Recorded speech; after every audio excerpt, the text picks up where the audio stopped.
Hey folks, just going to do a bit of audio testing before we start.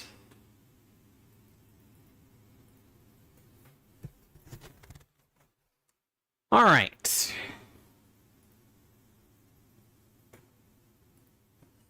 Greetings, everybody. Welcome to an exceptionally late stream. I am extra sorry about all this. I'm going to make it up to you by having an exceptionally long first stream tonight. I've essentially been late by about 2 hours, so that's about how long we're going to stream extra.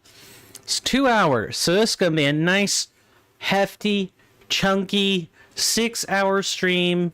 I hope everybody enjoys, because oh boy, do I have a treat for us. I have a treat for us, and you know what? I'm a little bit more of a first-time player this time than I was during Time Lost, and even Lies of P for that matter. I've done the necessary spoilage to make the thumbnails, so I kind of know how the end of the game is going to go, but that's really about it, and really I only know the major characters one would expect to have. That's really about it. Hopefully everybody enjoys. How are we all doing on this fine Wednesday night? Let me make sure I have swapped over to the correct headset.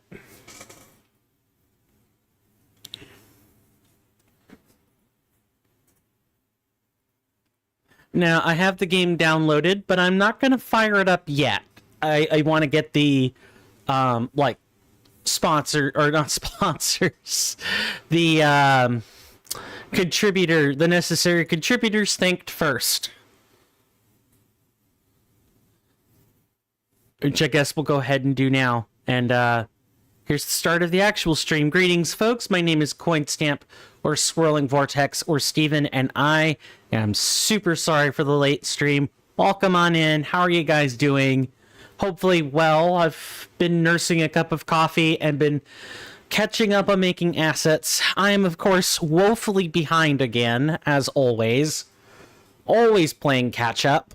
And never stops. Making content is like a lifelong exercise in catching up, I swear. Before we begin, let me just make sure we've got this stuff tinkered on. Let me... Oh, now I have to... I guess it's fine. It's not a big deal. We don't really have any one-time donators or subscribers during this interval. That said, I do want to thank Mr. Rowan Darcy and Devious Grace for their continued subscriptions. I really do appreciate it. It means a lot. There just haven't been any new ones this cycle. That's all. I really should just change the sub plaque to be based on the actual 1 month period instead of a month from the time I made it going back. But thank you to everybody who has contributed in the past. Your contributions mean a lot. It really does. And I hope everybody likes the assets. Now, I am not finished with them yet. I don't have a intermission or a, thanks for watching page yet. I still got to make those. But I do have enough to be functional. So let's just turn it over to the challenge run screen. And I want to kind of, showcase, run this through for everybody before we hit play and go from there. Let's see, where's our pointer at? Right here. Here is our pointer. So, I have made a rotating webcam frame as per usual. I really love doing this. I have, of course, made text. We have the chat box here. There is a border on the chat box this time. And then I have two ending indicators. And essentially the way I'm going to work the ending indicators is that... Let me just go ahead and move this in the center and knock it out. Essentially, we're deciding who the leader is gonna be once we get to the bottom of the revolution, because there's still some things that are parallel. One of those is King Louis XVI. I said 14th when I was making the art. That was wrong. It is the 16th. When we capture, or not capture, but when King Louis King Louis XVI is executed. Because we can probably guarantee there's going to be some kind of parallel to that too. Whoever is going to be dealing with the execution is whoever the leader is probably going to be. And as far as that is concerned, what I'm going to do is knock out the relationship lines you see between the main character, the feminine one in white hair, and I'm going to knock out the other icons, and I'll change the text from a question mark to an affirmative statement. We'll do some certain things to make sure that that people know who the leader is, and hopefully I'll get a chance to do that. I mean, because these are OBS assets, I can actually just knock them out right away. Like, we don't even have to wait for me to update the Krita page because of the way we've done this. Same thing if you look over at who's captured, because of course it's not enough that we have to go deal with King Louis XVI. We also still got Marie Antoinette in the picture, along with her advisor.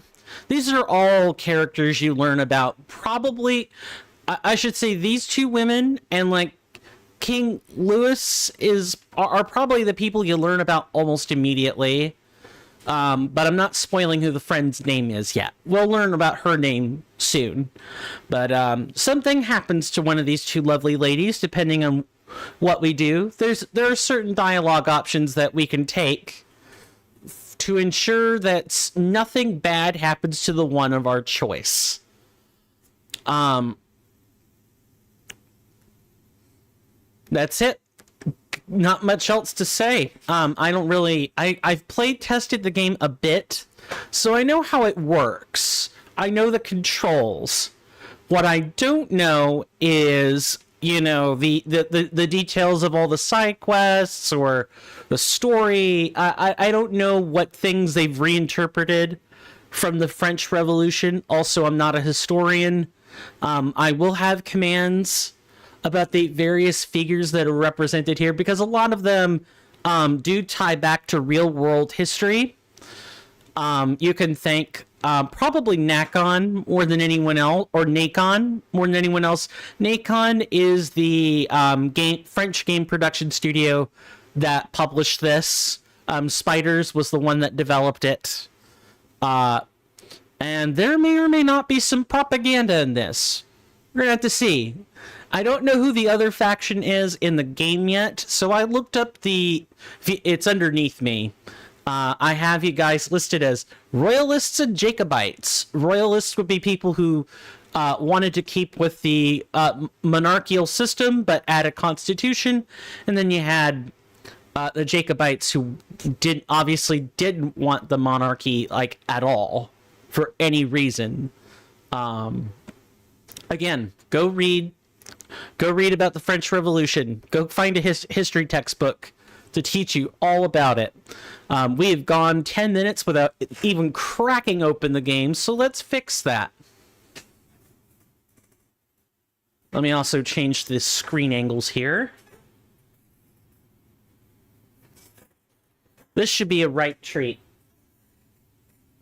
I hope everybody enjoys it.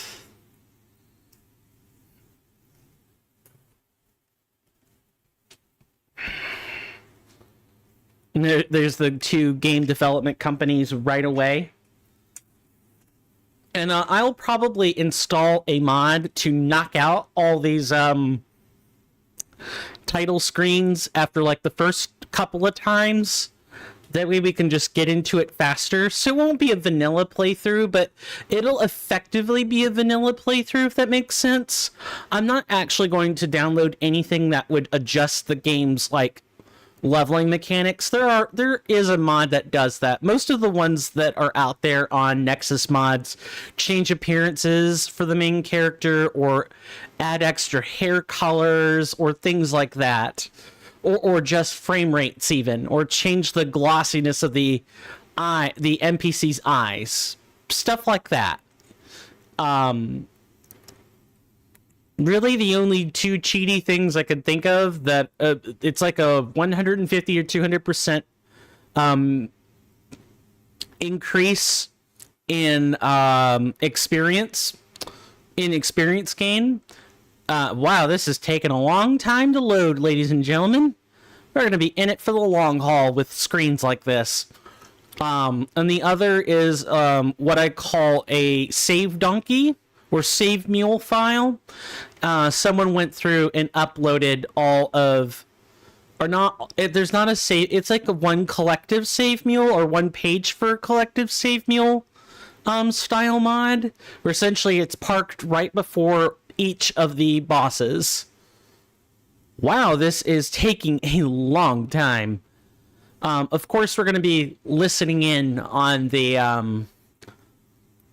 introductory video that comes along with the game, and I'll try to commentate over it as best I can without commenting every single second. Do let me know what you guys think about the wow, I sure hope I don't need to restart the game. Please let me know what you guys think about the, yeah, I'm definitely going to be knocking out some screens. I'll probably just do it after the first time. Anything to cut out this loading screen, if I can at all help it. And mostly for my sanity. I'll probably have this preloaded next time. The one thing I forgot to check was whether or not this game was actually installed. I installed it for the playtest, and then I needed space for other things, so I uninstalled it. It's rough. But like I was saying, do let me know what you guys think about the visuals on the stream overlay. Hopefully you like them. I worked really hard on these. I even got the filters and stuff working so the colors change and there's ripples and waves on it. Everything's bordered without being etched into the overlay, so I could, you know, knock out, say, where did I find it? I could knock it out right here. There we go. That took forever. Okay, so we want to just delete this.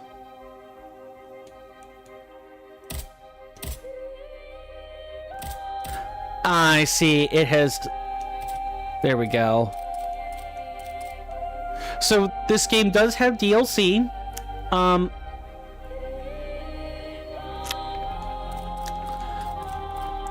I'm pretty sure the best time to access it is going to be in New Game Plus. So, of course, you know, guys, there's multiple endings, right? Now, unlike Lies of P, the only thing... Oh my god. The closed captions, I do have closed captions, by the way. They're for Twitch exclusively because of the way that I have to do this. Sorry, YouTube. Also, Twitch, say hi to YouTube. We're live streaming in both platforms. I forgot what I was gonna say. Right. New Game Plus. Guess what? We get to play through this game multiple times. I will probably go through and specifically not... I don't know. I'll look... What I'll actually probably really do is look into the best time to access all the DLC. This is what I was going to do for Final Fantasy 15, by the way, is time all the DLC accesses accordingly, according to when they would canonically show up. I'm going to do the same thing here. I'm going to look into when you should be playing Cagliostro, or Cagliostro. I'm going to butcher this so bad. Hold on. Unfortunately, I'm afraid of alt-tabbing. It's not Cagliostro. I'm almost certain it's not. It's a different pronunciation. But the point remains. I'm gonna look into when you should play the DLC, and then wait until then to do it. I think that's the best. Now, of course, we're gonna make sure I don't think there are any game control options I need to change here. I am gonna make sure the subtitles are as large as possible, that there is a background, and that there are subtitles. This game is available in a variety of languages, including English, which is what we'll be playing the game in. Borderless windowed. Yep, I'm fine with this. And unfortunately, I have...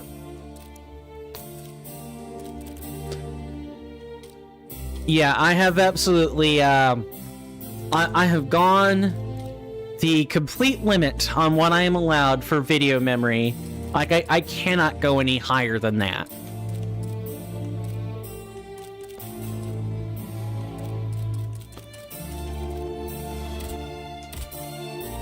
And I'm pretty sure... Yeah, I think the brightness is fine as is. If it's too dark or too bright, I'll adjust it accordingly.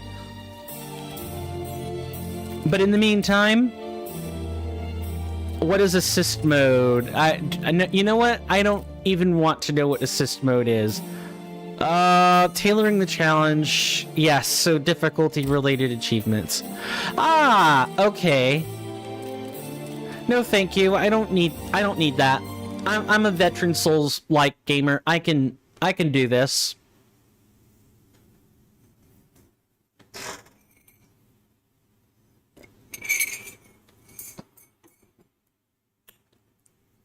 Hopefully, there should be a lot less gnats flying in my face. See this, chat? Let me get the grip right. This, my fine friends, is an apple cider vinegar trap.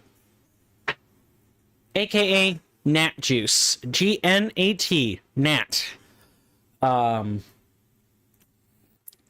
what you do is you follow a recipe, and then you put a film over it, and you poke holes for them to get in. I think the poking holes in the plastic film is mainly just to decrease the rate at which you need to replace the vinegar in said trap. And you know, they actually have to climb in to get in there, which is just great. Absolutely fantastic. Of course, if there are no...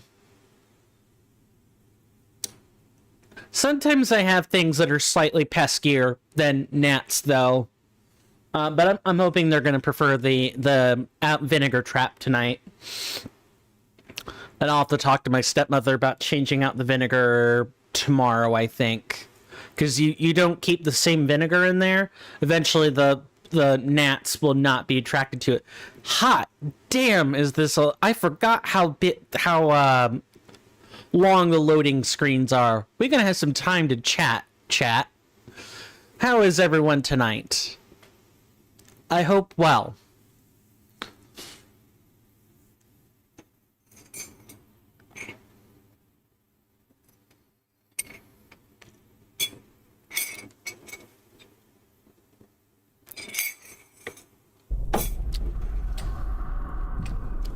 Well, there's the lovely lady herself, Miss Antoinette.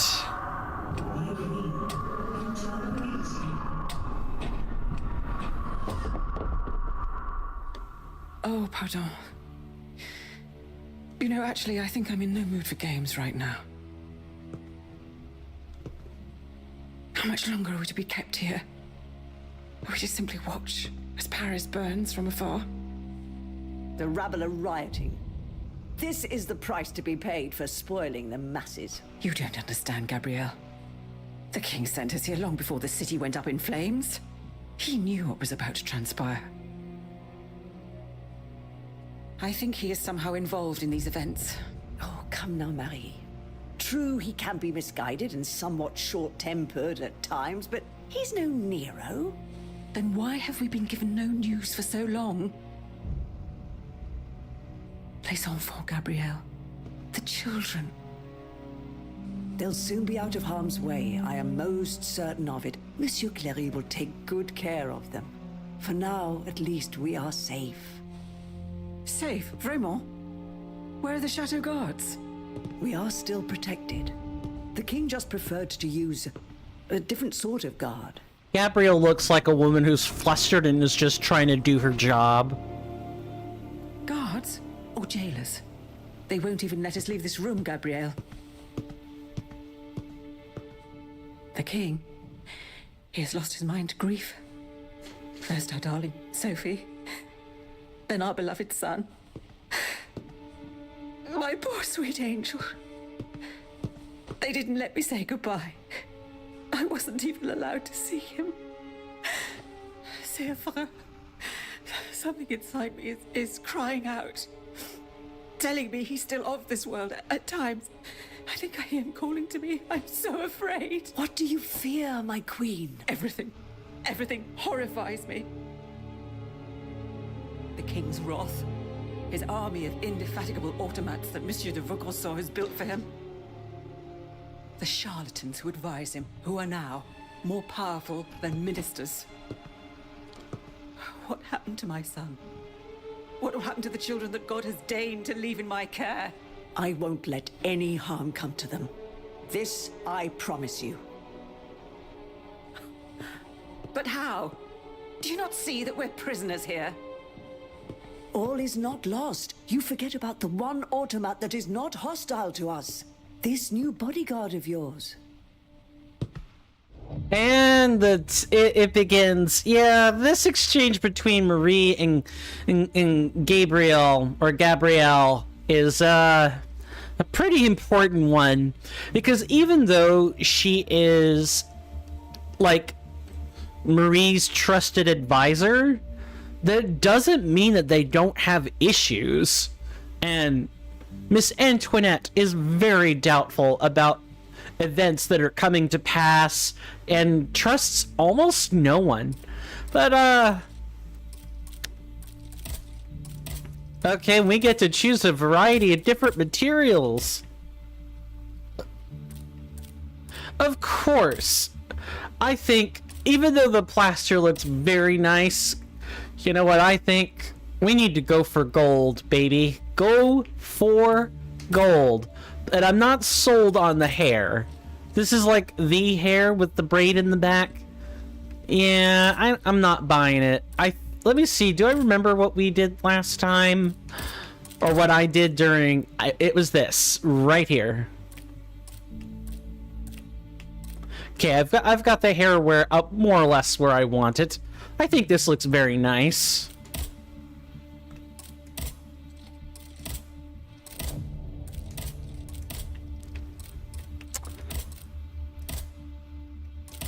I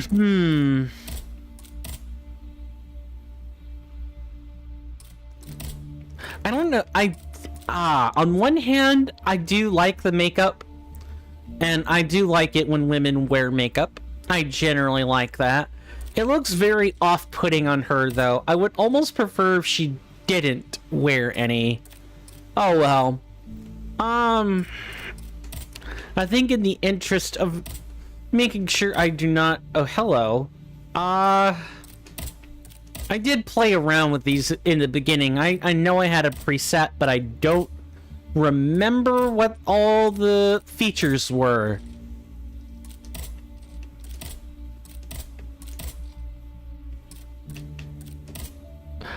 I think less is more. Why don't we go for something like this? right, so we have 4 classes. Think of them like loadouts that come with their own passive effects. So we have the bodyguard, heavy weapon, special move, block. Yeah, it's not a guarantee you can block in this game either.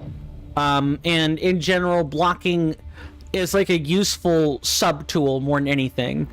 Petrification grenade, projectile that temporarily immobilizes an enemy. Bodyguards rely on their strength to withstand hits and deals heavy physical damage to enemies. And we get an array of stats to choose from. We don't get stats to choose. These are the stats we start with. Durability increases health and balance. This is important for everybody. And engineering increases armor, the effectiveness of alchemical afflictions, and the chance of finding loot. We have the soldier. Was a ranged attack as a special move.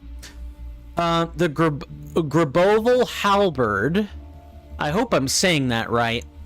Heavy weapon, special move, ranged attack, explosive grenade, projectile that can knock over an enemy. Soldiers are strong fighters and can wield heavy weapons to perform powerful physical attacks. Power strictly increases physical damage and impact, and vigor increases endurance and critical damage inflicted on enemies. Dancer, armored fans, light weapons, special move, block. Flame grenade, explosive projectile that can ignite an enemy. Dancers are highly resilient and can chain attacks together in quick succession to immobilize enemies and inflict critical hits. Agility +3, vigor +2. Agility increases immobilization damage and physical damage. Vigor increases endurance and critical damage. Oh, right. So these two both have vigor. We don't need to read it again. Finally, this is the one I chose in playtesting. The Alchemist. Glass core batons. Light move. Special weapon. Special move. Good lord.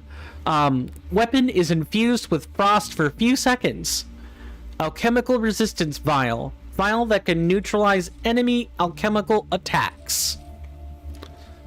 Alchemists favor alchemical weapons that can ignite, freeze, or electrocute their enemies and cause persistent elemental afflictions. You know, aka picking at the weakness. Elemental alchemy. Elemental alchemy increases alchemical damage and resistance, so these damage types in specific. And engineering, we've already read. That was the bodyguard. Now, I'm going to go for alchemist because I am a status junkie, and I love this type of thing in a game. But I would probably recommend dancer or bodyguard for first time play.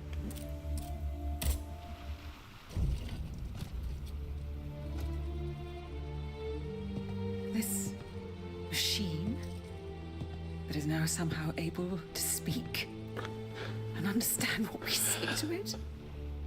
C'est terrifiant. Yes, but it is loyal to you. That's all that matters.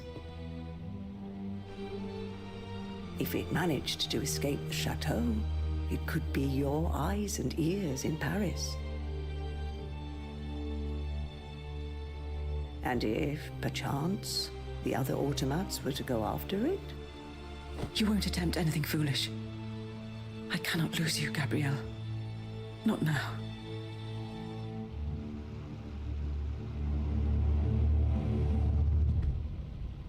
Aegis? Madame. The king must be stopped. The very kingdom is at stake. Go and find Vaucanson at his workshop, ni les Invalides. He surely holds the secret to these tireless automats. And perhaps he will know something about the death of my son. How am I to leave the chateau grounds, Madame?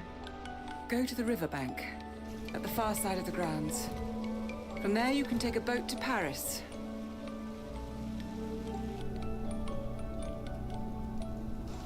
You wanted to find Vaucanson? Vraiment? What if he is the one who is responsible for this unrest? What Vaucanson has done, ma chère, only Vaucanson can undo. Is this going to be a Geppetto situation? Probably not, considering what I know about the game, but... I mean... I swear, every time there's mechanized, automata, or, like, mechanized robots in any game, there's always, like, some mastermind genius that really ensures things work as expected, or, you know, that they're the one encouraging that... I'm sorry. They're the ones that are working behind the scenes tirelessly for either the big bad or are the big bad themselves. So let's, did she say invalid? I think she said invalid. We gotta go there. So, let me show you how the game works. You can dodge. There are heavy attacks. There are light attacks.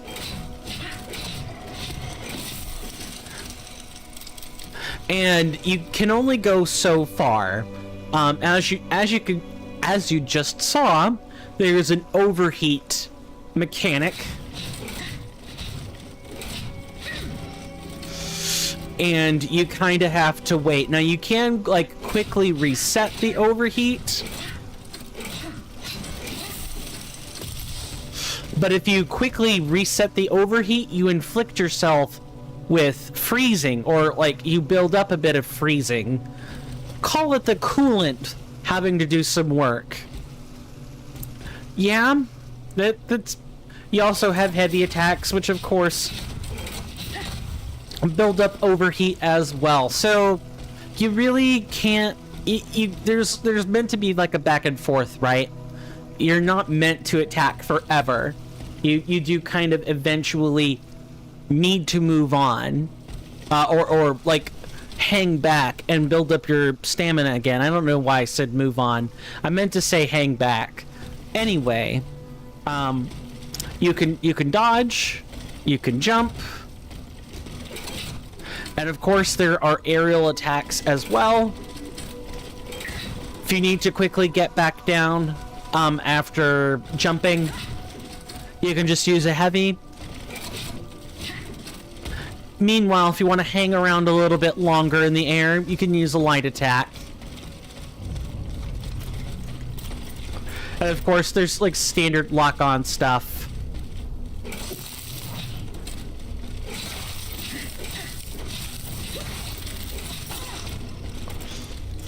And you kind of just have to stay back and remain patient. If your stamina runs low, you can assign consumables to the quick access belt so you can use them at any time. We'll get into this screen super like later, super like a long time from now. Repair Aegis using a consumable. Yeah, you got it, game. The game is going to tell you how to play for a little while. And then basically once we leave this area, known as St. Cloud, that's the little estate that the two women are staying in. Once we actually go back to Paris,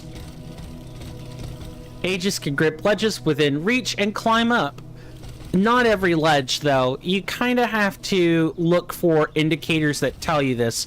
So, for example, this one you can, but others you can't. So there's limited platforming. It's a little bit better than Lies of P in that respect. You actually can climb things. In Lies of P, it's more like Bloodborne than ever before. You don't really have a good jump. If you're jumping across things, it's mostly away from you. It's not up. You're not grabbing things.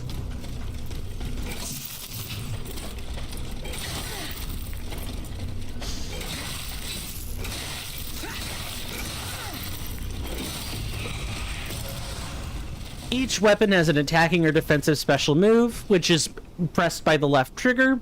Warning, the special move may use alchemical capsules. Yeah, if you notice, the UI doesn't quite have... Let's see. Let me see if I can't, like, scale it up a bit.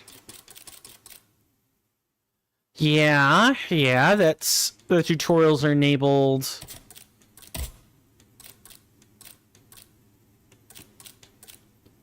Just field of view. Yeah, yep, Unfortunately, we can't scale the UI, so I'll kind of go over everything. So, starting from the bottom left-hand corner of the game display, you have the alchemical capsules in the bottom left-hand corner. Those tell you the maximum number that you can hold. The square contains the active weapon, the currently active weapon. There is a little white square, and if you activate your, I'll read that and just actually need to read this now. Just like her enemy's weapons, Aegis's own weapons could cause alchemical damage, when she uses alchemical capsules for each such attack. Alchemical damage fills a gauge, which, when full, triggers an affliction, which lasts until the gauge is depleted. Flame ignites its target, causing continuous damage. Aegis can extinguish this flame faster by dodging. Frost freezes its target on the spot. Aegis can thaw faster by attacking with right bumper or right trigger. Fulmination electrocutes its target with each hit taken, causing an additional damage, and that you have to cure by using an insulation elixir. Right, where was I? There's a number above where the weapon is when you use the special attack. If it's a buff like this, that indicates how long you have before it runs out. The red gauge is stamina, the red gauge is health, the green gauge is stamina.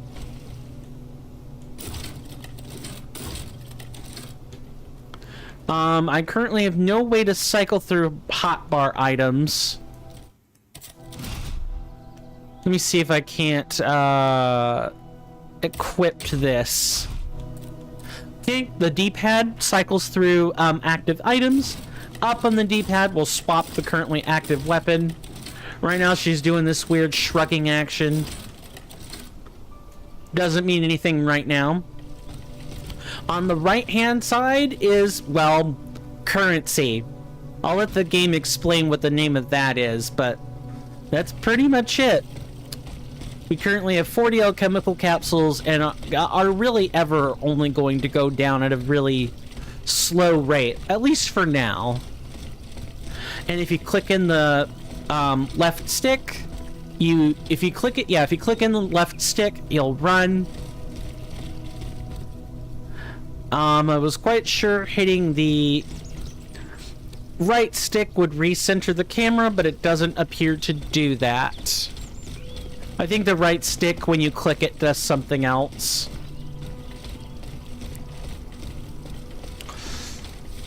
And now we have a new goal, ladies and gentlemen. Get through the tutorial. There is lots of text. A lot of text. Let's read these.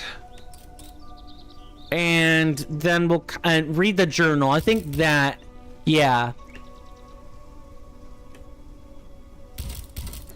The journal, I think, has entries that change. I don't know if you could go back and read previous ones.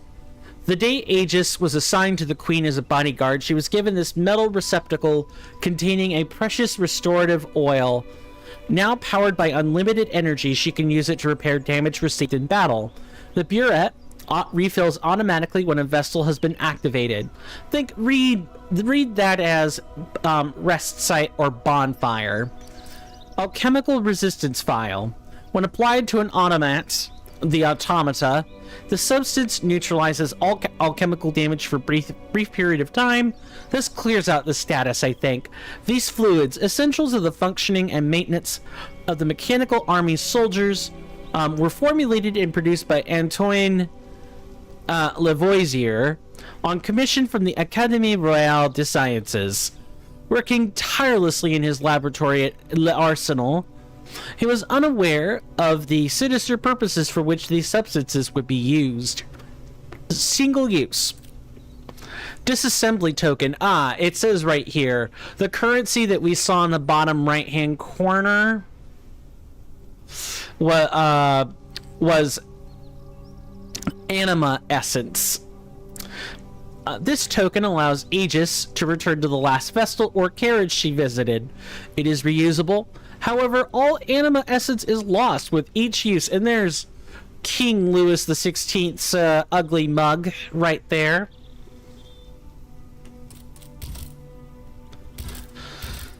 And boy, are there a lot of... Oh, there are a lot of weapons. Sorry, I'm just tired, chat, more than anything. Being behind kind of sucks. Like, big time. And you know what the golden rule of Souls-likes is, right? You go everywhere but the intended direction first.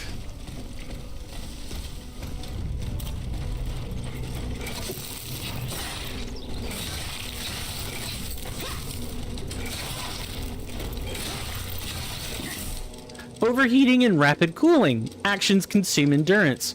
When Aegis runs out of endurance, her gears overheat and she can't attack, jump, dodge, or sprint. Yeah, running out is bad. When overheated, you can trigger rapid cooling, which instantly restores an amount of endurance depending on your timing.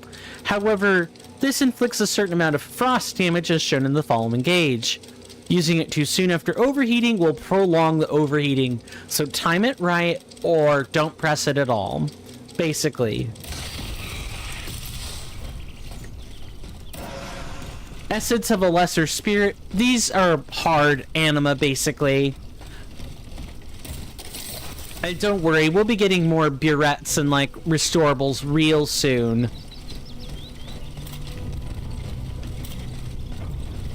Oh, we got not just one, but two of them.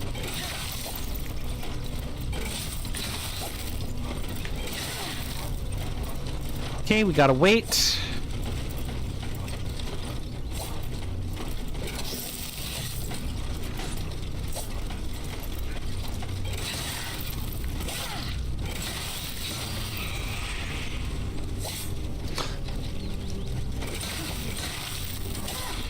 Ow.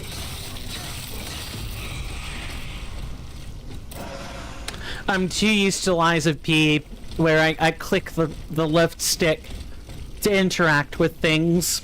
Don't worry, I'll get used to a different control scheme real quick.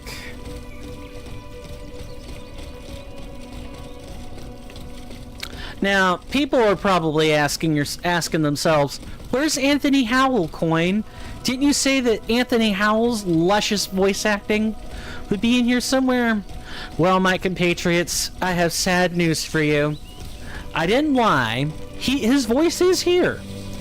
Guess what? It's DLC. It is... He voices a character that's DLC only, as far as I understand. So, we'll be waiting a while before we hear Anthony Howell. That said, I do have the DLC, so we will be able to hear him. Just know that, oh,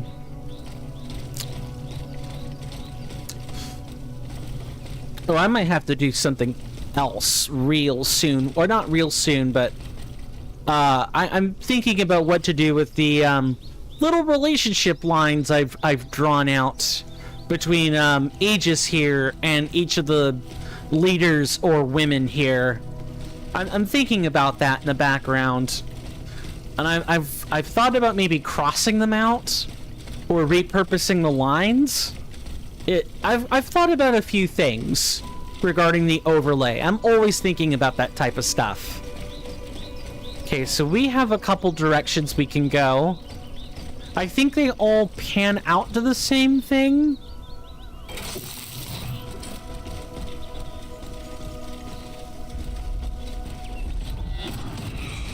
Oh, yeah. Did I mention that there's stealth attacks? Yeah, there's stealth attacks, ladies and gentlemen. Which means if you lock onto an enemy and you walk up right to it, you can knock them out or severely damage them before having to fight them. It usually knocks out most small mooks. Pretty impressive stuff. And yes, the fabled hold controls make their return. Oh, did we lose a rust? I think we just lost a rusty key.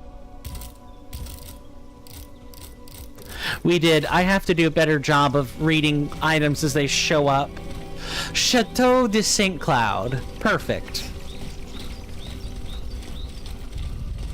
And hopefully people... Oh, well, crap.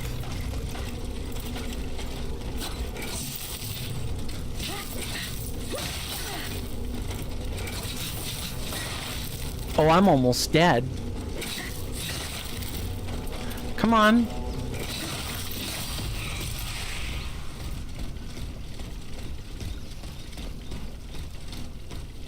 I believe I was this critically low during the playtest as well. Ordinary oil vial. Select, by the way, is your start screen as opposed to, we're going to unequip that and equip this instead. Ordinary oil vial, a slow-acting alchemical distillate. This ordinary oil repairs a small amount of non-structural damage suffered by automats. These fluids, essential to the functioning and oh, this is the same description? Yeah, it's the same description. The only thing that changed is the top bit of text here. Which, again, I'm not sure if you guys can read or not. Please do let me know if you have difficulty, like, reading it.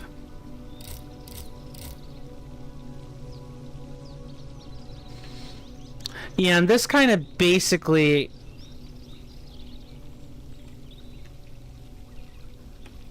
This basically just, like, gives you a transcript of... this is not correct.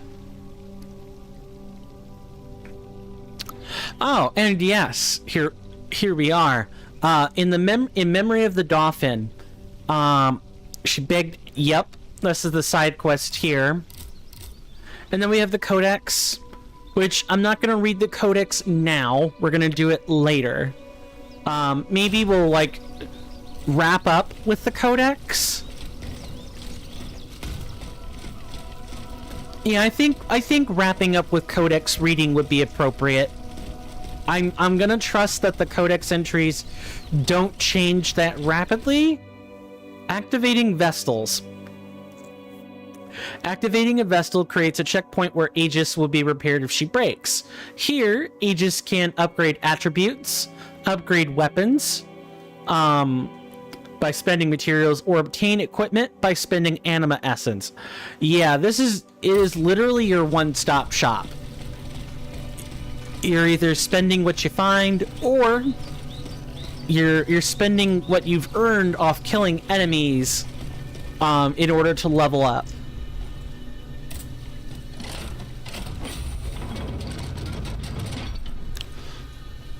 Hey, look, it's the return of the, level up, the P-organ chair.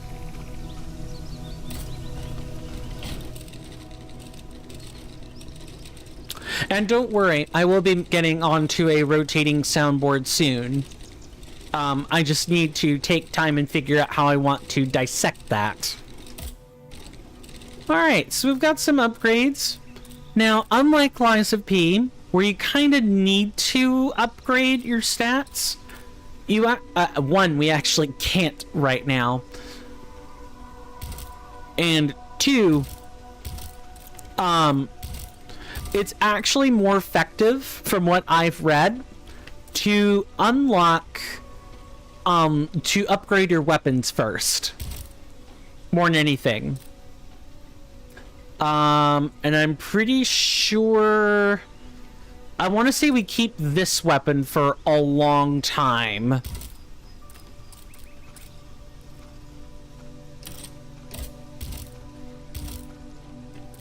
Yeah, you can upgrade everything. Just look at this. You can upgrade everything. how much healing, what your stats look like, what your module slots are. Treat these as like slots for accessories and stuff. You can upgrade your weapons.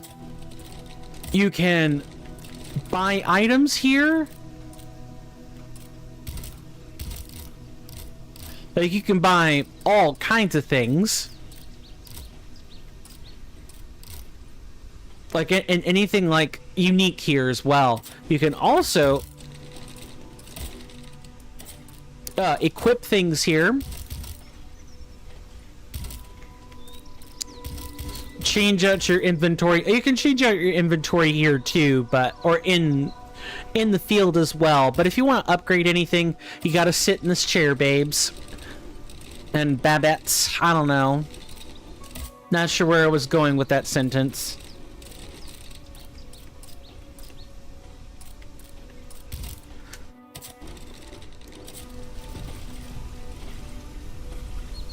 Ugh, tired. Am I gonna be able to make it 6 hours, chat?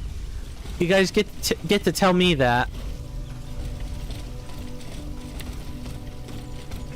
Oh well, we gotta grind up quite a bit before we think about leveling anything. And of course, all this is highly tutorialized, so there will be a certain point where we're kind of expected to just sort of make our own way, and it's going to be after Chateau de Saint Cloud.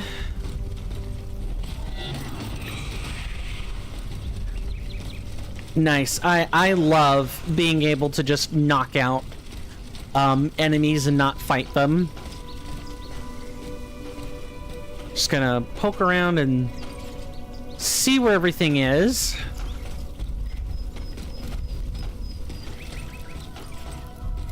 I want to say heading up takes us the required path. I'm really not sure.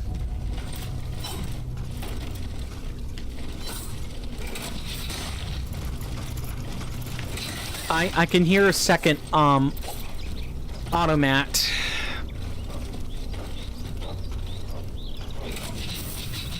Come on.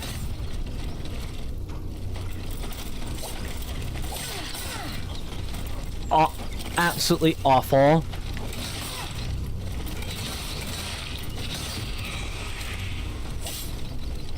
And you guys might notice the diamond symbol in the middle here. Don't worry about that too much. That is, well, actually, if you're using certain kind of weapons, do worry about it. That is the impact meter. It basically acts as though it kind of acts like your way to tell if you're going to be able to critically strike an enemy or not. We are already out of refreshable heals. Neat. Love that for me. The ordinary oil vials do run out, though. They do not replenish. But you do find plenty of them in the beginning. We just don't want to run through them extra quickly. That's all. And just like in Lies of P, running has like a real cost associated with it, so just be careful.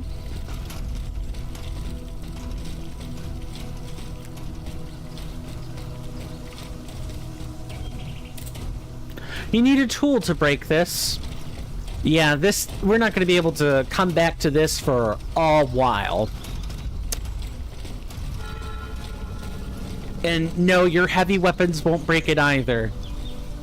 The Boskets? Is that what this region was called?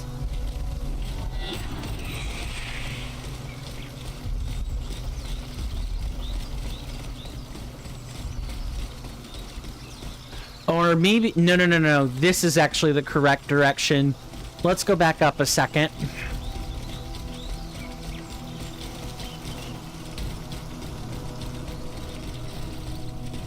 You don't run really slow or anything. You run and move at a decent speed. Now, if you're all bogged down, I suppose, running is not really something you can do. Let's see, if I go to equipment... I'm pretty sure there's not weight.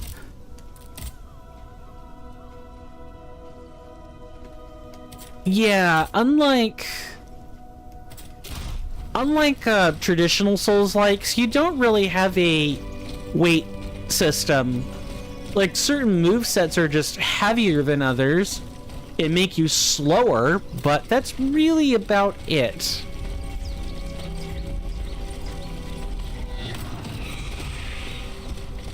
Oh, and it's not one of those things when you sneak up on an enemy where closer is better. Actually, this, as soon as you can do it, you should do it.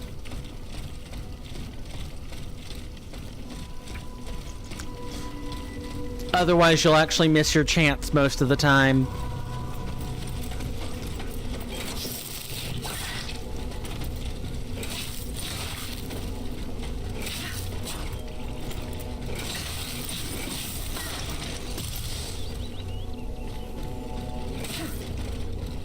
Gotta be careful. Yeah, come here.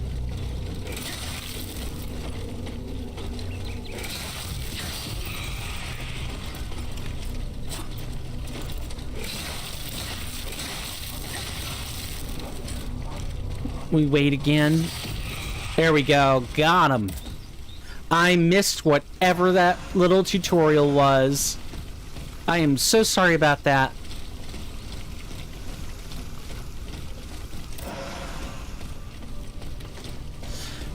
Explosive grenades, consumables you generally want to hold on to in games like this, and this is especially true in here.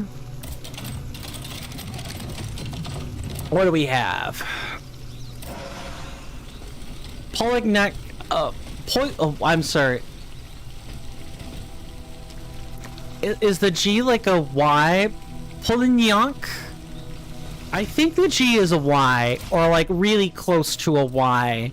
French is hard for me. Italian I can parse and I can make some sense of it, but French, the vowels and the consonants are just different. The cap. Once reserved for gentlemen, this ancient regime tricorn is now only worn by ladies of the highest aristocracy. Because of their unique structure and the materials used to make them, the clothing and accessories designed for Aegis's exclusive use increase her mobility and protect her from ordinary or alchemical attacks. She gains some armor, some balance, some flame res, and you can even view it if you want. Which is neat. You get some fulmination resistance, flame resistance, and some balance.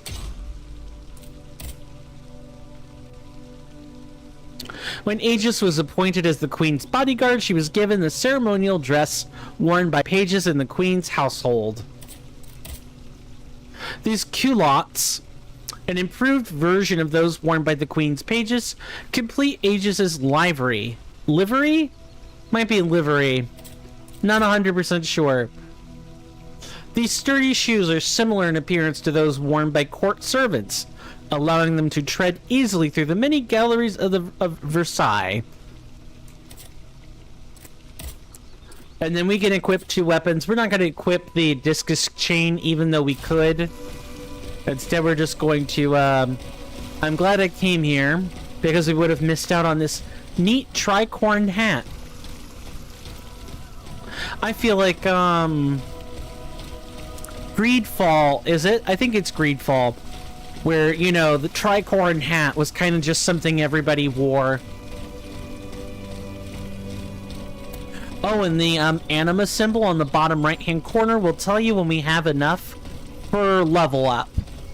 I don't think it tells you if you have enough for an upgrade, just level ups. But we'll test that as time goes on. I was not looking to do this. Button mashing for the lose.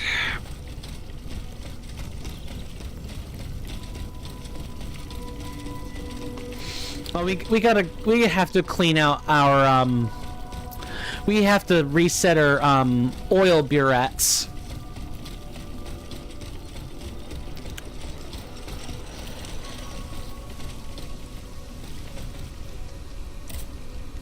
And I think this is where we're going to take our first break, ladies and gentlemen. Oh. Now, let's see, how am I going to do this?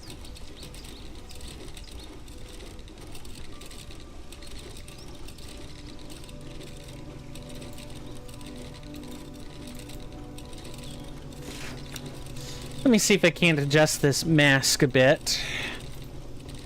Shape, regular polygon. Number of sides, 10. A decagon, in other words.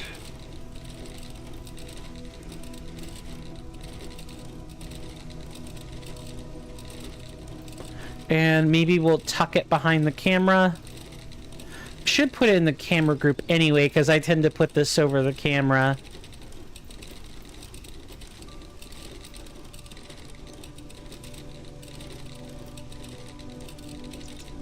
Yeah, and then we just adjust the size, right?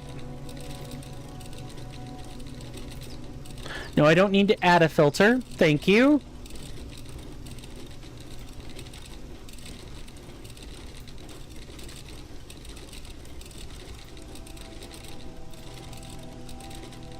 No, I don't want that radius didn't need to be adjusted.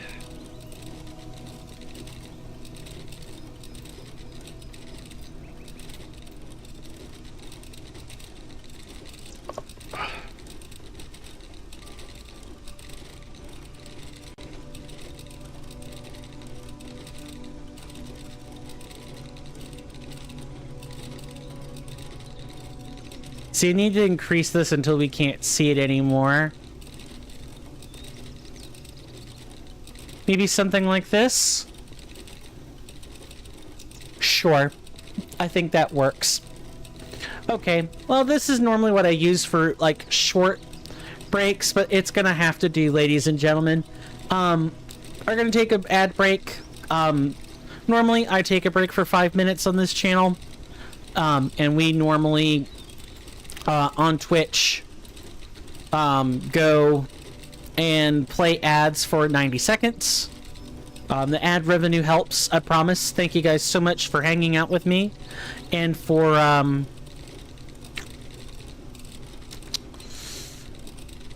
for putting up with the late stream tonight. I really do appreciate it. But I'll see you guys after the short ad break. Thanks.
Sorry about that, folks. I had to go find my phone.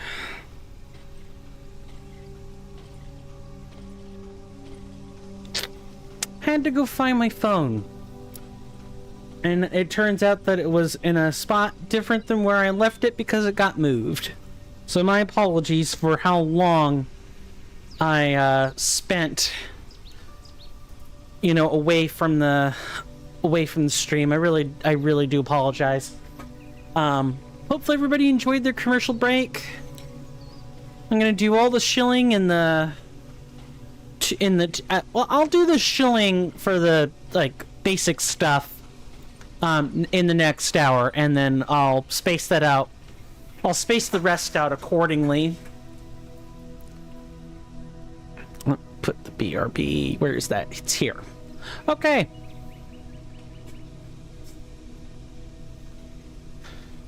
So, how do we want to level? Now, I did level up, and I do think leveling stats right in the beginning is probably for the best. But once you see a weapon you really, really, really, really like, or you want to play with, you should level it up immediately, instead of like spending on stats. I am going to increase health. I think health is a good starting point. I definitely wanted health during the playtest, so I'm just gonna make sure I have a little more than I gotta be careful. Yep, right there.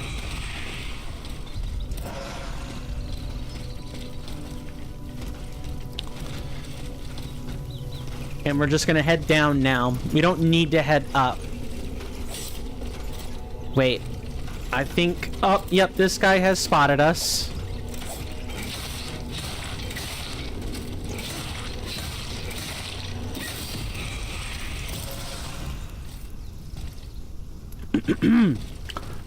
And don't worry, there will always be... usually in Souls-likes, there are always bog standard first-time bosses or first-time mini-bosses to show us how things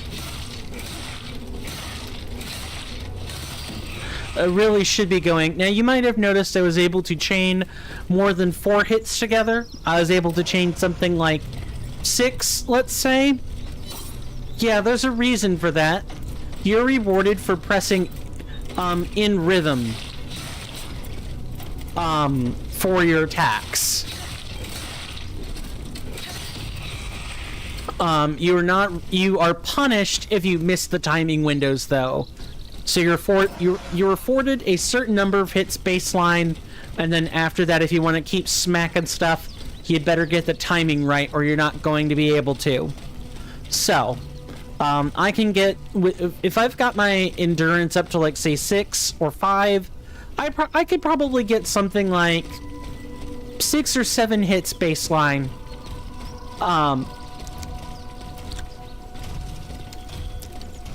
And that it's a pretty... usually, I was using the batons in playtest, so I almost always had access to the same combos. It's not until later, I think, where I get a weapon I really actually want. Alright, so let's go down here. Dang it. Wow, isn't that a little quick compared to how you usually behave, Sir Automaton?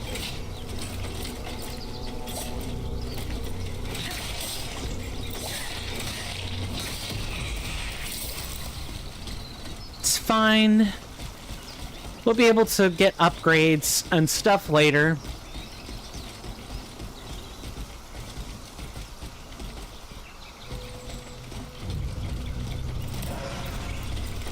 Granite cobblestone. Now, I don't know what that is used for specifically. Gotta wait for endurance to come back.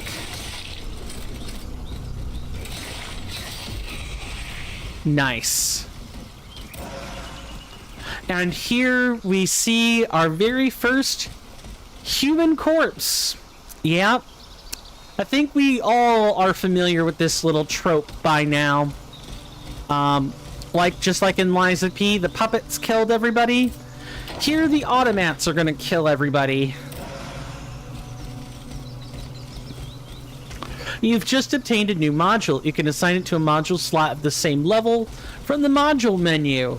Yeah, so accessories have levels, basically. And, it would be like if you needed a upgrade in order to use like a +2 chloranthy ring or something. Like it could only go in a +2 slot. That would be the kind of obtuse thing that Miyazaki might come up with, though. Ah, yes, your inventory can be upgraded and has slots. Actually, you know what? I'm not even sure Miyazaki would travel down those rabbit holes, but I know a company who would. Capcom. I'm sorry. Dragon's Dogma 2. I'm sorry.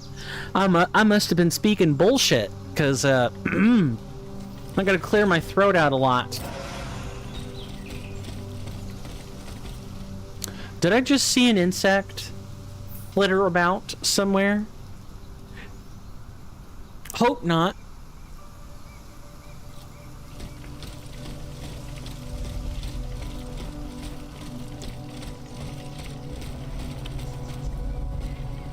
So here... The Swiss Guard, killed by the automats that replaced them. Yup. Mm-hmm. Better get ready, too. See that, swirling mass of energy over there? Yeah, that's probably our boss. If'n I had to guess.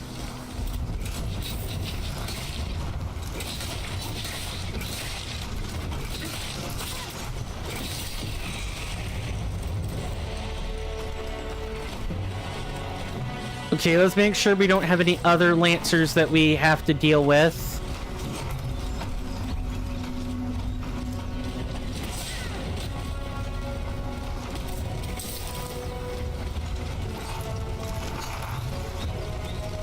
Just make sure we don't have any lurking or lying around. Nice. Yeah, and the unstable Lancer does have some reach.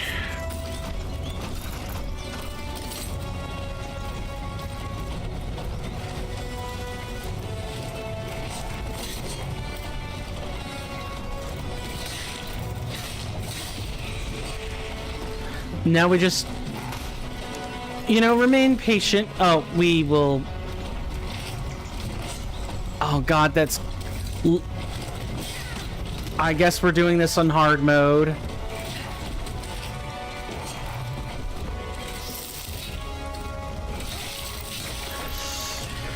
He's not... This unstable Lancer isn't too bad. You just need to...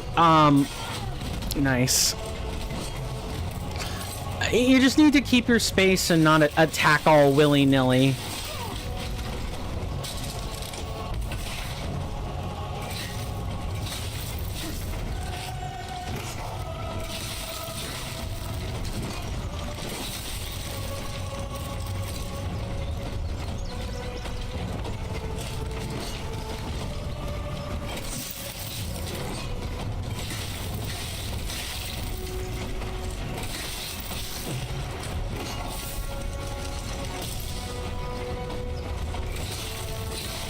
Oh, fighting him in bush is really bad.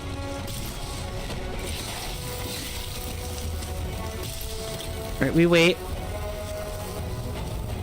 He's gonna be frozen like that a while.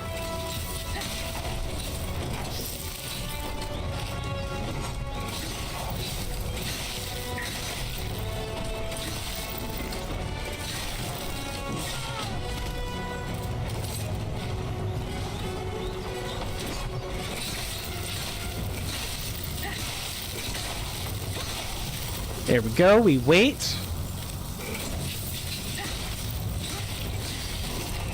Goodbye. And I don't even know what we grabbed because of the, you know. because of this bloody note. But we can look at it in inventory a little bit later. Captain de Grosse. Captain de Grosse. Governor D'Affrey. D'Affrey? It might be D'Affrey. Confirms that no command was given to replace your company with a detachment of automats. I therefore urge you until further notice to keep your distance from these machines and to inform me of any signs of hostility. Do not engage unless Her Majesty the Queen is in danger. Reinforcements are en route. Lieutenant Colonel de Bachmann, second in command of the Place de Saint Cloud. I'm pretty sure that's how you'd say that. You've just obtained a module key. Aegis has several slots for modules that augment her stats and alter the behavior of certain mechanics. These slots have levels that allow Aegis to fit increasingly powerful modules. To unlock a slot with the module key you just obtained, go to the Upgrades menu at a Vestal. You can equip modules at any time from Aegis's module menu. We picked up an insulation elixir as well. Okay. We might as well grab everything. Man, just dead human beings everywhere. You feel for the poor guys, just a little bit.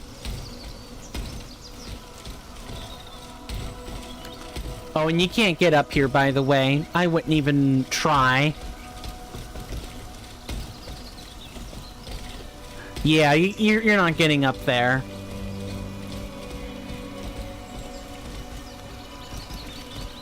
So we'll just activate this. Let's see how much a module upgrade costs. We also want to check out our equipment anyway. And we've got a bunch of stuff to read, which we'll do now. When designing the Royal Army's alchemical arsenal, lightning-based weapons were the most challenging to develop. There have been several cases of automats destroying themselves in their own fulmination attacks, so the development of this insulating elixir, which acts as an antidote, proved to be invaluable. Single use. Loose cobblestones can be thrown at enemies to draw their attention. Oh, these are the sawtooth gears in Lies of P. Or the toothed wheels. In the days leading up to the attack by the mechanical army, Parisians who refused to accept the clockwork tyrant's threats pried them out of the roads to erect barricades and amass a paltry makeshift arsenal. This cast iron grenade, loaded with shrapnel and gunpowder, inflicts significant physical damage on a target. It is used by the mechanical guards of the Royal Infantry, which fulfill the role formerly occupied by grenadiers, and the essence of a lesser spirit. This artificial alchemical essence in the form of a balm provides a tiny amount of anima essence. The work of a dark necromancer, these spirit essences provide the automats they're administered to with an obscure and unknown energy drawn from the souls of the deceased. Anima essence. Yeah, makes sense. Anima refers to energy, typically spiritual energy. So that makes some amount of sense.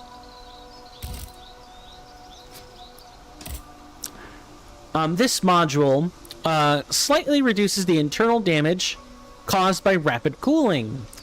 A complex union of elemental alchemy and precision mechanics, modules were designed in the secrecy of Eugène de Vaucanson's workshop. By virtue of principles known only to their creator, they modify Aegis's behavior, movements, capabilities, and resistance. Okay, and we only need to read this once, thankfully. And, you can always review entries, as long as you don't have to turn them in or anything, at any time by coming over to the journal menu. And then we could review our statistics here, if we so desire. Oh, good lord. Sorry, I'm tired. I'm not bored, I promise.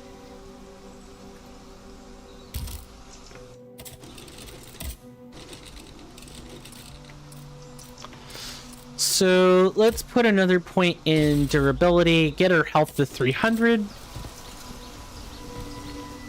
Oh, did we want to do that though? I could have swore we wanted to upgrade the module slot.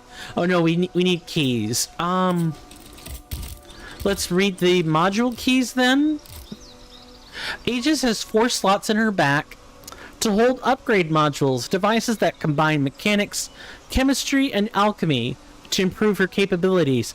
Because of the extreme fragility of her internal components, each free slot must be unlocked with one of these special keys before a new module can be equipped. Well, let's go ahead and do that. Then we can upgrade, we can actually slot in the longevity module, which increases health. We now have a health of, let's check our statistics. That'd be where we'd find it.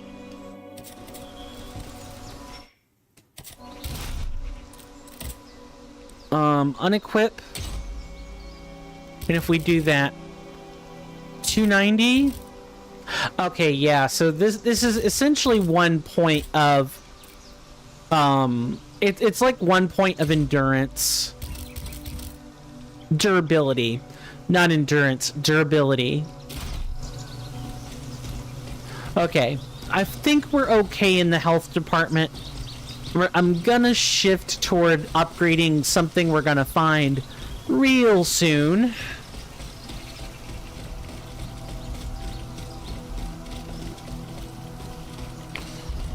Oh, hello.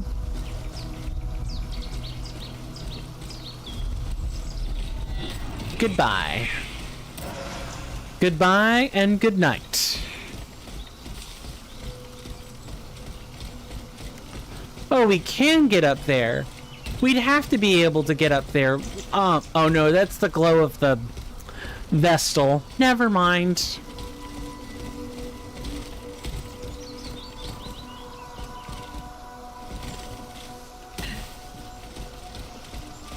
Well, if we want it out, we're not getting out now.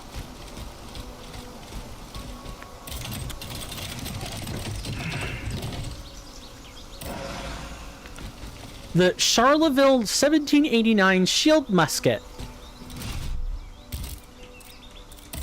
Yeah, this thing is what I was talking about.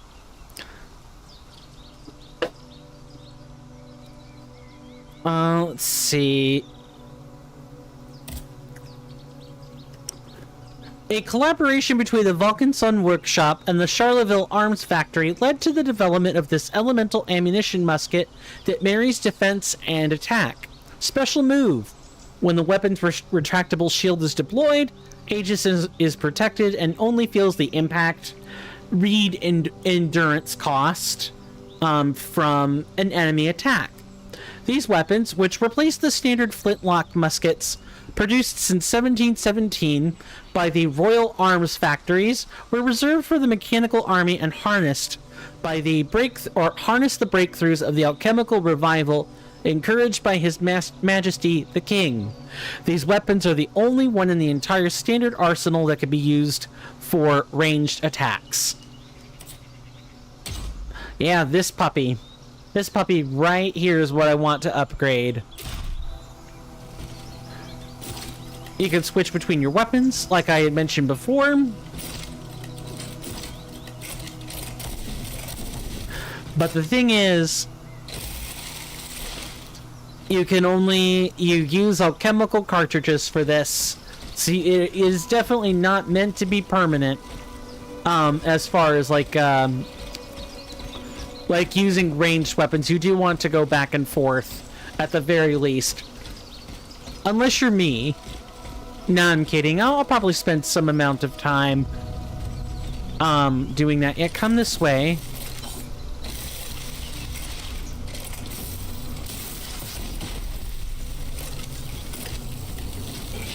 This is usually my preferred tactic right here. Just charge up a single shot and, fire.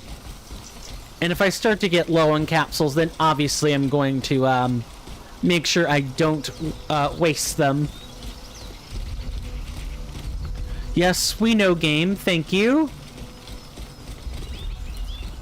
We understand what a sprint is. For reference, back there will take us toward the Chateau de Saint Sky.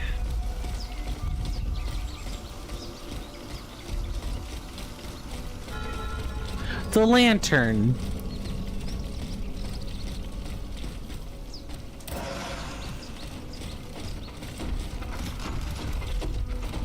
And we cannot advance through here right now. Okay. Well, then we won't. We'll just go somewhere else.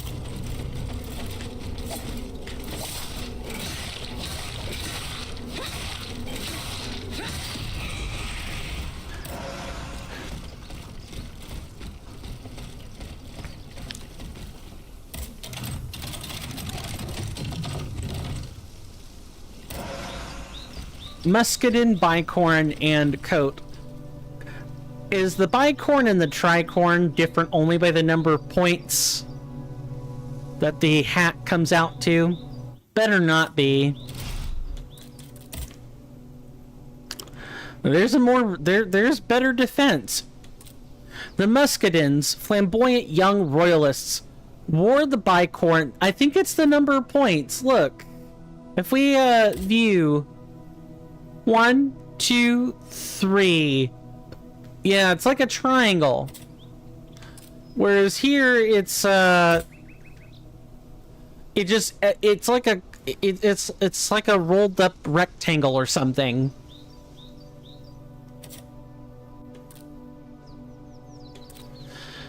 Flamboyant young royalists wore the bicorn in battle while hunting down those they suspected of supporting Third Estate ideology. The one that Aegis wears is unique and strengthens her armor.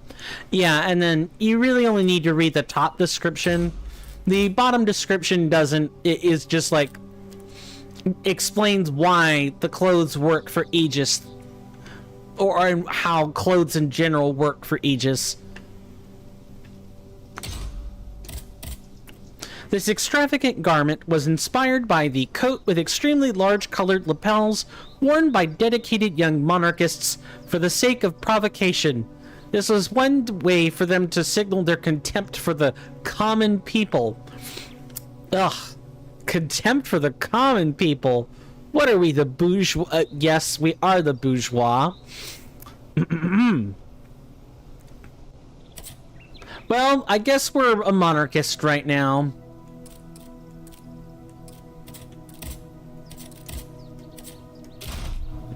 We get like sets in incomplete packages at the moment. That's not what I was looking to do. The game looks very pretty. It would look prettier if I had a better graphics card, but okay, we kind of want to just, yeah, let's go wait for them. Yeah, just like that. Okay.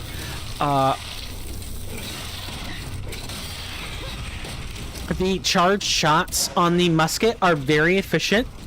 I prefer to use charged shots whenever possible because of how efficient it is. You deal lots of damage. It's almost always an instantaneous freeze. It's very good. The charge attack is very good.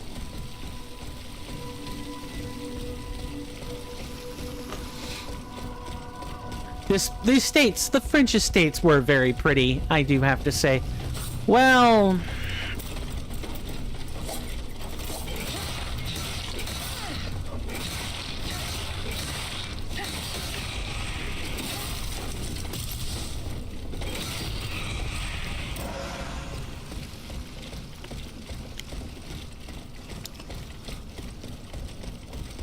I'm definitely not going to be playing perfectly.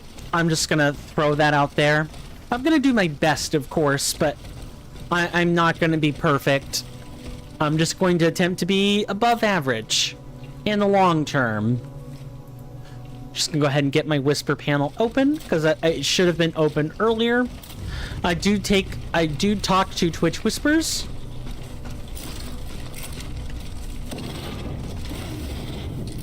I just, you know, I respond straight to the message instead of,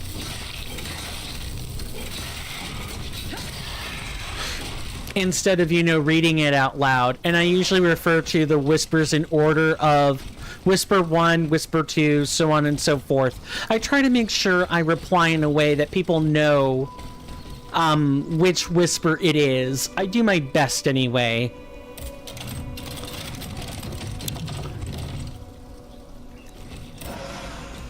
Nemesis claws and the compass. You've just acquired a compass. You can assign the compass to the quick access belt so you can use it at any time to see your way to the destination. We'll go ahead and read the claws. The shape, balance, and strength of the Nemesis claws make them a weapon uniquely suited to counterattacking maneuvers. Special move: any parry that is timed just right reverses the effects of the enemy's damage or attack and deals physical damage. Claws or fighting claws harness the scientific discoveries that were made when designing the mechanical felines. They are lightweight, easy to use, and can deliver lightning-fast barrages of blows that can overwhelm and momentarily disrupt the devices that control the enemy's movements. What a mouthful.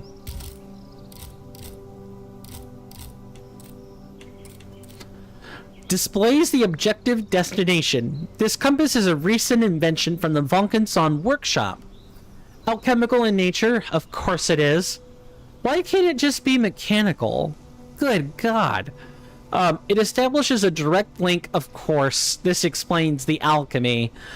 A direct link with the mind of its user and points toward their goal. However, due to the mysterious ailments caused by this brilliant device, it was not as successful as anticipated.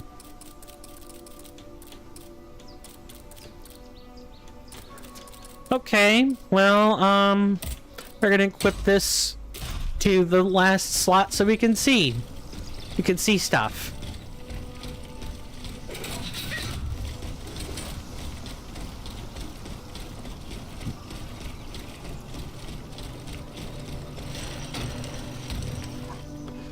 Gotta wait and cool off here. And you also gotta make sure you check everywhere, because there are lots of places to hide stuff in this game. Companions, comrades, in the name of the nation, our honor demands that we stop our work. The king threatens to send his foreign regiments into the capital. Shall we continue to build a vain lantern while our brothers are slaughtered 4 leagues from St. Cloud? The time has come to put down our tools and take up arms. To Paris, equality or death. Freedom will recognize its own. Citizen Bureau, Mason and Patriot. Mason and Patriot, eh? You know, the Masons weren't necessarily... I'm thinking Freemasons, never mind.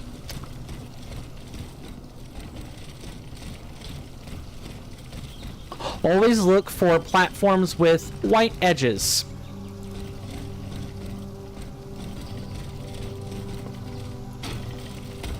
Nice. If only we could, like, look independently.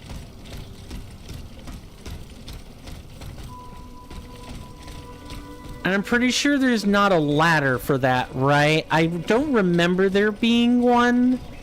I'm gonna look one more time.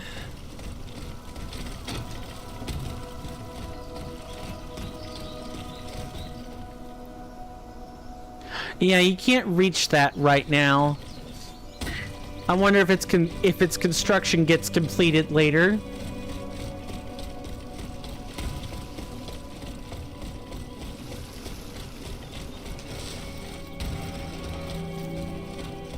And we're blocked this way and that way and every which way.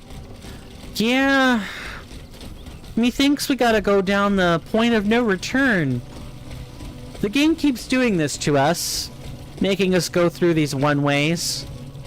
Like, yeah, we don't want you coming back here in tutorial land. But we'll make sure you return here at some point. Just beyond this wood. Speaking of, reach the banks of the Signed River. At least I hope that's how I'm saying it. Could be seen. No, I didn't. Never mind. Hello, Neo-style sliding. Welcome to the forest, I guess.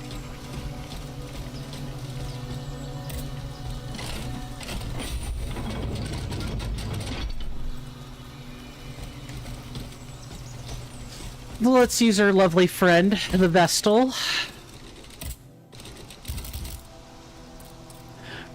So we need ingots to upgrade our stuff. Things we'll have to keep an eye out for.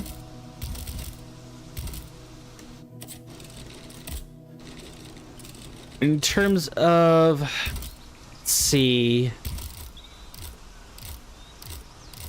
It's equipment... Alchemical capsules. I'm pretty sure these don't replenish either. But we should make sure we have plenty to use with our gun.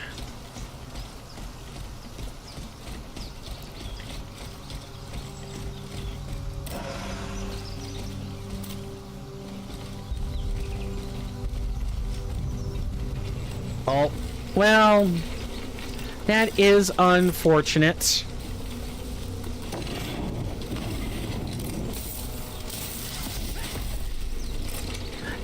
I'm sorry, under what circumstance were you allowed to retreat back into the shadows?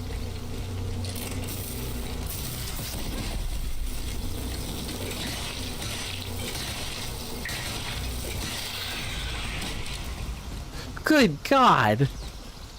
I was hoping to just get a simple ambush. A simple ambush. That couldn't have been too hard, surely.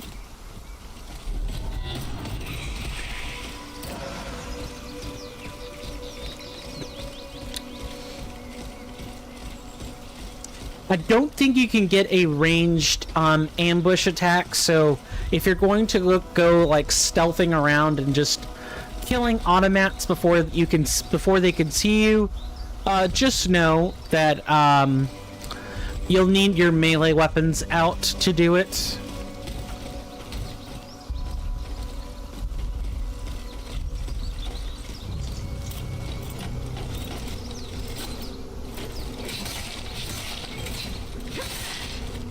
Nice. Oh, okay. Get out of the way. I'm pretty sure there are some automats that come ambushing us.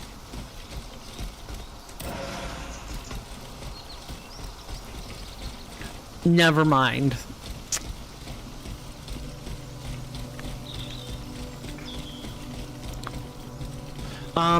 So that takes us toward the boat. We want to head this other way first. Yep.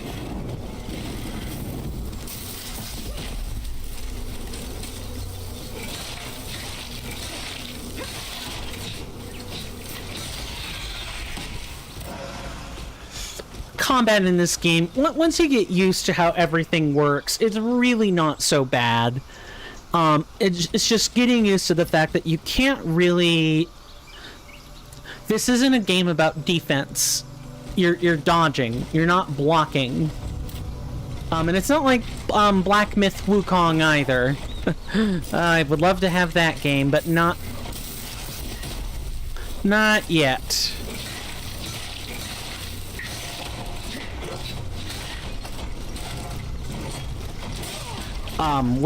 I'm sorry? Who said you could do that?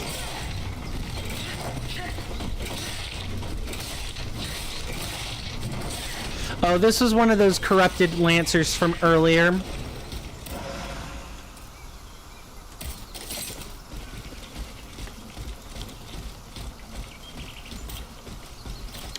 Any other smarmy little robots gonna come out of the woodwork? Sure hope not. Also trying to figure out the right right spacing between my microphone. Between my microphone and, like, myself. I'm always trying to figure that out.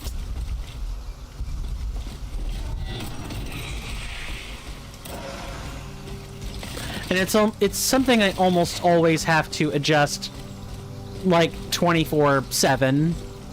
It's like, oh, I'm sitting too far today.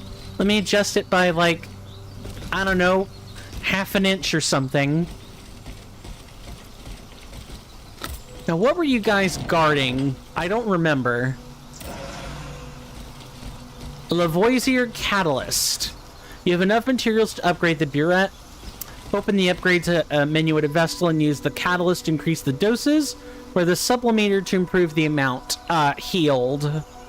And I believe we got a catalyst, not a sublimator. Oh, game, you're not going to let me have access? You're not going to let me finish exploring the grounds of Chateau de Saint Cloud? Is that not happening? Alright.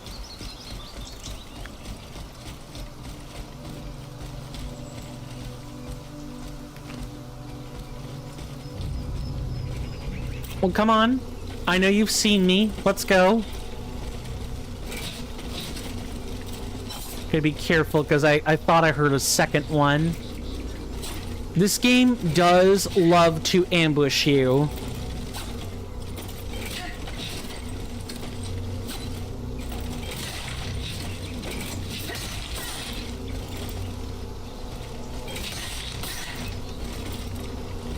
It surely does like to strike at the same time I like to attack.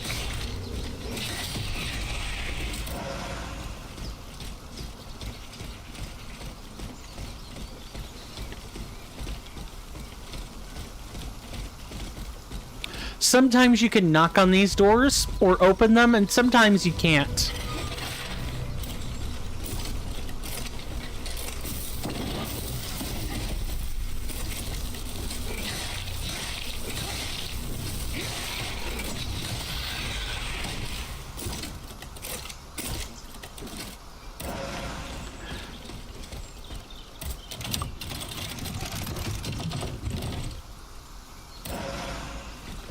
Falchion and Saber.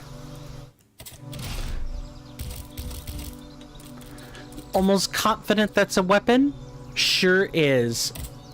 The coordination problems posed by the use of this dual weapon meant that the wart automats were unable to wield it. It was therefore included in Aegis's experimental arsenal. Special move: by using the sword and falchion in combination, Aegis can perform a spinning attack that delivers a flurry of hits. Sabers, axes, and swords have only played a minor role in the armies of the Kingdom of France since the adoption of the standard flintlock musket.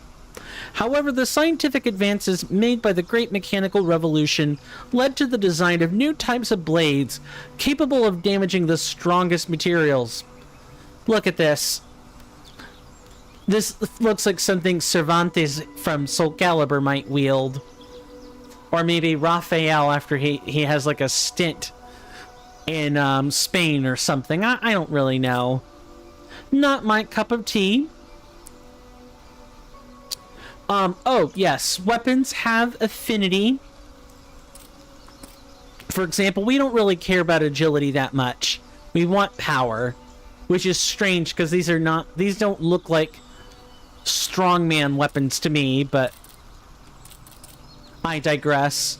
It pretty much tells you which stats you want to upgrade. So I guess we won't be investing very much in agility unless we, feel like using a light weapon instead.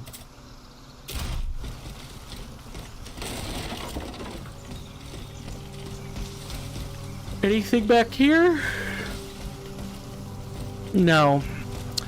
My diligence was not rewarded. Instead, it felt like it was punished. Yeah, that's not true. I'm faffing about with the words here.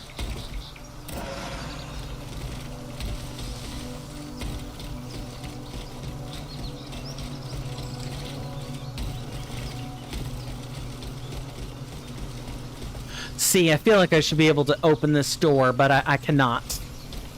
Alas. What about up here? Pretty sure this doesn't even let us go over there. I'm kind of like doing some things that I didn't do in the play testing, just to be sure I'm being thorough. Yeah, we stuck, boys. We're gonna need to, oh, we should probably upgrade the burette now that I'm thinking about it. And unlock the next module slot.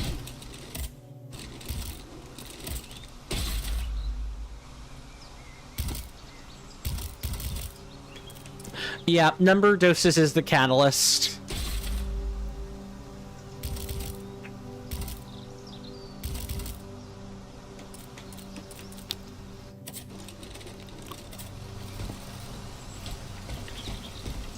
All right, let's get back to it. Nice. I'm not really interested in fighting you, gentlemen. Just get me across the finish line. Oh, actually, but there were barrels we needed to check out. All right.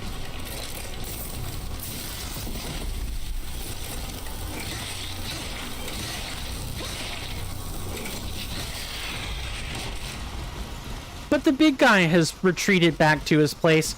Yeah, enemies are on very tight leashes in the tutorial area, so you don't usually have to worry about dealing with them too much. In the next area, though, we're definitely going to have problems.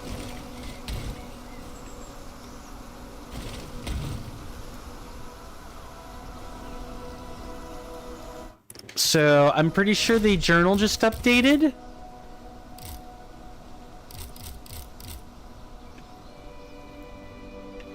Yeah.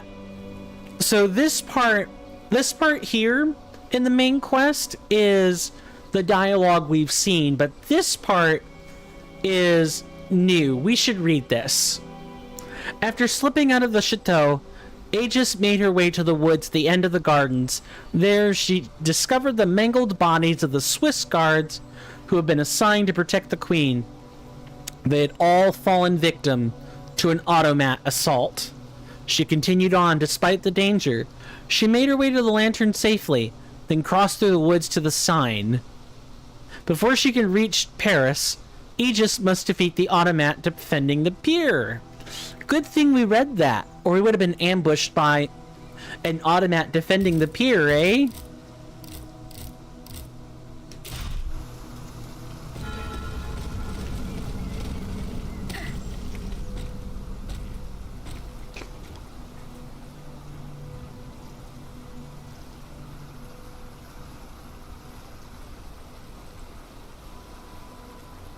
This boat will take me to Paris.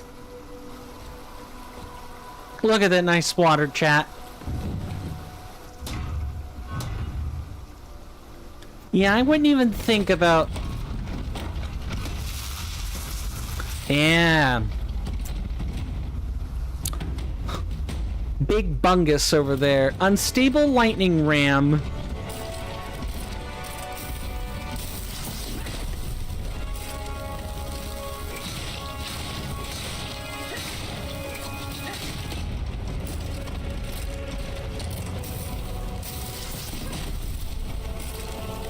Wow. Yes, I had about the same reaction as well. After, you know, using guns. Too far away. Come on. Yeah, so the muskets have a very limited range.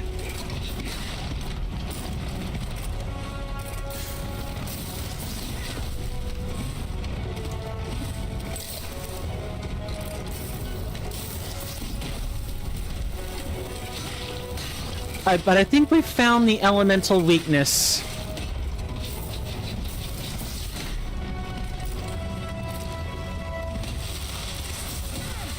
Oh, yeah, don't be near that coin.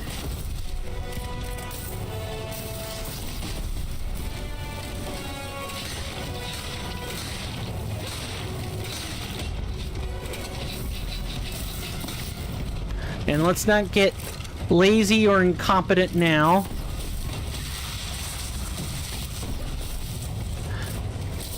He says while getting lazy and incompetent. Grade 2 stable charging module and a key. Well, we've got barrels to break, ladies and gentlemen. And we only really get one chance to break these for a while.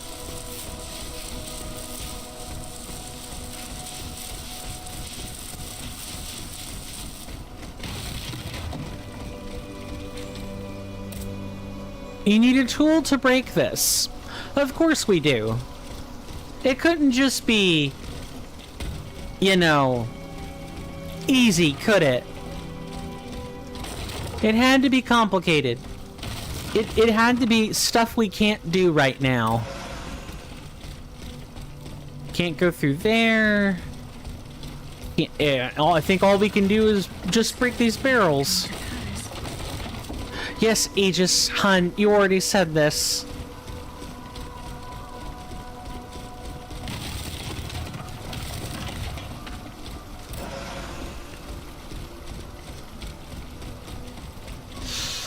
All right. So I think in the interest of pacing, we're going to take a break here. I want you guys to just get a good look and, you know, see what there is to see here. If there were a first-person view, I'd gladly give it to you, but there's not. There's no such thing. I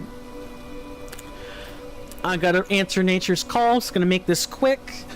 If you guys like this content and you hadn't considered doing so already, please follow and or subscribe on Twitch and or on YouTube, respectively.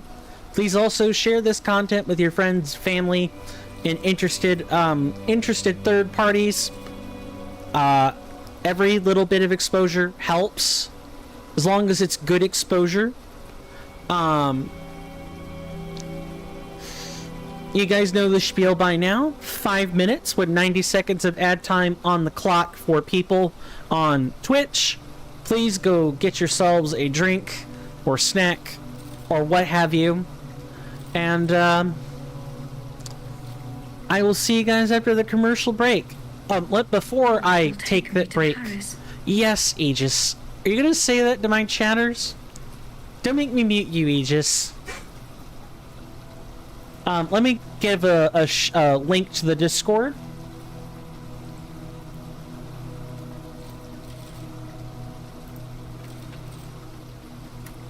The Discord is the place to be if you want to keep up with my schedule, talk with the rest of your fellow audience members, your fellow senators and inductees, who come from all walks of life, in order to be here.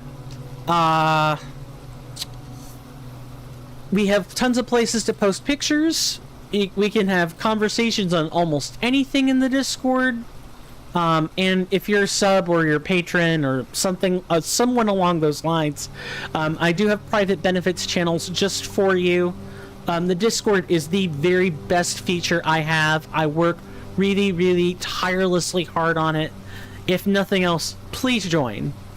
It's free. It's not gated behind anything. Yeah, I think I'll let the Discord sell itself on those merits. And with that, I will see you guys after this commercial break. Thank you.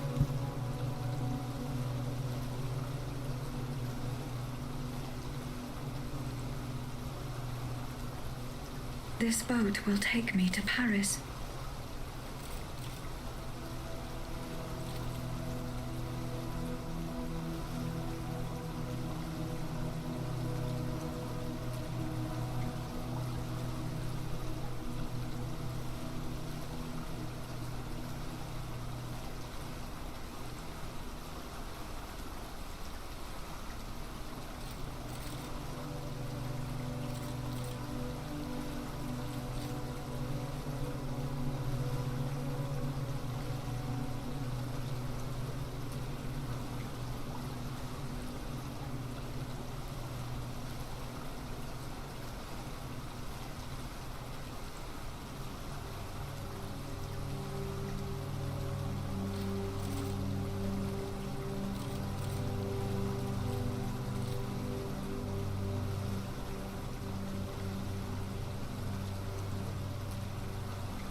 This boat will take me to Paris.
This boat will take me to Paris.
This boat will take me to Paris.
This boat will take me to Paris.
boat will take me to Paris.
I am back. Sorry about that. Boat will take me to Paris. I'm afraid that nature held me on phone call for a lot longer than I was expecting. So sorry about that, ladies and gentlemen. Hopefully everybody enjoyed their extended commercial break. Are we ready? Are we ready to waste alchemical capsules? Let me scooch maybe a little bit more over here. Yeah, there we go. This'll do. This'll do. All right. Let's go to Paris, ladies and gentlemen.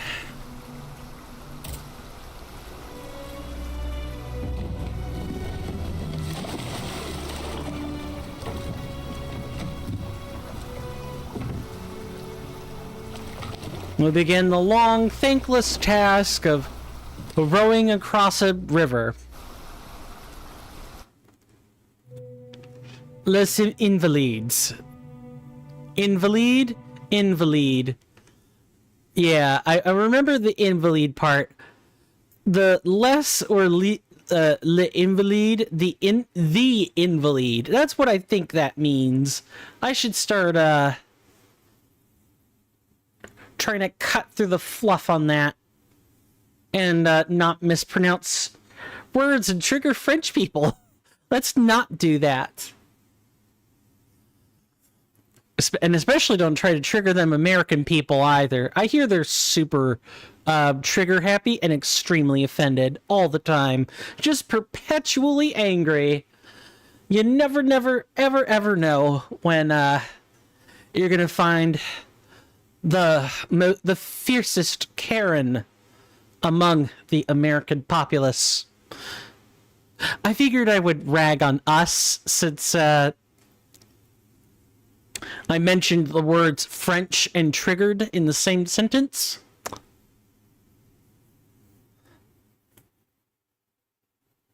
Best to hate everyone equally, right? Isn't that what they always say? I think it's best to love everybody equally. Hate, I don't know anything about, but that's not true. I know exactly what the confines of love and hate are.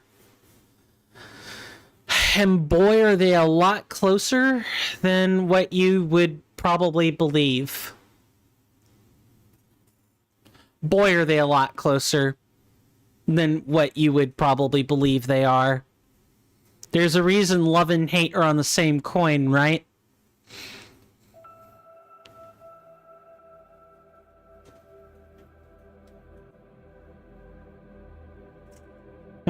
I think I should probably apply the same gradient to the chat label. So, hi, welcome to Paris, or Gros Caillou.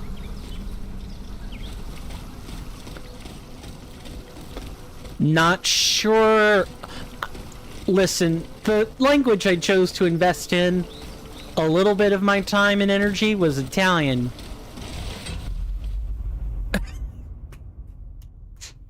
Aegis is broken. I'm broken too. Oh my god. Yes. Just fall down in the river. Ah, that's so good. She just goes instantly thud to the bottom of the river and dies.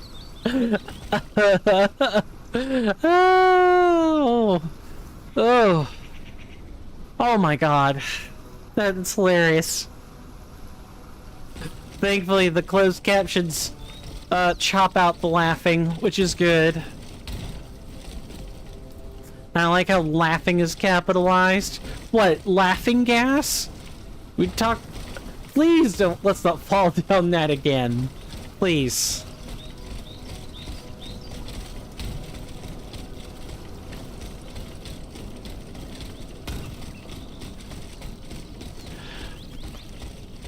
Well, we're gonna have to go into town and get our bearings.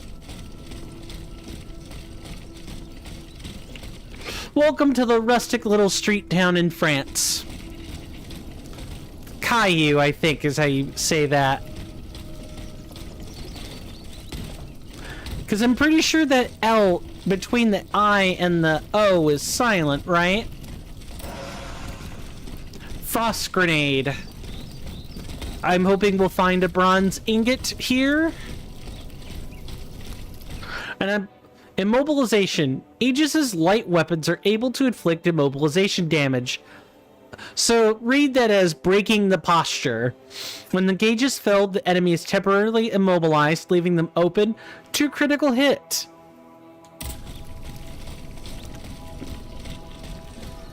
Yeah, you know what? I like it when games show the posture. Like show the posture gauge filling up as opposed to the obvious, just tell when you broke them, bro. Yeah, sorry, I don't think I can do that.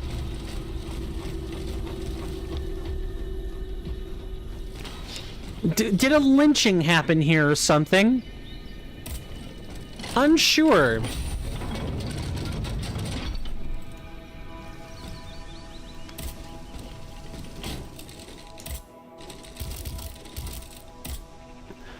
Yes, we can unlock all 4 slots. Really, really cool.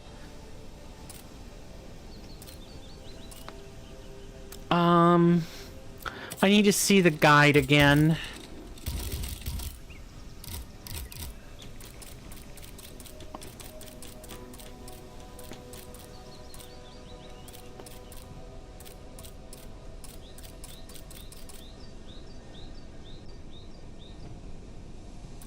Okay, we can just view everything all at once. 1789 in Paris.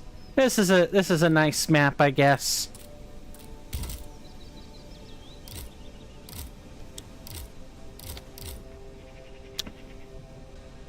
View completed quests. Okay, yeah. Let's make sure we read this. On the riverbank, Aegis was confronted with a remarkably powerful and hardy machine. After defeating her enemy, she jumped into a boat and set off for Paris. Aegis moored at Gros Caillou, a Faubourg. Oh my god, so many French words. What do you expect? Near Les Invalides. The Invalide. Aegis must fight her way to Monsieur de Vaucanson's workshop. The names I'm going to try to get right. But if it's just a name for a place, I don't know about that.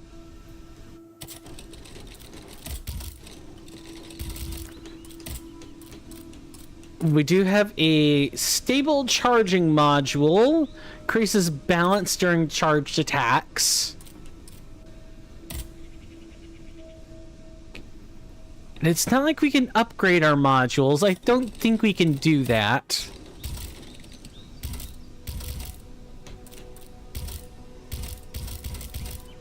I also love how Aegis's model just does this. I'm sure that's making everybody a little bit airsick, so we're gonna stop, but I had to do it just a little bit. Okay, attributes. We have health. Let's go for some power. Just increase our impact a little bit. This isn't the build I want to be playing with, but I feel like increasing our power will help slightly. And then we'll continue on the path of upgrading our guns. Also, I guess we should buy some capsules. Yes. So here, you notice that the weapon we have more weapons now. We also have the rest of the Polygnac set. We have all the stuff right here, and I'm pretty sure it's worse than what we're wearing. I do want to purchase everything, but now is maybe the armor isn't even all that good. We'll purchase everything. Grade 1, Will to Live. This module slightly increases Aegis's armor and balance when her health is at its lowest.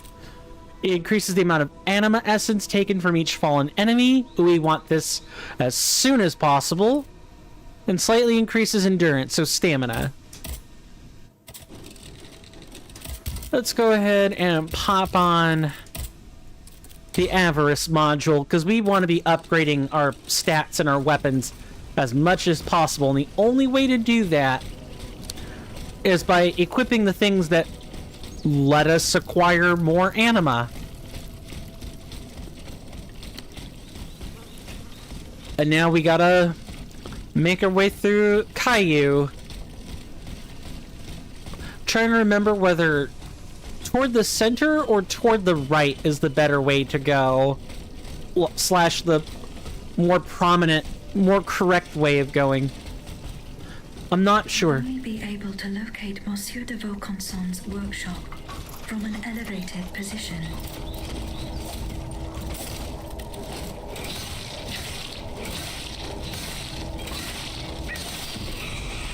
Did sustain some damage, but that's fine.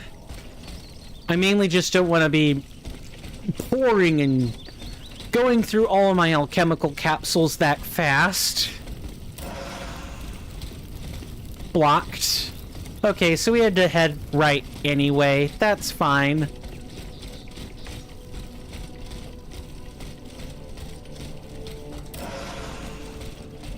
Ooh, we picked up 10 of those bad puppies. Yes. Give me more capsules. I want to be able to just use my gun. Not even think about my baton. I don't know if I really care about it all that much.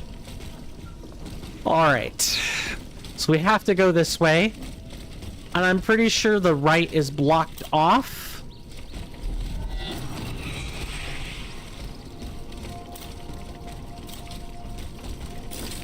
These, I'm pretty sure we want to, we want our gun or a musket for. I see you up there.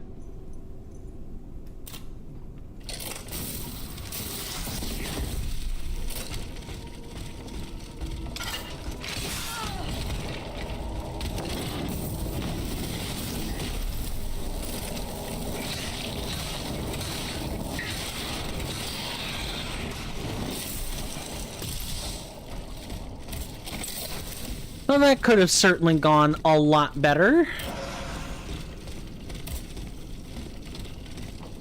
Water flask. I think that's a mission item. This flask found in the Faubourg de Gros. Faubourg has got to be like a definition for city or something, or like a small town out on like the frontier. Contains a pint of clean water. It must belong to a worker at the Invalides Foundry.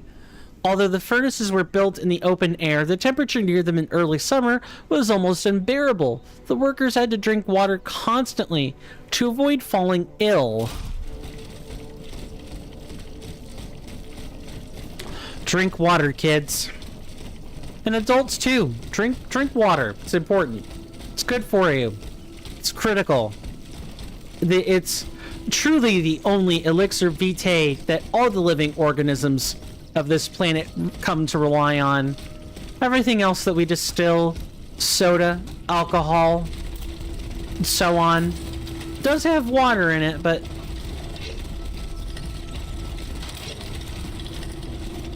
unless the water is just unclean.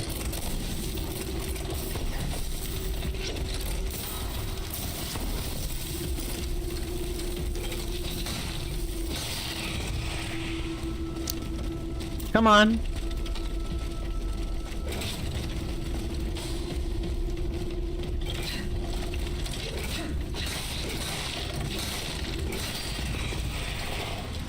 Oh. All right. That could have been a mite hairy. Blocked. I believe we unlocked this from the back.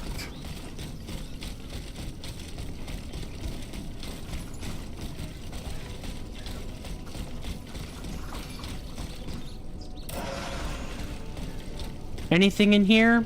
Nope. Okay, then I guess. I guess if we could open it, we already would have been able to do so, or, you know, needed a key.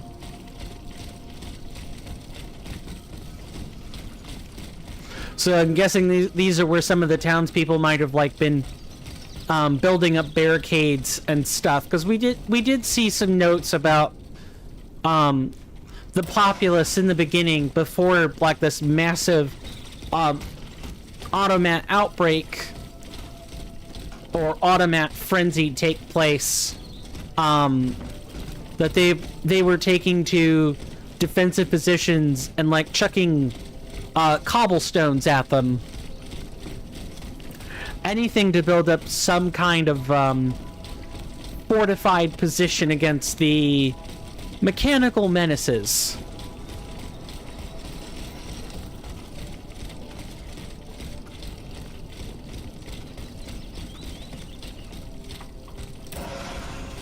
Just gonna keep going this way and like unlock the shortcut.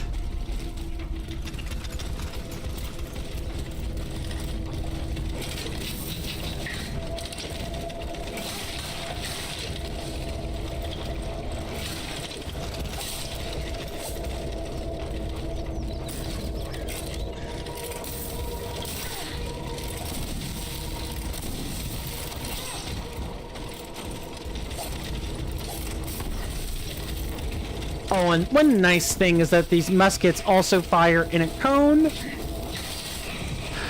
So they do affect everything in a short spread, which is really, really good.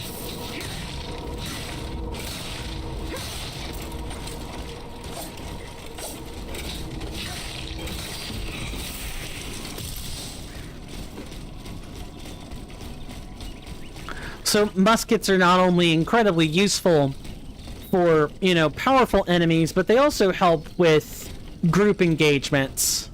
They can help a lot. And I really recommend making sure you keep them fairly upgraded. Unless you're doing a challenge run, in which case, God help you.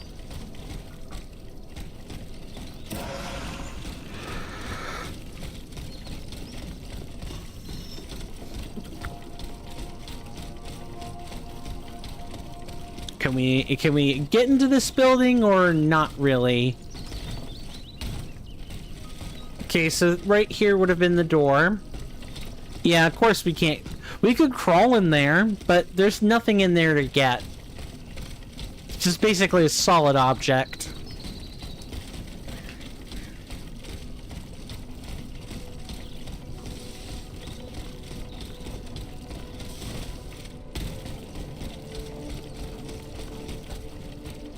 Okay, what next? I hear something off to the left, which is why I'm kind of trying to be careful.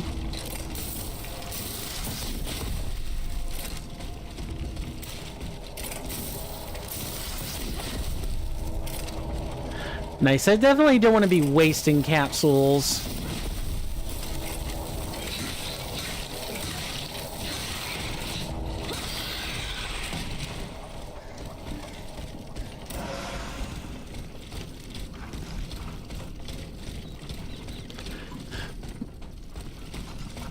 Okay, this here is a shortcut. We want this immediately.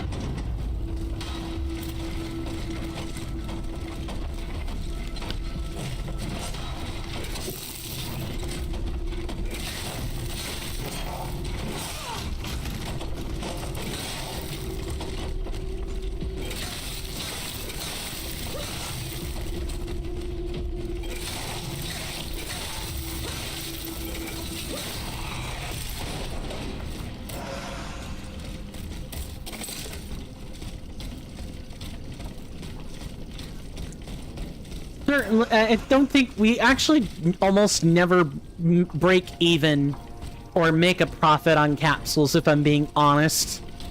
We're almost always, like, operating on some sort of deficit. We don't have a drop of water left.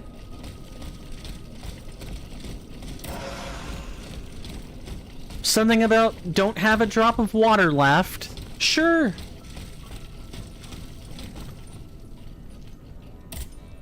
Water, see will play. Yeah, I'll grant your request. Here is something to quench your thirst. Praise be to God. Bless you, whoever you are. Take this for your trouble.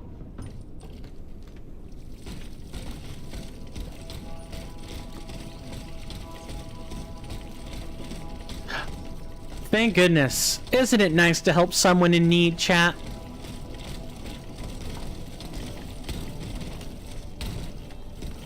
I think so anyway.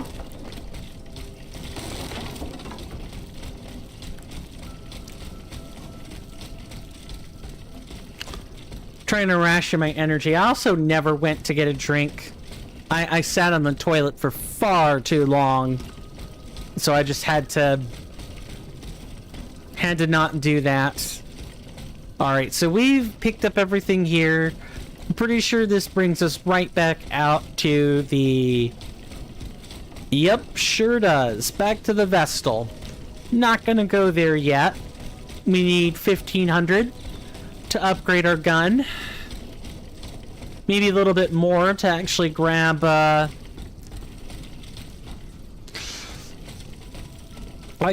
some extra capsules. Come on.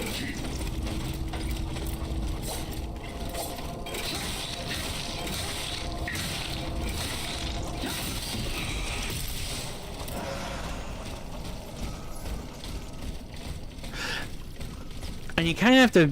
You can only use your ears to help you get a sense of direction, but I wouldn't use them for much else. Some of this has definitely got to be about your eyeballs. Oh, these guys.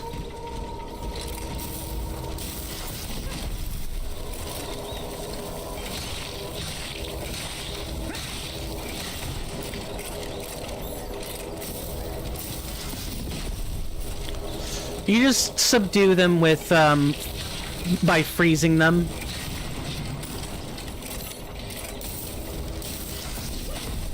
Nice.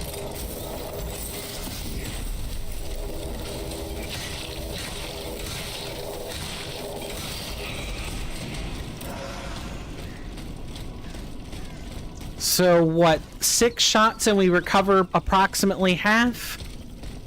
Yeah, these guys aren't too bad in melee. If we have to fight another one, I will show you how we can defeat them in melee combat. It's not too bad. It's just, using your musket is so much better. Well, I think we're desecrating the dead.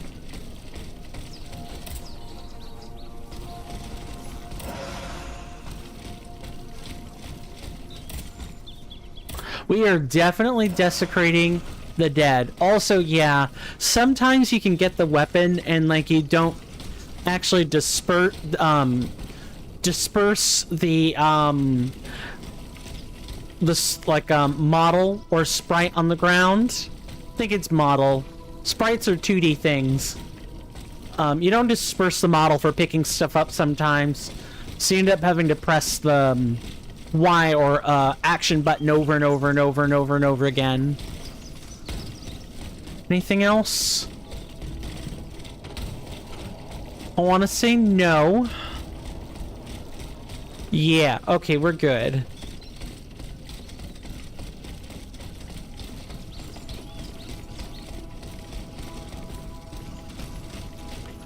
Let's clean out the backside first, just in case. Dizzy. Dizzy? I don't know. I'm pretty sure we can't cross through here.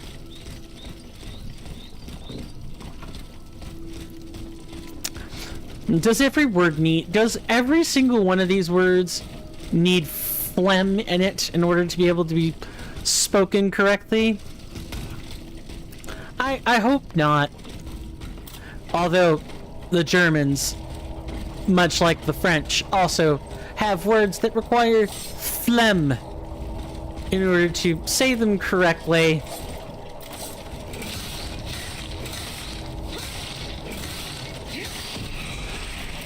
Nice.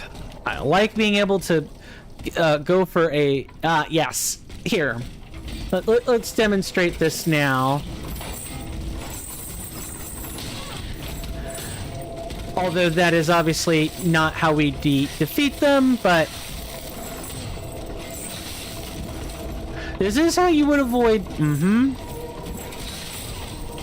And these guys do hit, like, Mack trucks.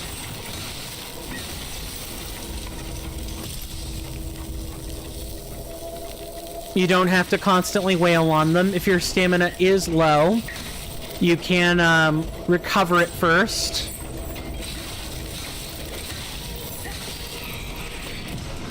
See, not too terrible. We even got back what we lost.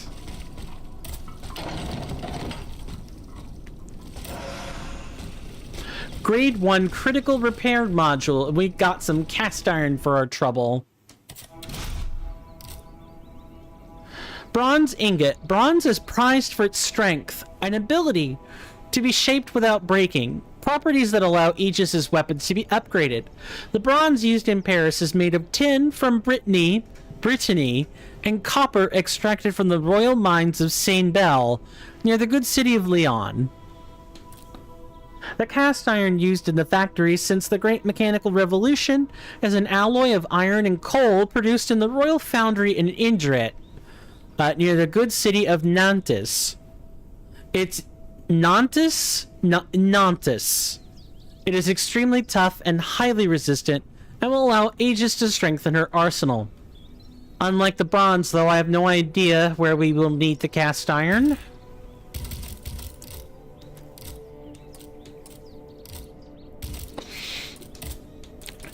Critical repair module. This allows critical attacks to... oh, it's the ruby ring in Dark Souls 3. It's Aldrich's ruby, where critical, like, riposting something restored health.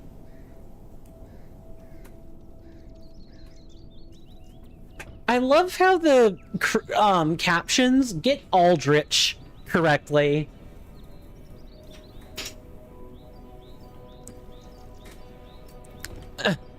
It's amazing what you get, what the captions get correct and what they miss. Well, we might as well use it.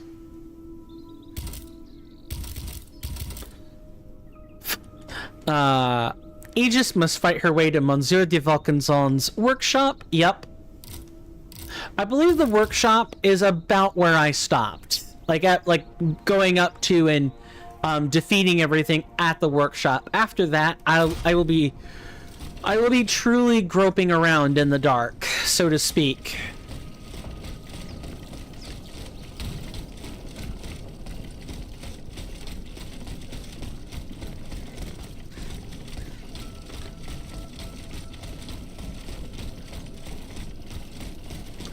As always, do let me know how the audio and video sounds.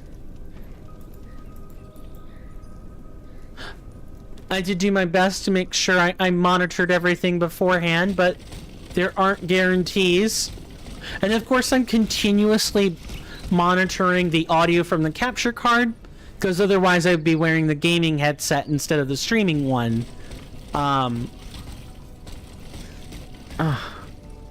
Need to not pick at that. There's a sore on my upper lip. I've been... hello, yes, right. We actually probably want some cobblestone in our quick access belt.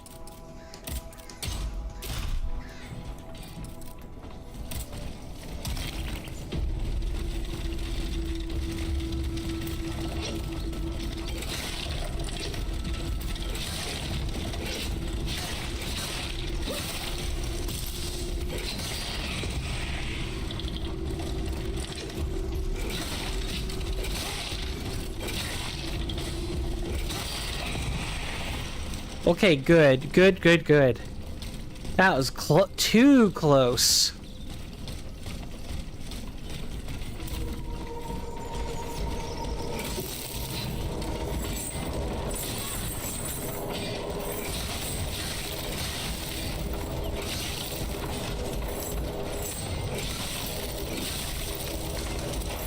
Oh, yep, get it? Get the timing correct.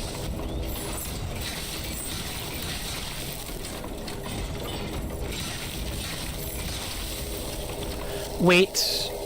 Alright.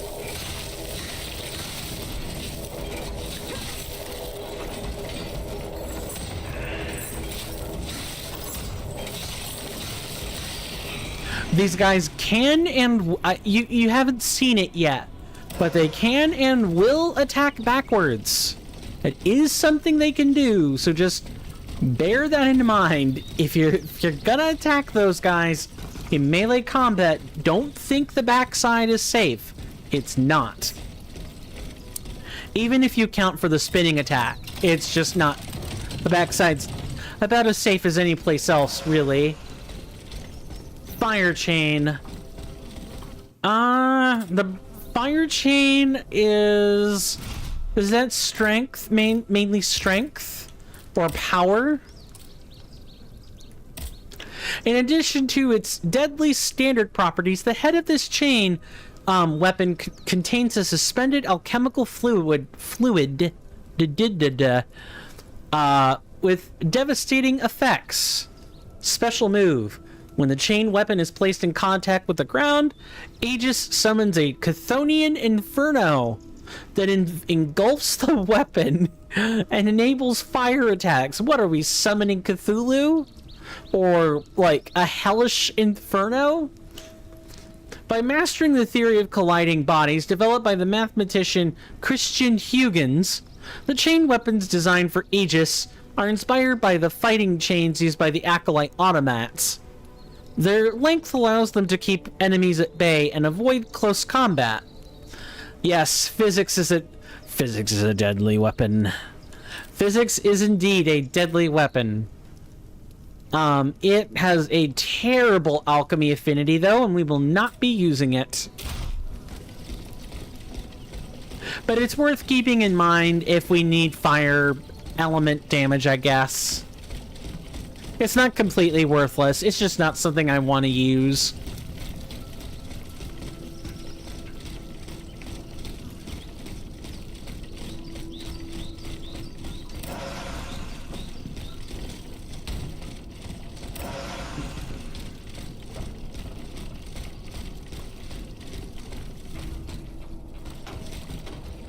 Oh, are you gonna come down here? Alright.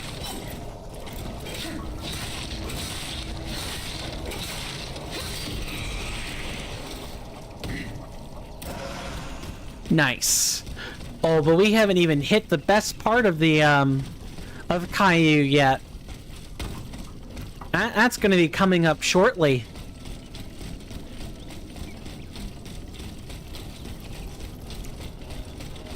Just making sure we don't miss anything. I'm glad I did that. This is kind of going towards the high point in town that Aegis was mentioning earlier.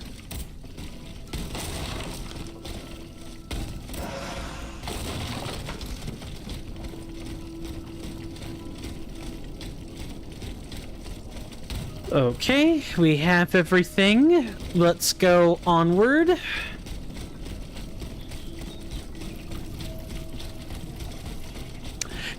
Getting more endurance will let us attack for longer and run longer. So there is a reason to actually grab some endurance or vitality. What was the stat called again? I'm sorry, vigor. Vigor. Didn't vigor do the exact same thing in Lies of P? Obviously different secondary parameters, but I want to say vigor boosted. Oh, I gotta be careful. There are riflemen up here, I think. Yeah, the lancers here can shoot. We're going to unlock this. And let's ignore that for right now. Let's go upgrade our gun.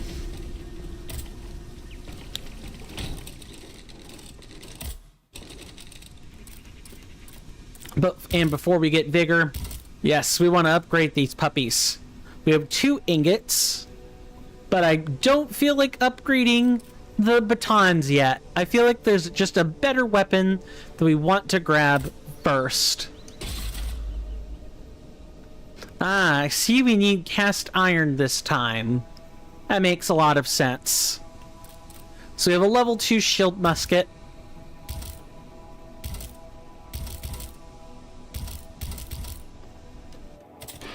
Now let's go deal with stuff at the boutique. Yeah, okay, there's a lot more chemical capsules. We do want those.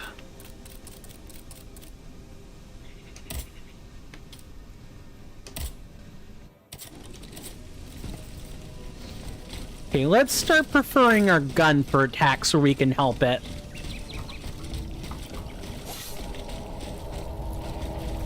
You know, when we actually need them and not routine mooks like this.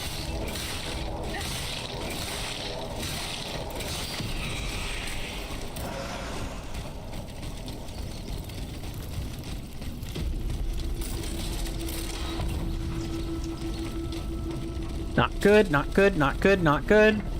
Yeah, those really do hurt. The shots from the Lancers hurt a lot.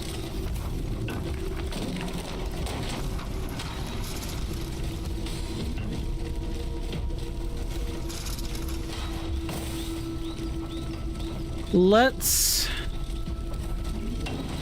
and yeah, they do get exceptionally good vantage. Let's, wait for this guy here. I sort of have to be in line of fire, which is like a huge problem.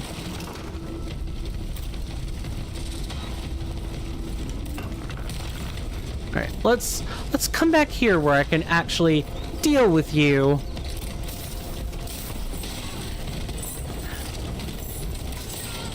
Yes. See?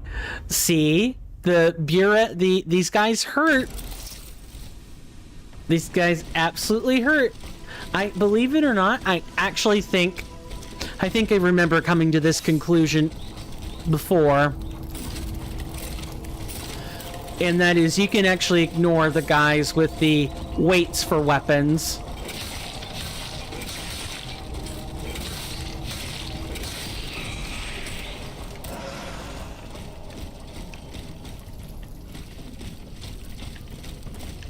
Alright, let's just try to ignore the guy with the weights this time.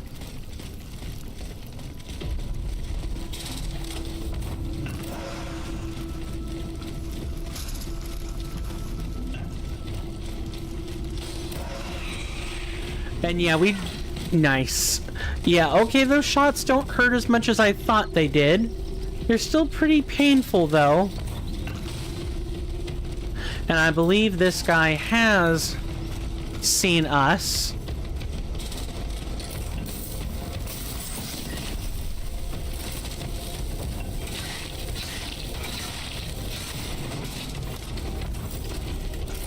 We wait.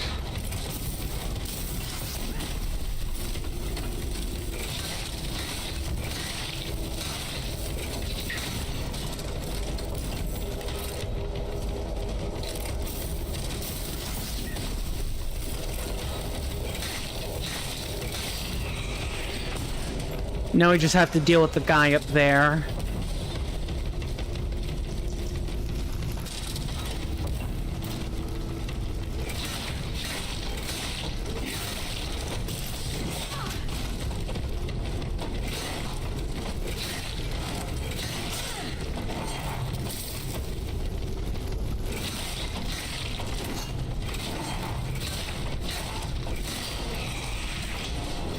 Excellent.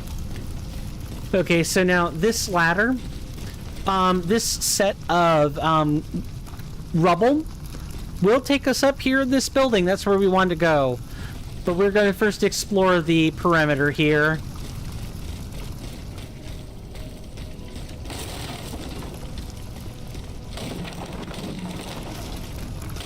I'm pretty sure only the barrels get you something if you break them.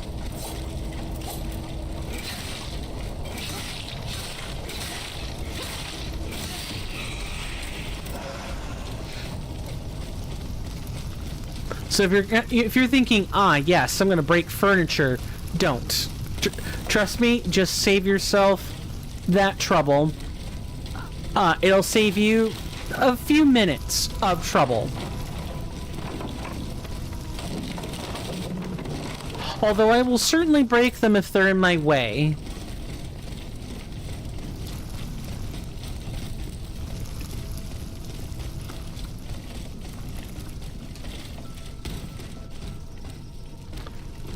Yeah, it's like right here.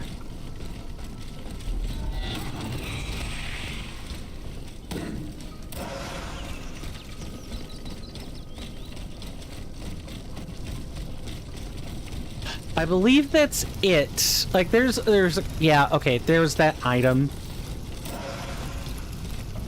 that we somehow didn't collect, even though I know we collected the item from it. See what I mean? So now we can go up here.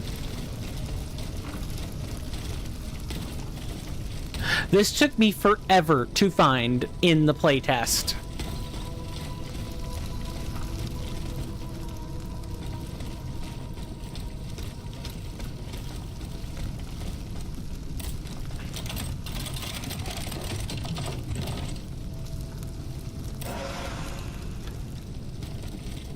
Musket and culottes and shoes and gaiters.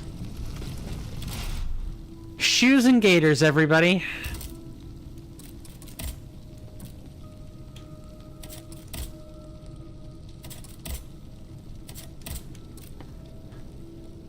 Ooh, we get less flame resistance, though. Yuck. These culottes with bronze... Culottes with bronze knee pads are modeled after those worn by young royalists who took to the streets to quell the rebellion. Aegis's culottes can randomly produce alchemical capsules? What? Are there actual set bonuses? If so, I mean, it's really cool, I guess. I do love the design of the clothes, though, in this game. These shoes provide Aegis with enhanced support that makes her standard and alchemical attacks heavier. As a result, the enemy is more easily thrown off balance.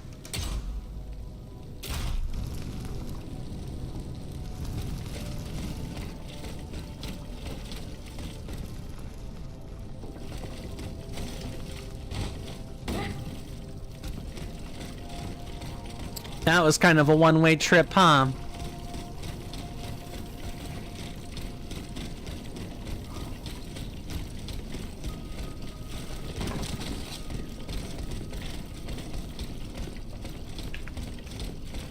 I want to say there's another interactable house around here.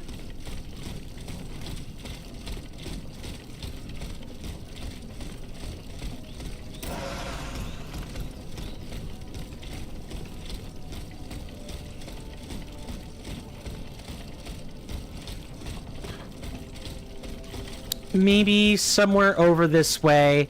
Yeah, I know I remember another. Hello. Hello, Mr. Lancer.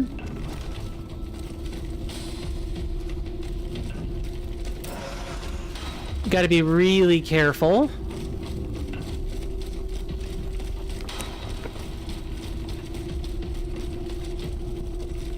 Shut up, everyone. Someone's coming. Oh, no. No! Another one of those evil machines! I wonder what do those dots above the window signify anything? Maybe the, history nuts or historians, would love to comment on this. I can tell that these are like French colors, but what I can't tell if this is supposed to be a situation like, I'm on your side, please don't come in this house, or, Shut up, everyone. Someone's coming. Oh, no. No! Another one of those evil machines! oh, I think it's because we're in combat.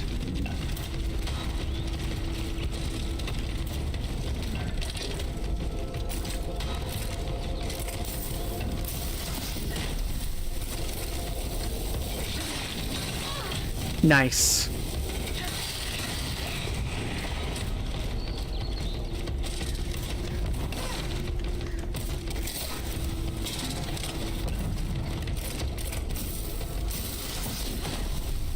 Get out of here.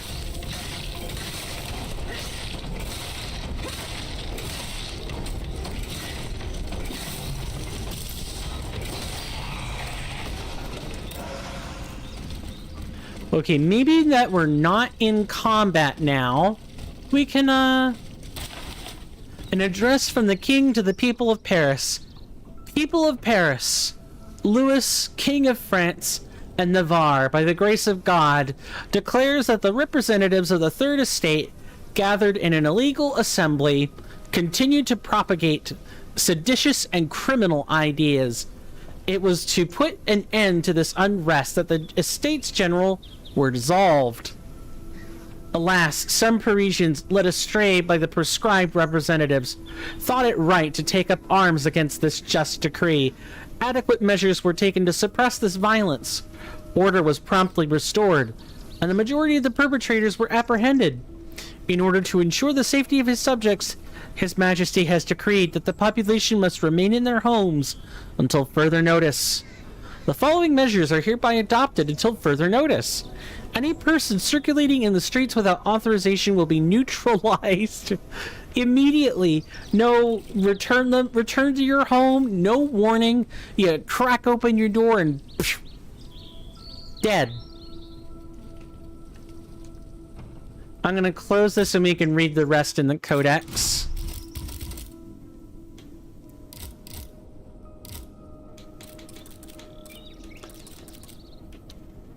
Just go in here.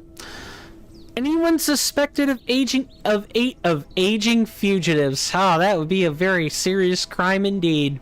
Of aiding fugitives will be imprisoned and interrogated. The enforcement of these measures is entrusted to the command of His Majesty's Mechanical Army. I see.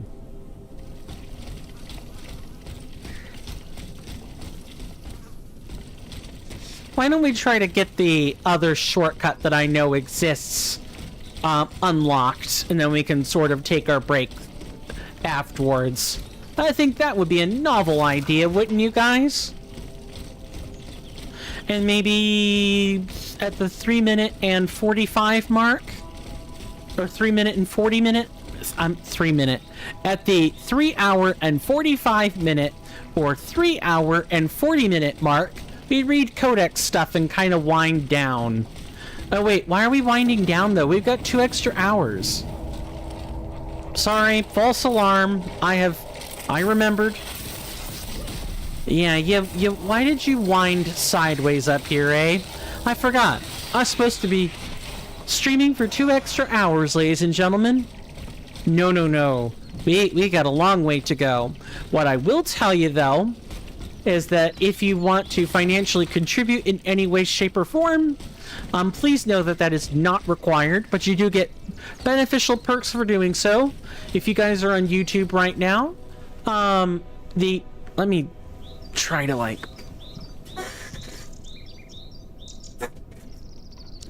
No, that's too far to the left. There we go. Maybe something like this. No, that's too far to the...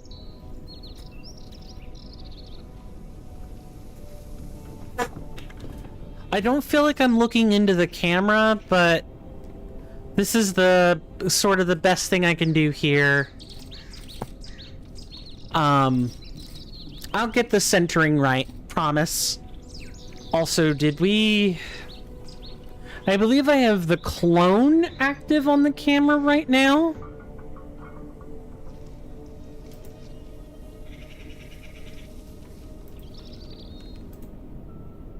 I do, and it's not sharp. Hold on, we gotta sharpen this.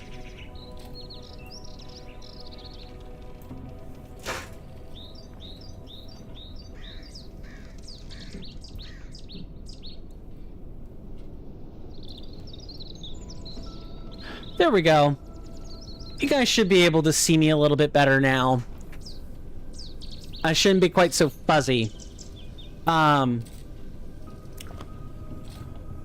if you guys do want to contribute in a financial fashion, for you guys on YouTube, I really recommend Patreon or Coffee. Those are going to be the easiest ways to get your sweet, sweet perks. I also will again recommend the Discord, which I believe it should still be in recent history. I'm not going to put another link to that quite yet. But I do recommend the Discord just to help make sure you get 90 to 95% of your perks that you do have. As for...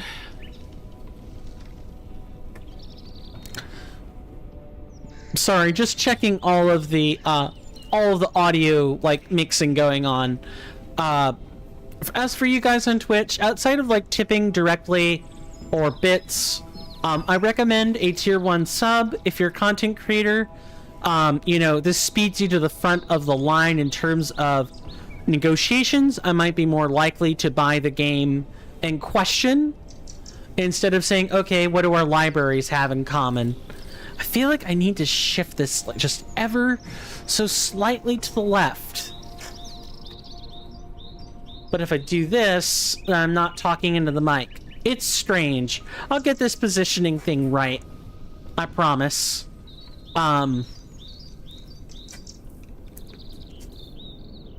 Right, where was I? Yep.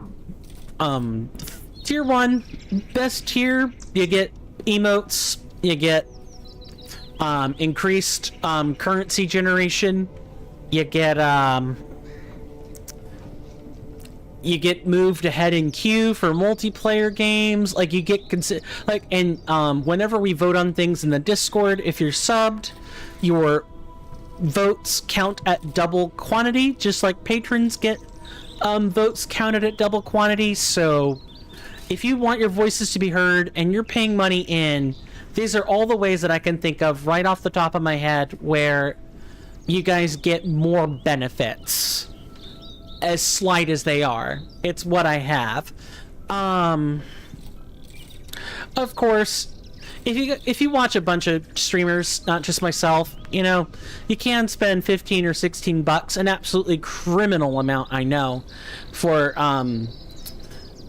you know, Twitch Turbo, which cuts out all the ads no matter where you are. And, you know, we content creators, we streamers, we get the ads you would have skipped out on anyway. But most of your money is going to Amazon. So just be aware. If you're trying to more directly help a streamer, you know, tier 1. That's the best bang for your buck. $6. If you don't care about that, or you don't know who to support, or, you know, you treat it like a TV service, you don't want to see any ads, and I totally do not blame you, then Twitch Turbo is another way to do that. I don't recommend it, though. It's also too expensive. At least for me. You guys know the spiel by now, and I'm done shilling, so we're gonna take a break, and I will see you guys after that break, and thank you so much for hanging out with me. See you then.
Sorry about that. I am back.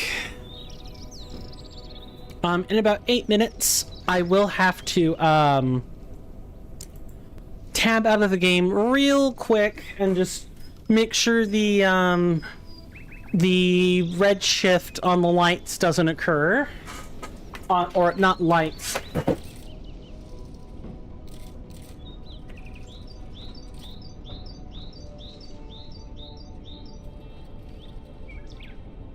Okay, I didn't mean to spook people.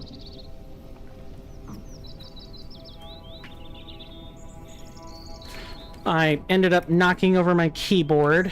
That's what happened. So I'm just gonna untangle my keyboard and my mic.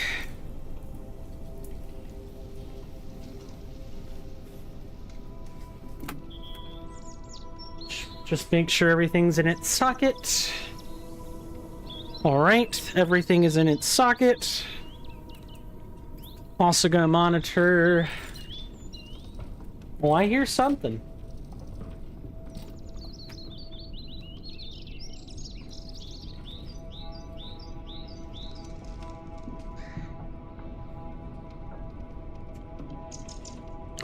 Alright. Sorry about that. Hopefully everybody is well and good and you know, not scared or spooked. I do apologize for that. I did not intentionally knock over my equipment, but I did knock over my equipment. That is what produced the scare. I am sorry about that.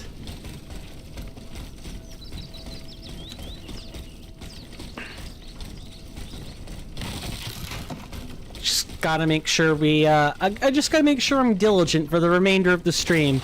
I don't want 2 such scares after all. That would be really bad.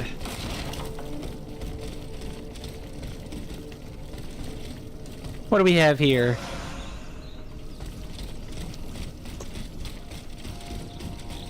Oh. Good lord. Okay.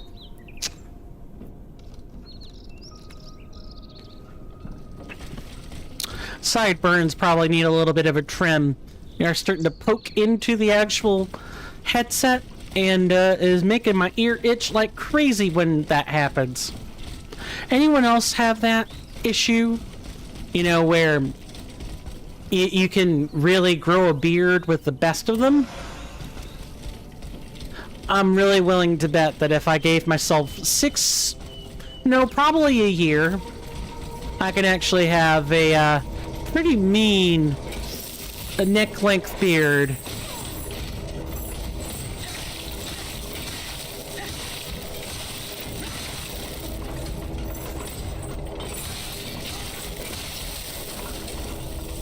Go ahead and just wait for energy to come back.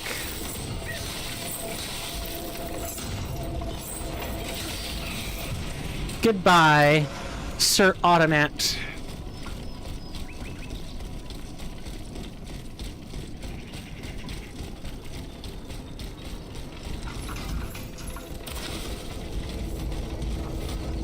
I will read this later. These guys hurt. We were warned that they might hurt.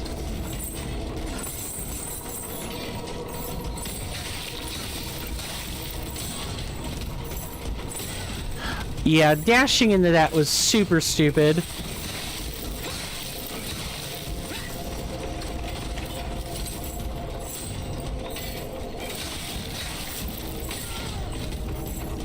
I did not want to dash into that.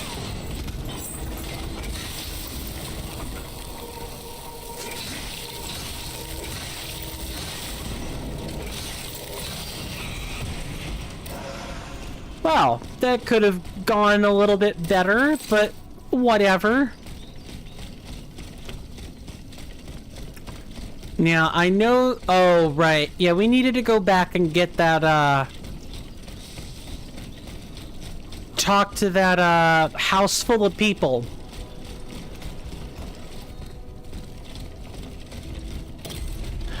Frick.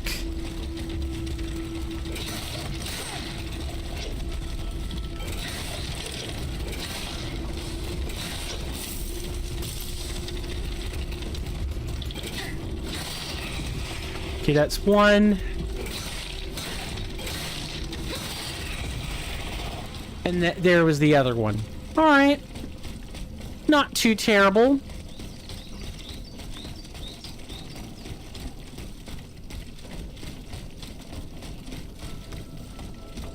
Okay, it's this house here. I'm almost certain of it. Shut up, everyone. Someone's coming. Oh, no, no. Another one of those evil machines. Question.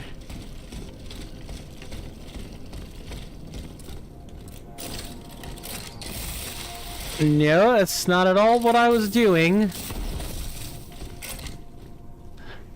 It sucks that you can't... Oh, there we go. Speak to Do Plowman. not fear. I mean you no harm. Ah! It speaks, too. Get out of here, you damn pile of scrap metal.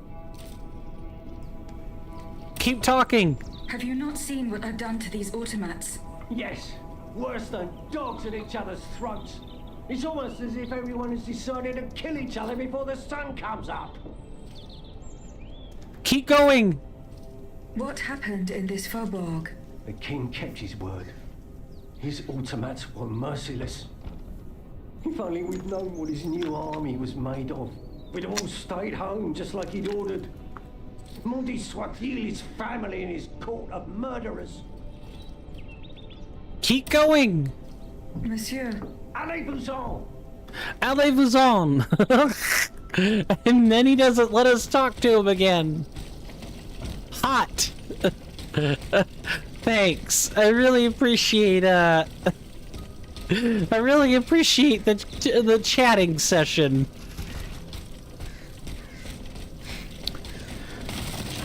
Allez-vous-en. Yep. I wonder if that really means go away, though. And it isn't like this game's version of French.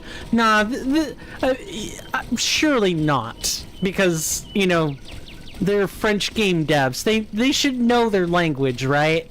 They're not like... They wouldn't make stuff up, would they? Because I know people make up gobbledygook English all the time. And it's different than, like, you know, coming up with game terms. I'm trying to think of a good example of this.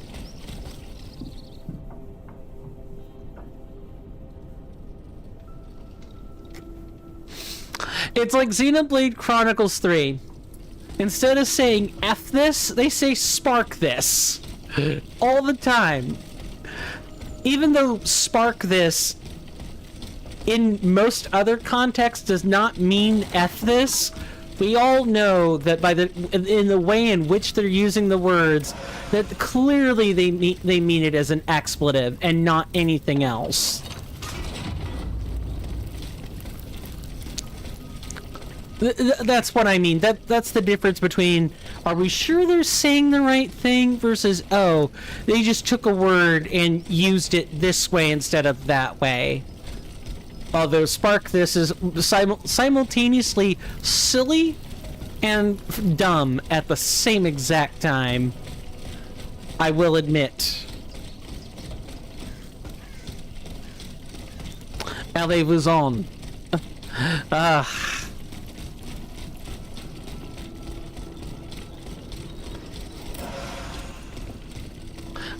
And I see that the orange shift has occurred. Give me just 1 second, ladies and gentlemen.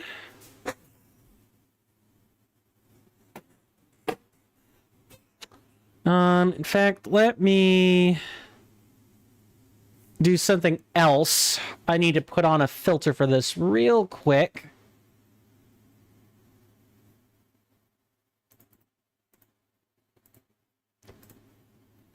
We want user-defined shader. Blur. I'm looking for a blur thing is what I'm doing. Nope. Blink, bloom. Gaussian blur. Ooh, that's like super clunk. Can we get like a... There we go. That should be sufficient. I just want to make sure that, you know, people aren't seeing sensitive information now that I have the ability to mitigate it.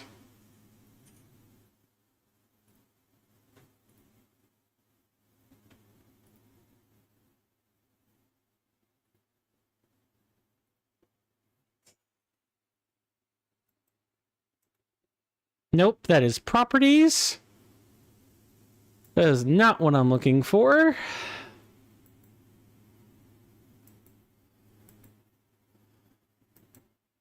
All right.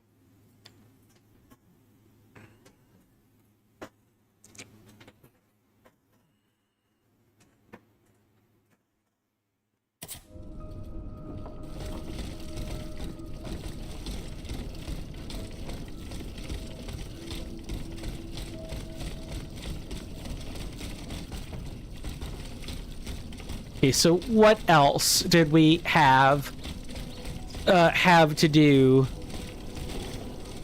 I'm trying to remember from when I tested the game out.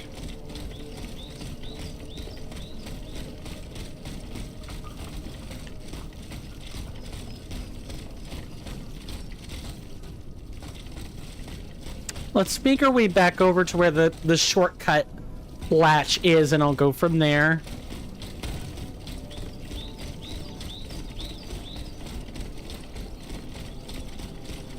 Okay, so this was the shortcut latch right here. And if we headed up this way... Yes, this was where that house was. That was where we ended on Allez-vous-en. I'm sorry, Allez-vous-en. Let's see if the... Okay, so the closed captions do not recognize the English or the French. You need English. The go away turn of phrase.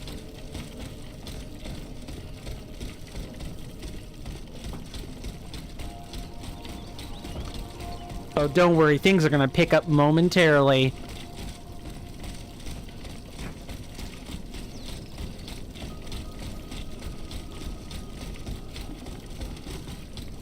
Okay, I believe we have hit the point of no return. That's not true. We've hit the point where the roads converge. That's what I wanted to say.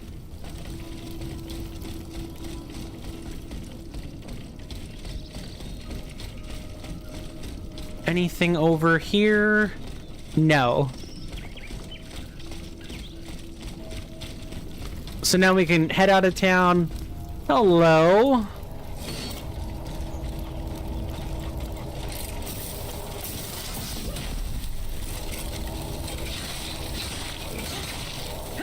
Yeah, I'm not letting you hit me with a flaming axe. That, I believe I'm gonna cut out right now.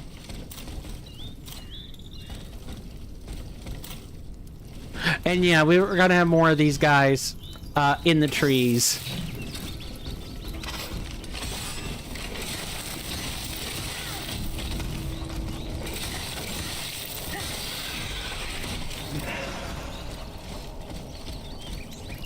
Which is just...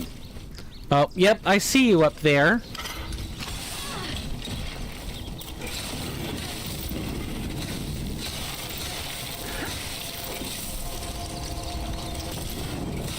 You don't even need to worry about these guys in melee either. Just dodge behind, like, do a sidestep dodge, get around them, and then start smacking. Or recover, depending on what you need to be doing.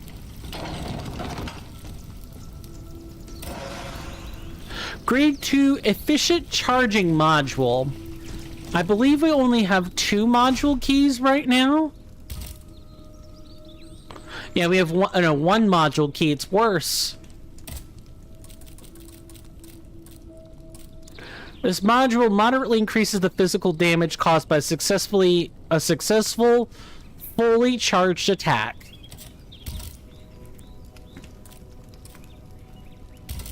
Okay.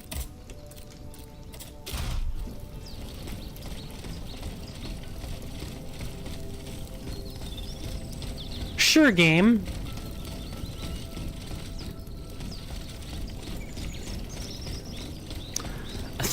I think the orange shift is gone. You guys will have to let me know if that is no longer the case. Or if that was never the case, excuse me. Oh, right. We did not read any of the other things in the codex. Let's change that. A tribute to the Marquis de Lafayette by Monsieur D. To the tune of Avec Le Jardin, Le Village. When Lafayette commands, we answer as one aloud. All of Paris calls for him. I'm pretty sure I butchered that French. I butchered the French worse than a bad butcher butchers meat. And all of Paris calls for him, and everyone sings out. His name alone is worth a dozen, and if some danger were to call, with a hero at our gates, how could we fear at all? Printed in Paris by Citizen Momoro. Price 3 deniers. Cool. I don't know what that means, though. Dear Jacques, I have been waiting for you for over an hour and cannot wait any longer. They are fighting at the Invalides, no more than 60 yards from where I stand now. I will not stand idly by and watch my countrymen die. My pistols are loaded, and the makeshift bridge we built will hold long enough for me to reach them. I hope you will be able to find me soon and join the fight alongside us.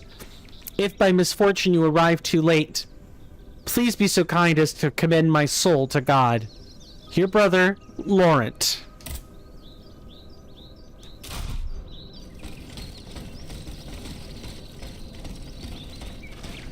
Can we open this door? No, we have to go the long way. Of course we have to go the long way. Why wouldn't we have to go the long way? Couldn't things be simple just once in a video game? No, I don't think so. Yeah, come on.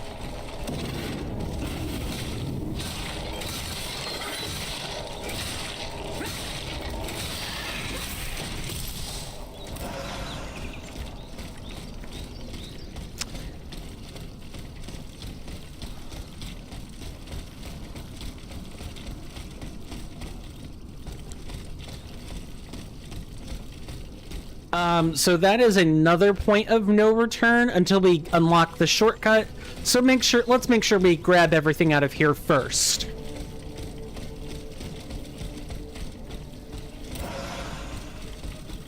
Anything up above?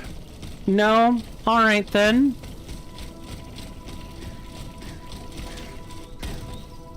Ah, I see we could have jumped over the hedges. I'm too used to Liza P, man. You don't really get a good ability to jump. Not easily, anyway. Esplanade de Invalide.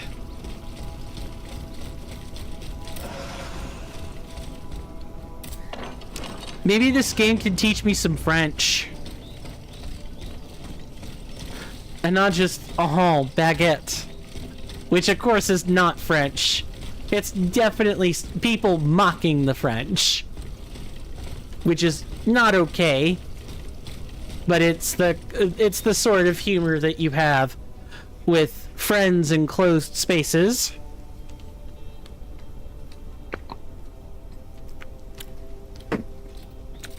Although I wonder, are there any French people out there who do the whole baguette thing? Or I know there's like one collective group of people that I watch on YouTube, and there's this person named French Lightning John. I'm pretty sure that's the name. And He's French, or speaks French.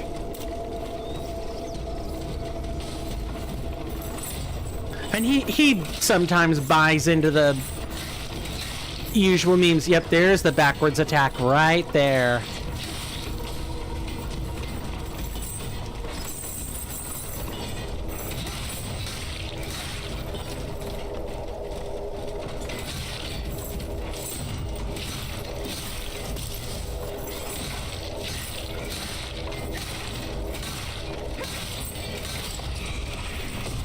Oh, I could have gotten a fatal on them.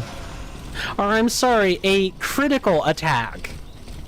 See, these games have different names for all this type of stuff.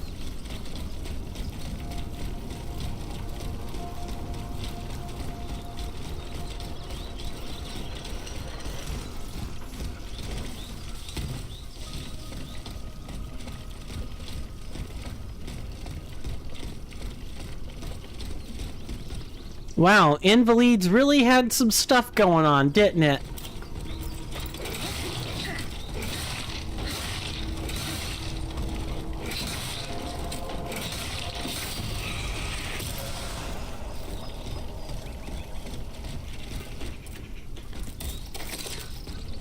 If the game was going to give us ordinary oil vials, we should use them.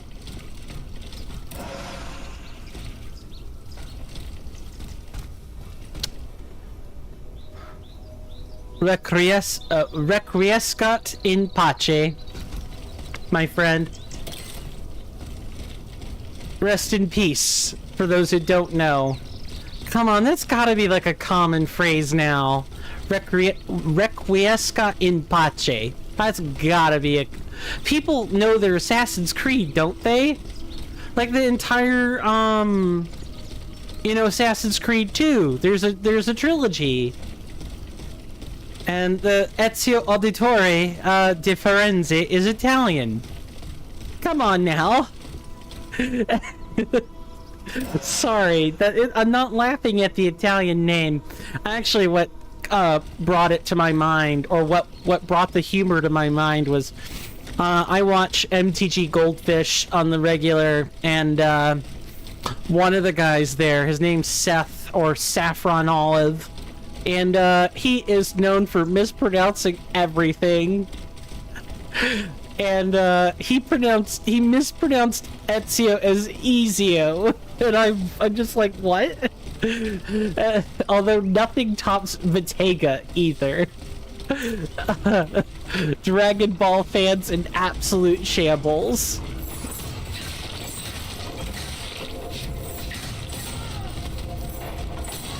Nice.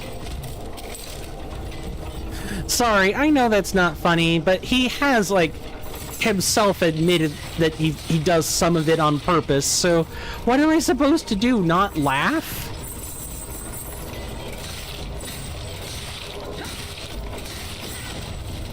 If you admit to doing it on purpose, I do think I get a little bit of a chuckle.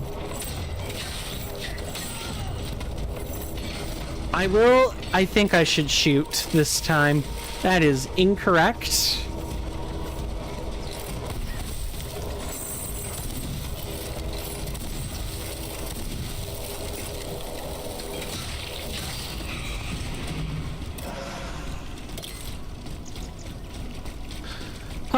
Well, we lost out on some capsules, but it's fine.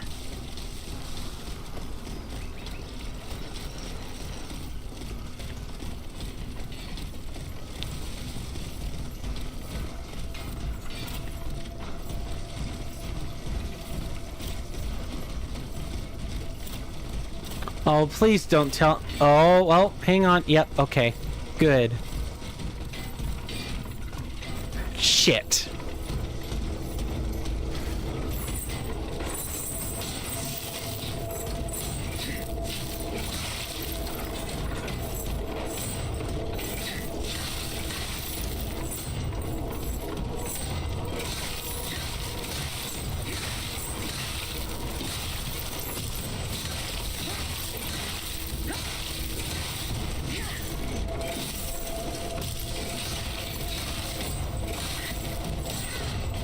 Yeah, it's kind of awful.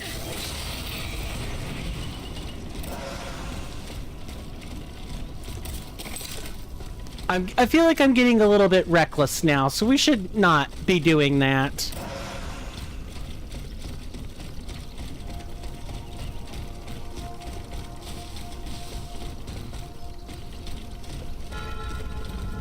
Eugène de Vaucanson's workshop, eh? We've made it to progress. Poggers! So this was Vaucanson's workshop, but here is just, you know, Invalide's his house, his mansion, literal bourgeois. Yep. Literal bourgeois. Sorry, I couldn't help but laugh. What do you guys think? If people admit or, you know, say, hey, I'm mispronouncing things on purpose, you think we should laugh at the way they say things? Or do you think, no, that's just what they're saying in order to avoid making people feel bad? That's the whole meta level thinking, the meta conversation, right? I love how the captions say or think that I'm referring to Meta, the Facebook company, instead of Meta just in general. Yep, see? You say Meta by itself in the captions. I think it's alternating between caps now. I just watched it alternate between Meta and Meta. Oh my god, it literally did alternate them. That's hilarious. Alright, Mr. Vaucanson, what were you, Someone hid upstairs. I just need to find a way in from the outside. Trust me, we will, but first... quests. Aegis slashed and thrusted her way to Monsieur de Vaucanson's workshop. Aegis must explore the workshop in search of Eugène de Vaucanson. I'm willing to bet that that's Eugene, and that's where we get the English equivalent of the name from.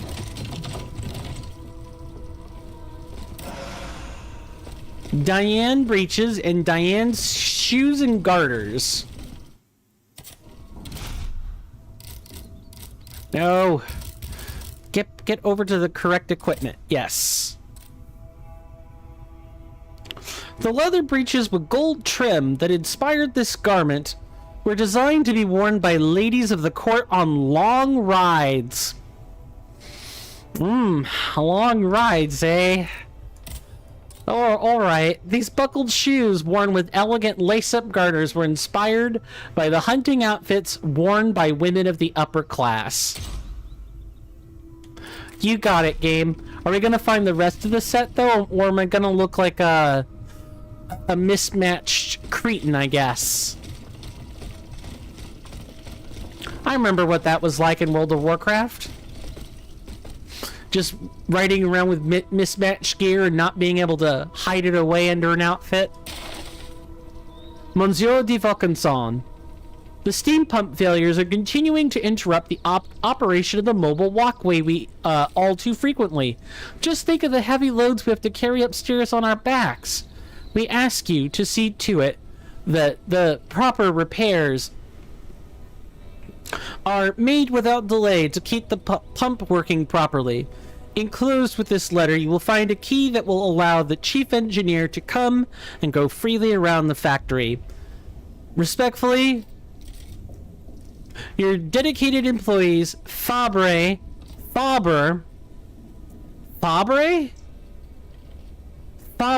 and Gabelod. Or Gabelod. Okay, I think I've corrected that. The French have some weird ways to try to get, I should say weird, unique ways of trying to replicate names in other languages. For example, this one I learned only fairly recently, and this isn't to say that it's new knowledge or anything, just it's the first time I've learned of it. Did you know that William and Guillaume are the same name? But you wouldn't know it from the way I say it. I'd have to spell it.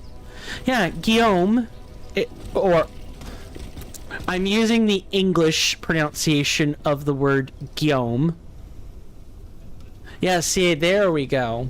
Now the captions get it correct. You notice if I say William in the captions and then Guillaume.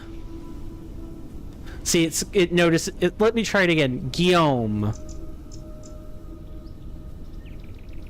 Or the captions can defeat me. Guillaume. Yep, it's saying Guillaume this time. The captions are so stupid. Guillaume. Guillaume. It's not hard. It's not hard closed captions. I could spend forever doing this. But essentially, if I spell it out, and then I spell the Germanic name William out, you should notice that there's like the double L that's common between the two names. Yeah. William and Guillaume. I see why it's saying something else. It's because I'm not relaxing the M at the end. Or I'm not adding like a slight syllable. It's weird, man. Names are weird. It's like people call me Stefan all the time. But if I say Steven, people think it's people are like, eh? But why isn't it Stefan? You've got a PH in there. And see, even the closed captions are like, eh? V, PH, F, it's all the same to me. It's all French. It's all German to me.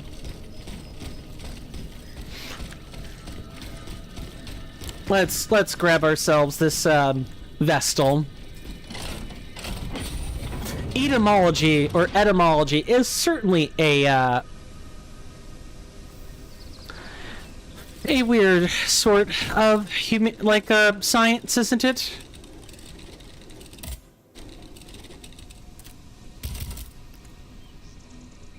Do we get a second ingot here? I'm trying to remember if we get a second one. I think we can upgrade our stats either way. Here we're gonna grab elemental alchemy. And then we're going to literally buy out the alchemical capsules. There. Now we actually have plenty to work with. Holy Lord. I probably still want to use more capsules than is abundantly necessary, but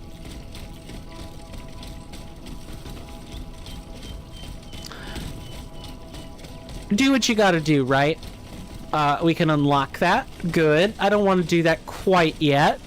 We should explore everywhere we can without unlocking doors. It's like a general rule in adventuring. You don't open unlocked doors unless you've... I'm sorry. You don't open locked doors first unless you've got a particularly good reason for it. Let's get this shortcut.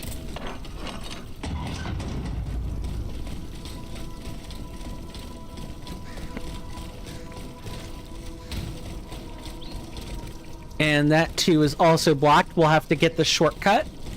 Assuming there is in fact a shortcut.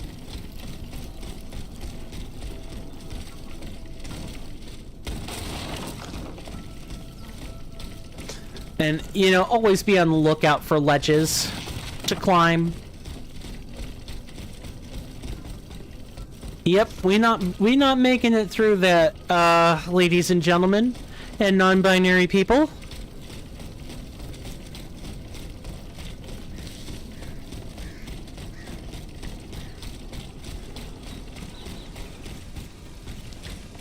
All right, Eugenie, not Eugenie. Sheesh. I'm glad these captions are not available during Lies of P. It's butchering Eugenie a lot. Oh, it gets it correct here. It gets it correct. I should not be commenting on the closed captions as much as I am. Alright. And I believe that marks the second key I haven't read. Ah, that's what's going on.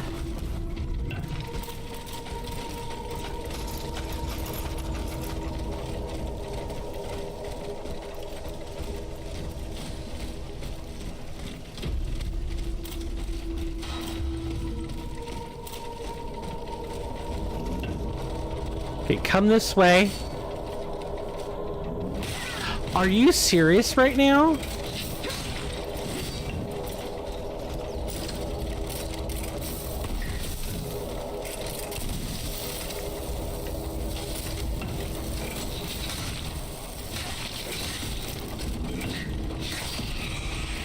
Okay, that's one. I'm gonna do my best not to be overly reliant, but we do have more capsules to speak of.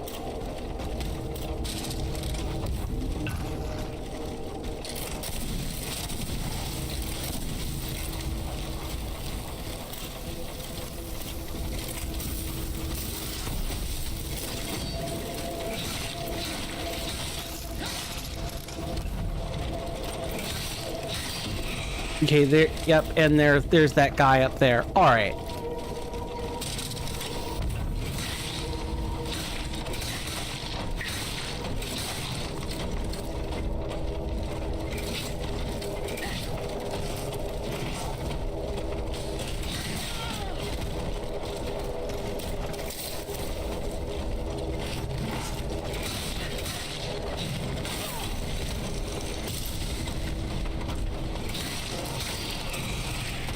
These guys are just regular mooks. This is a really common trend in Souls-like and Soulsborne games, by the way.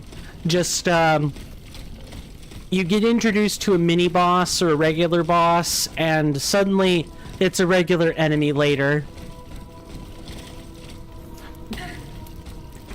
It's how do I word this? It's a trend that, depending on what boss or mini-boss it is, determines how annoying the trend is baseline per Souls. Like, for example, Lies of P doesn't generally make old bosses new bosses. I'm sorry, make new bosses into regular enemies. It does this with some mini-bosses sometimes, but that's really about it. Whereas in Elden Ring, for example, the mini-boss trend, or boss trend into... Sorry, let me word that better. Turning bosses and mini-bosses into regular field enemies is shamefully common. And,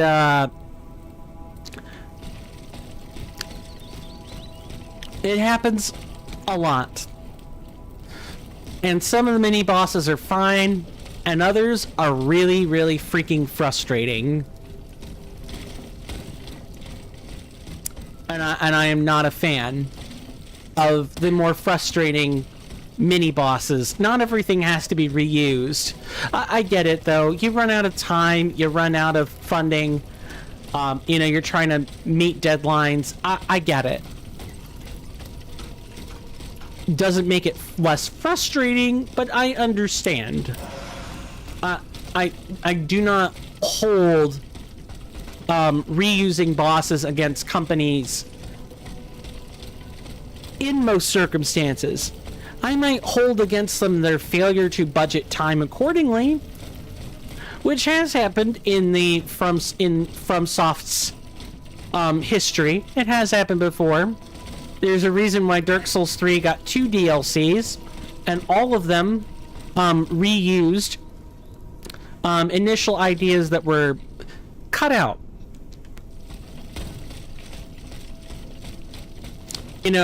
cutting room floor material in previous videos is suddenly later revealed to be, back on the menu and perhaps like reshipped and redeveloped into the real idea. Now, truly, could you ever know? Could you ever know whether or not something is truly recycled? Only if you're a code breaker, my ladies and gents and non-binary people. Only if you're a code breaker. Someone who understands, like, what old, unused files and footage are.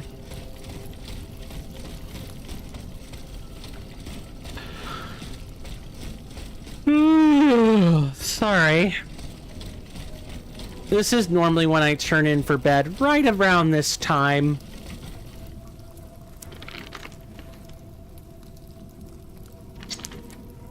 But I said what I meant, and I meant what I said. We will be going 6 hours. Unless somehow I get too tired or if I start to fall asleep at the keyboard, you could consider the stream over. Even if it's still going. Like, please don't sit there and watch me asleep at the keyboard. I don't care if you do. Just, it's a time waster for you more than anything. It's like watching paint dry. Unless you're someone's lover or something, I don't see you. I don't think people usually get value out of watching others sleep. It's strange behavior. Stalkerish, really. It's certainly strange behavior, to say the least.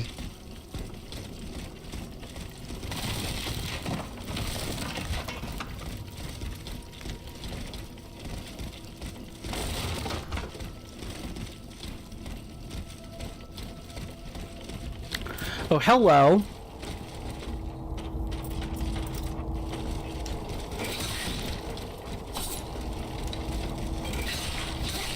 You gotta be careful, because there are guys who will come out of the woodwork.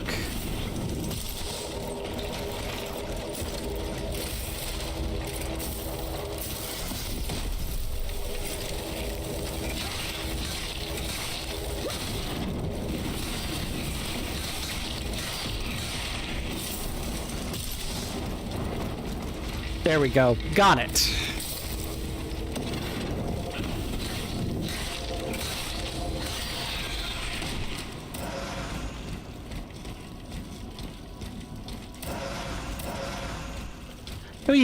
We even got +1 capsule off that.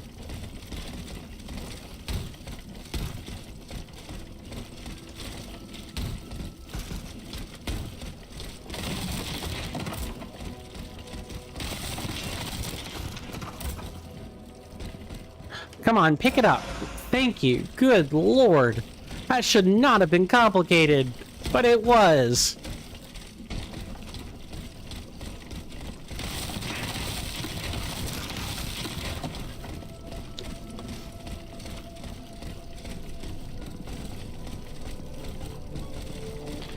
I can see we can head up. We can also jump across these.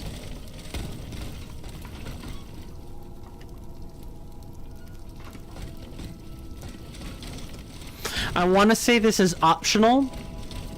Yes, I sure hope it is.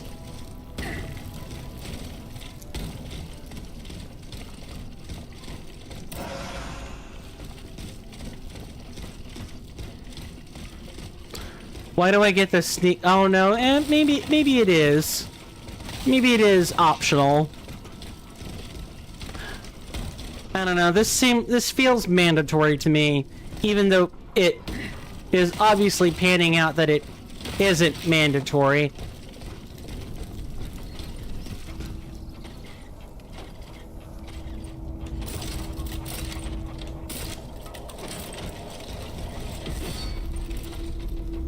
You want to come up here, big guy?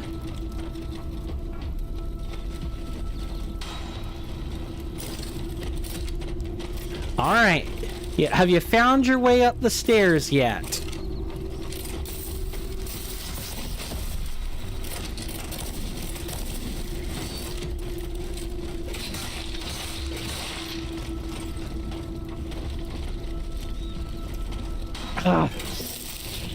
Guess let's do like this.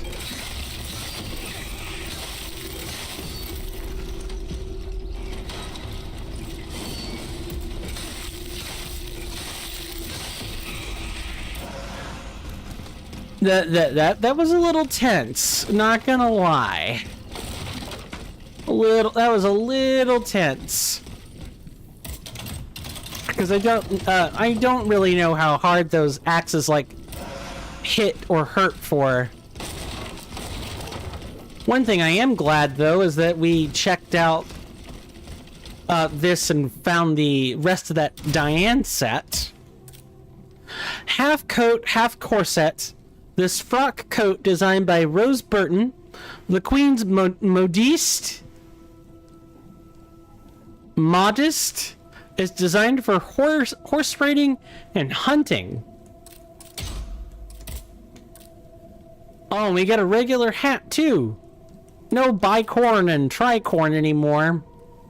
This sturdy hunting hat with gold embroidery and suede trim was made popular at court by Gabrielle de Polignac. Polignac. Good God, I'm not sure how to say that name. I want to get it right. I just don't know how. I'm gonna need to hear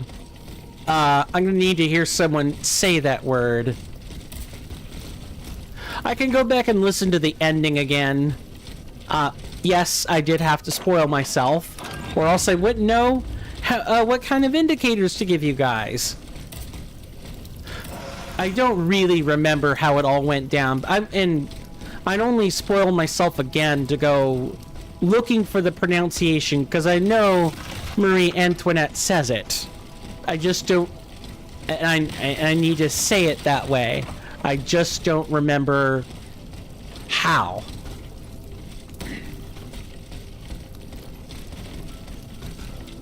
Because it bothers me to mispronounce things. It's one thing about... It's one thing about the places, right? If there's like an equivalent word or set of words that's acceptable for a place, then I will refer to it by the equivalent word. It's another thing. There's no substitution for a person's name, right? So I cannot, in good conscience, if someone's name is Alphonse or Alfonso, I should not call them Alfred, because that would be the English equivalent.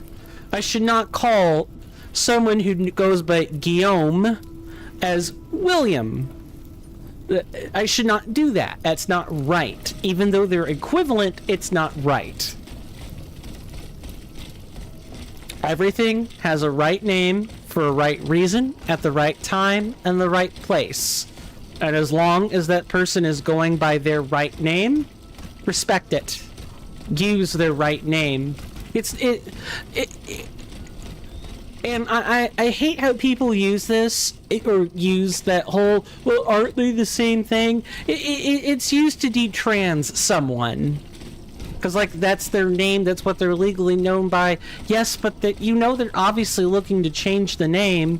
You know they're obviously trying to be trans, so why are you, dehumanizing them by referring to them by a name in which they do not want to be referred to anymore? It's called a dead name, by the way.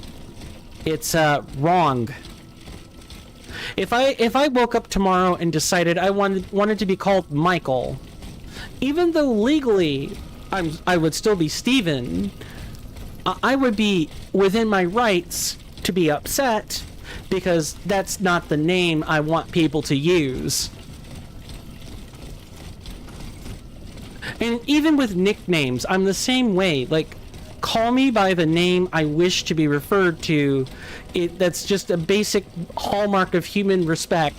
It's really not that difficult to do unless you don't think I've earned respect, in which case we have a bigger problem than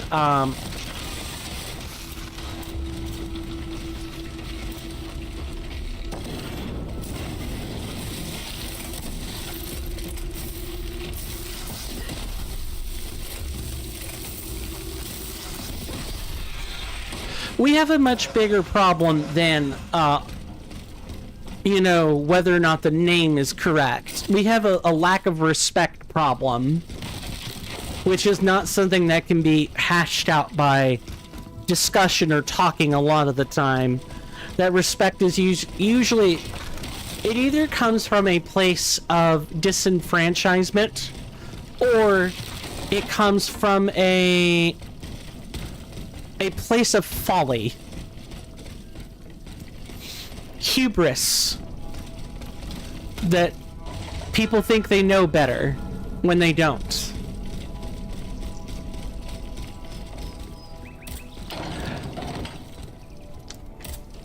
Because calling someone by an incorrect name is not a matter of greed.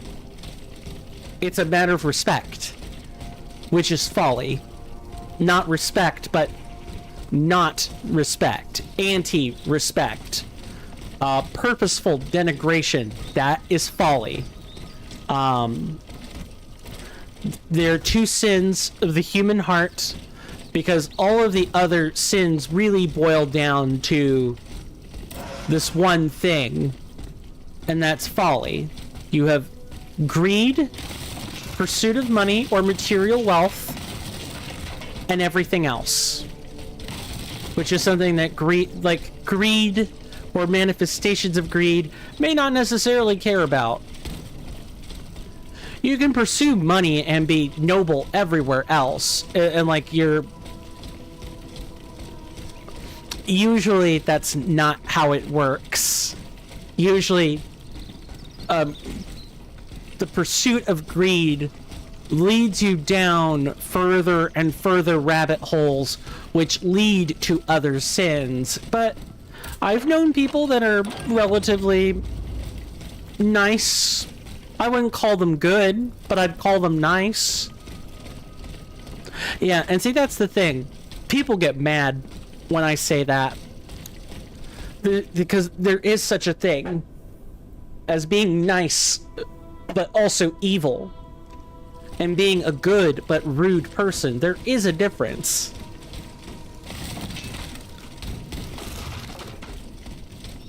A huge difference, as a matter of fact.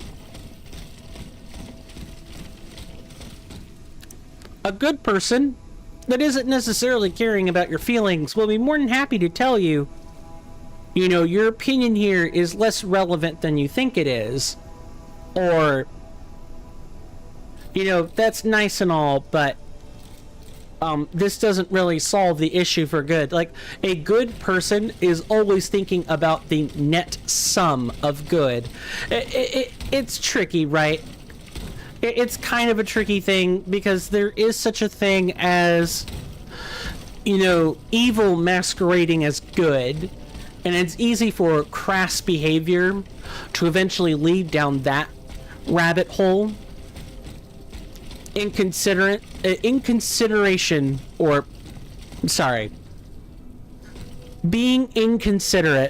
can lead to being petty, envious. There's a word I'm thinking of here.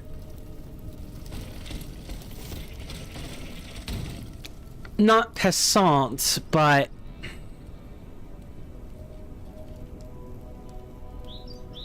can't think of what the word is. But if you are a petty person and you don't exercise any care when you're being petty or inconsiderate, it will lead to you in the long run not being considerate in more egregious manners, or in a more egregious manner, which in turn will lead you to committing greater sins in the long run. Being petty in and of itself is not necessarily a problem. It's when being petty leads to being vindictive, and being vindictive in turn leads to being spiteful, which in turn leads to being into leading one's life with enmity and hatred instead of anything else.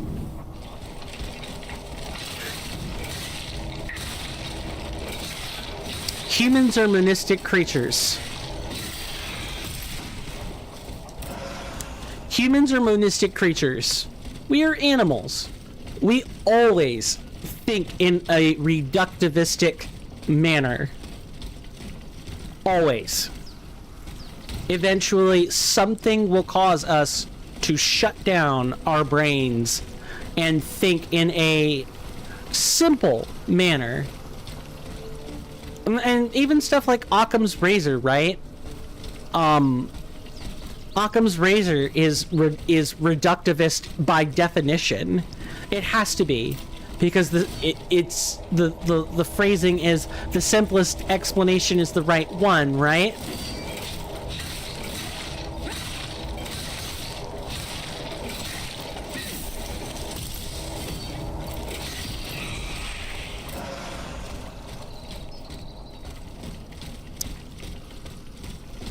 Now, usually when you're thinking about Occam's razor, you know, you're already thinking about the more complicated stuff, and you're trying to snap back to the basics, but that's the whole point. You're trying to reduce things down into a yes or a no, a binary, because that is always easier to deal with than something complicated, something not on the binary, something that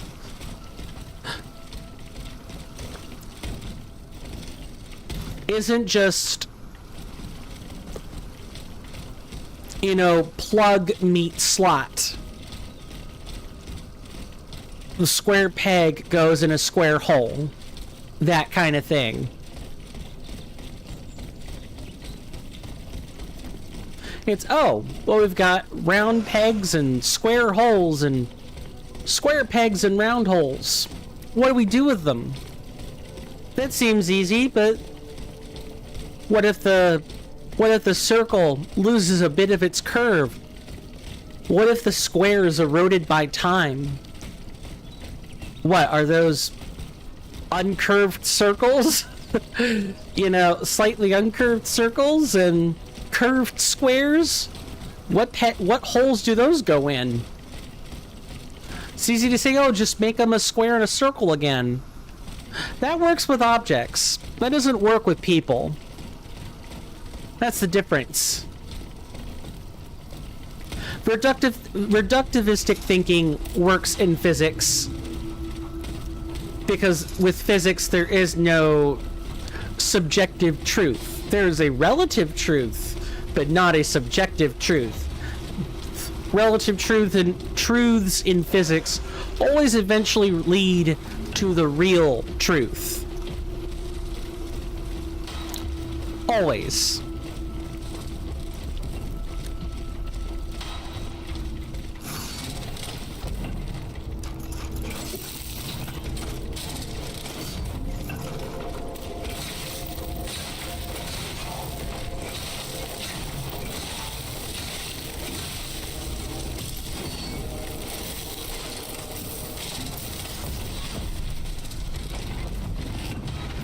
Get down, just get down.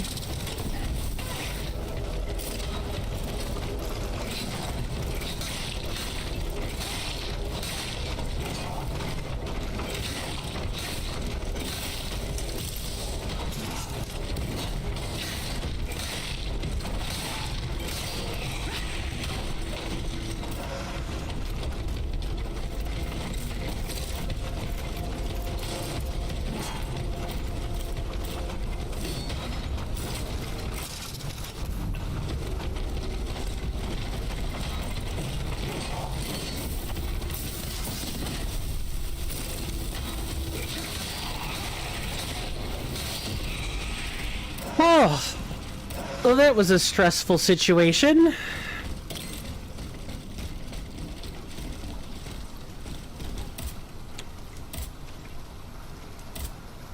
Come on. Dissipate, gosh darn it.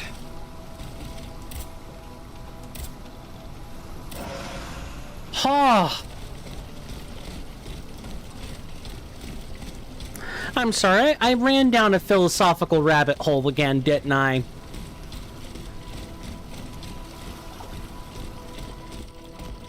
Yeah, I think that's what I did. Okay.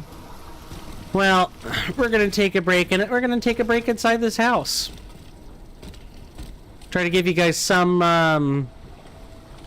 ability to look at the outside world. Maybe like this. Yeah, that's decent. All right, it is break time. You guys know this spiel by now. This song and dance. Thank you guys so much for hanging out with me.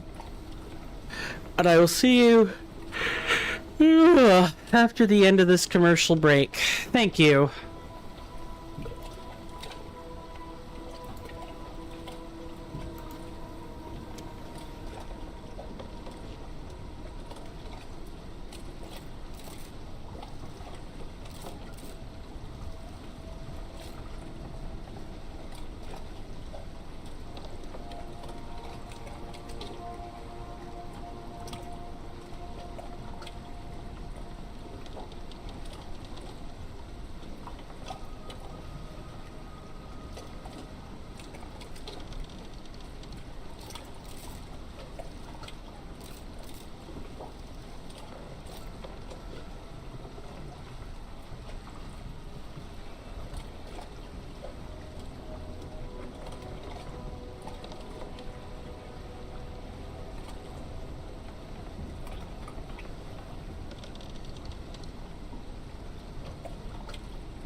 Sorry about that, people.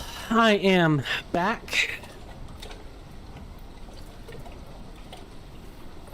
So are there any philosophical quagmires that you guys want to talk about? Such as, say maybe, what kind of government is ideal? I think no government is the best government, personally.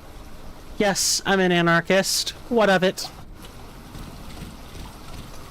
Because when people, get put in charge, at some point, those people will inevitably become corrupt. It is best if everybody is equal, if there is no government. But in lieu of that, I always value a government that chooses personal freedom over draconian rules that benefit no one or that help no one. The government is not your friend. The only reason that the government says it is to get you to keep it in power. Period. And in today's world, really, corporations are the new government anyway. Almost. Almost.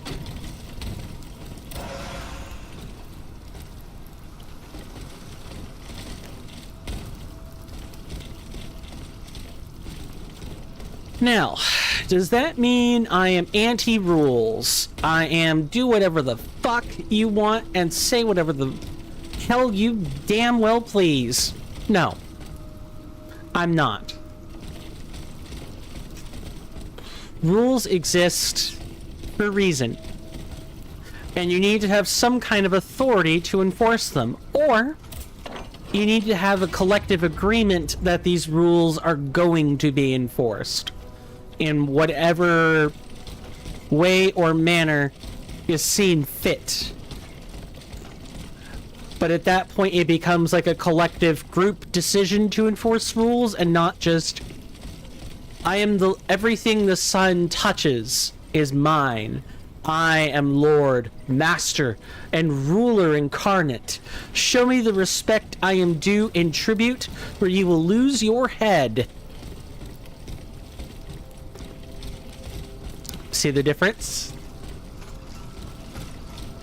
And of course, there are nasty groups of people, and there are excellent monarchs. Really, I suppose another way of me saying it is I don't think it bloody matters what the government looks like, whether it's a monarchy or a dictatorship, or is a collection of people ruling in some capacity. There's no difference. They're all corrupt. All of them. You can have moments in history where the dictator is on the right side of history and the democracy is on the wrong side of history. You can obviously have moments in reverse. But in a world where government is inevitable and necessary, then it doesn't make a difference as long as the government in question is serving its people. And if the people are happy to be ruled or governed that way, who are we, who is anyone to tell them otherwise?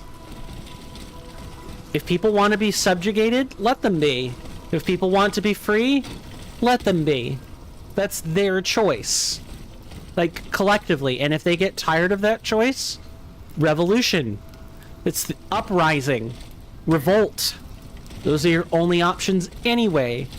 Because surely, if you put a government in power and then change your mind and say, no, wait, we don't want you in power anymore, you really think the government is going to let you just say, okay, we'll leave? No. No. People have massive amounts of cupidity. They always want to hold on to power, and especially if they see themselves as the rightful stewards of their people, why shouldn't they hold on to power, right? Why shouldn't they remain in office? They're doing the right things. They're enacting the right policies, even if they're unpopular, etc., etc. It's definitely one of those, I know what I say is not popular. I know it. Most people are not anti-government. And really, I will follow the law. I follow the law, whatever it is, as long as it is just. The problem is many laws are unjust or become unjust and aren't worth following any longer. What do? Do you follow them anyway? Even if they become unjust? Or do you risk being branded a heretic, a traitor, a person who would be liable to commit fratricide or regicide? Do you take them out? You could suddenly find yourself being an anarchist, you know.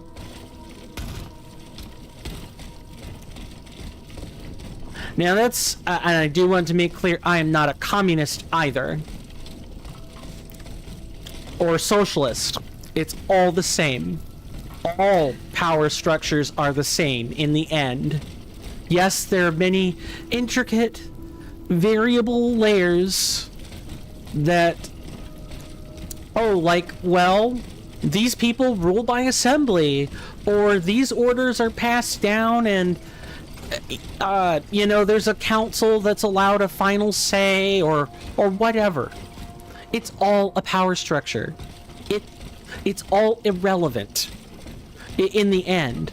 No, all the differences boil down. See, there we go. Being reductivist. It's natural. It's animal and it's human all in one. We don't want to lord over one another. We don't.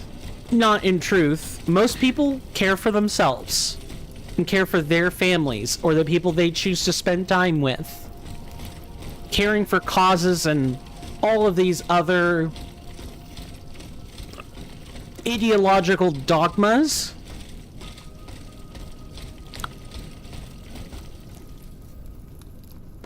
Boy, it's nice to think in the abstract, but most of the time, here I am, prowling about. Most of the time, if people are left to their own devices, they will think of themselves first. Especially if they are poor, destitute, unhealthy, or their needs aren't being met. Like, I could say a bunch of different things, but it parses down to their needs are not being met.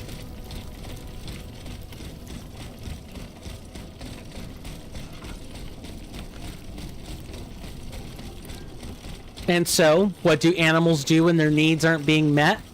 They find a way to meet them, or they die. An animal either finds food or it starves.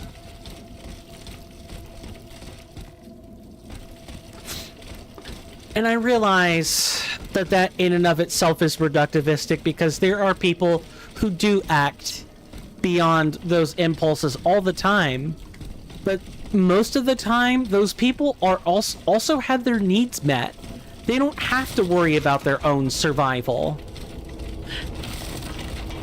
Because when the only way you achieve survival in human society is perhaps through deception, especially if your needs aren't being met. How do you prevent people from picking up on that fact? You lie. You cheat. You steal. And even if you don't do that, how else do you meet your needs when no one's going to help you? You do those exact same things. The difference is its intention.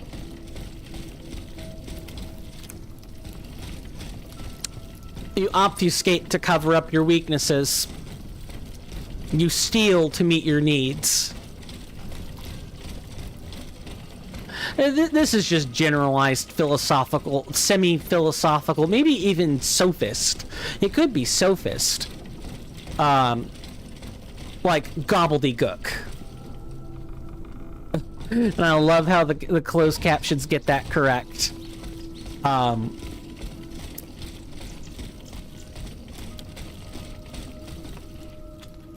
Maybe I'm also a moral relativist at this point.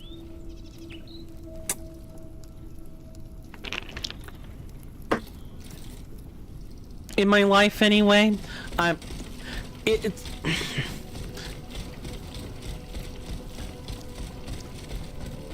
if you're a druid, right, then you already kind of live your life in the gray, like just philosophically, you know, it's separating the physical world and the spiritual world, and you aren't simultaneously in one or the other. You focus on one or the other. You don't, at the sight of a murder scene, get down and pray. You wait. You wait until the investigation has finished. You comfort people if they are emotionally or spiritually lost, but only after the initial investigation has been completed. Only after police have cordoned off the area. Only after people are safe. You don't pray in a time of crisis, you act. You pray when you are unsure. I know, there's always exceptions to that rule, right? Like, oh, what if you're not sure and it's a time of crisis? Well, that's when you kind of just have to act on the information you know.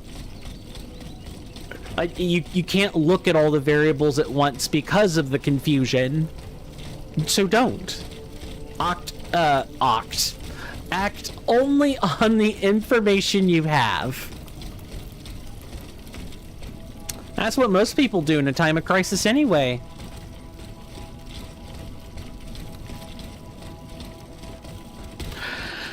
I don't know. Do you guys find yourselves to be anarchists like me? Probably not. Like I said, most people are not anti-government. I need to figure out where the hell I'm going. I think I've just walked in a circle 4 times. I guess I was just kind of hoping I wasn't going to miss something. That's all.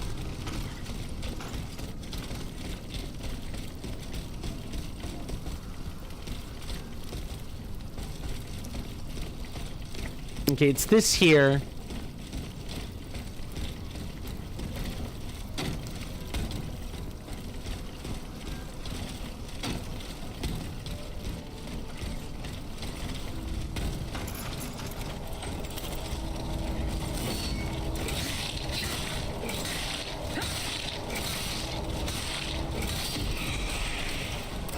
Nice.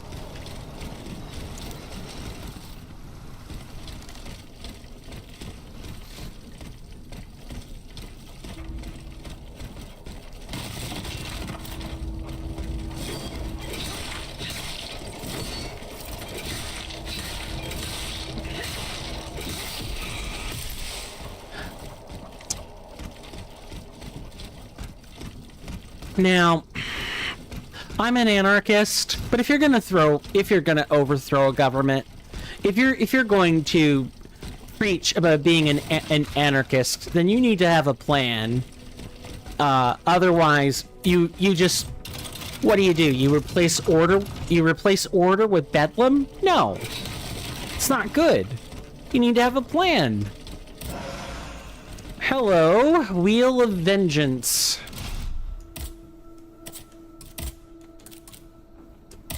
No, I don't want to sort that. In the spirit of revenge, this weapon was made from the clock of the Salle de Menus Plaisirs, the site of the now defunct Estates General.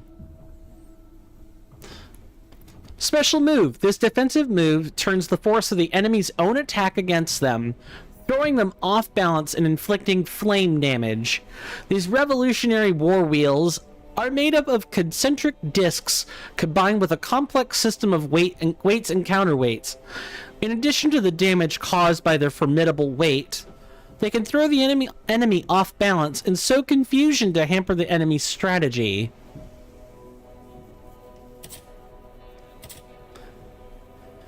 And I am the son of a retired military soldier, and here I am, talking about anarchy. But you do not replace order with chaos, for chaos does not beget order naturally. It does in the grand scheme of things. Order and chaos both beget each other. You need to keep each in mind, in balance, or else you will lose them all. You will lose both and be left with nothing. But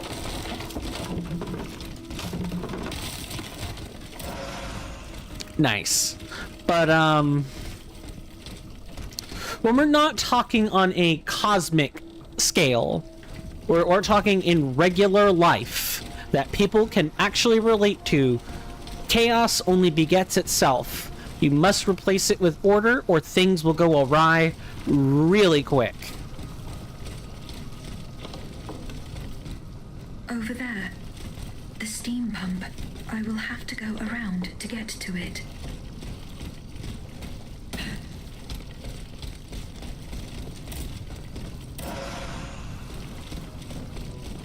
Let's, before we go up to the steam pump, let's grab these goodies. Come on. Release! Release, damn it!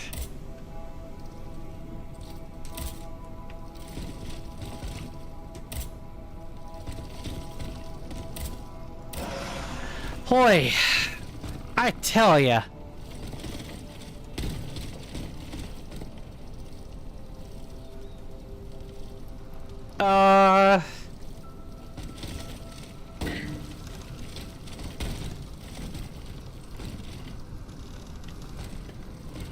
Right, what was the deal about all this? I did do this in playtesting, but or like piloting or whatever, but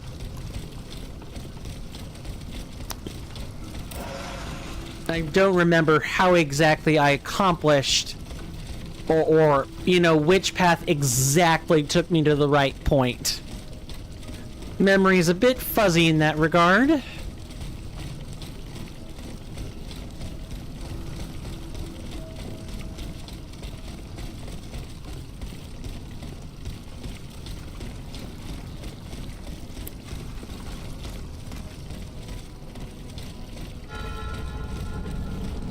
We've made it to the forge, ladies and gentlemen. Geordie LaForge. I don't know. I don't know where that segment was going. I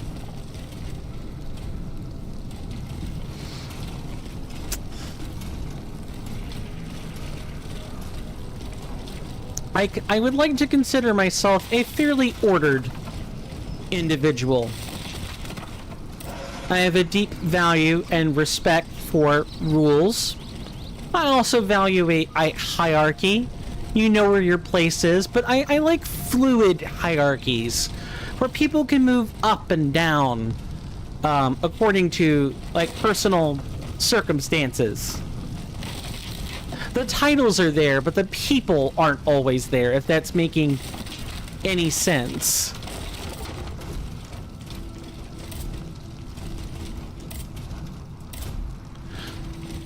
But even so, I want that a fluid hierarchy only works if a government is not allowed to take shape. If there isn't just a collection or an outfit of people kind of all working in lockstep to ensure things go a certain way. Of course, I don't really know what a world without a government would really look like, because governments have existed for as long as I've been born. I wouldn't know what that world is.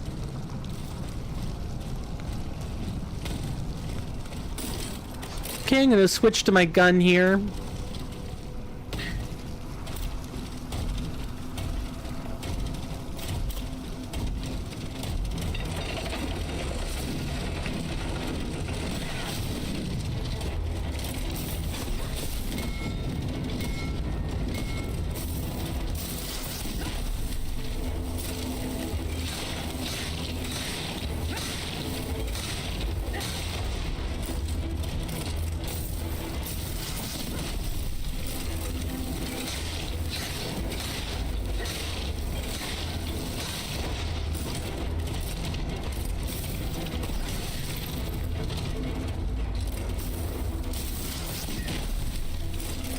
The beginning enemies are actually not particularly that dangerous.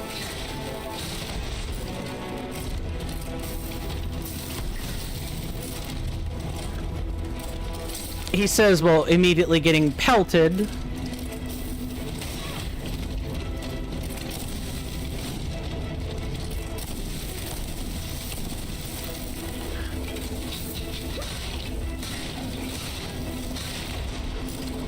Just freeze them. This is why I like the alchemist class.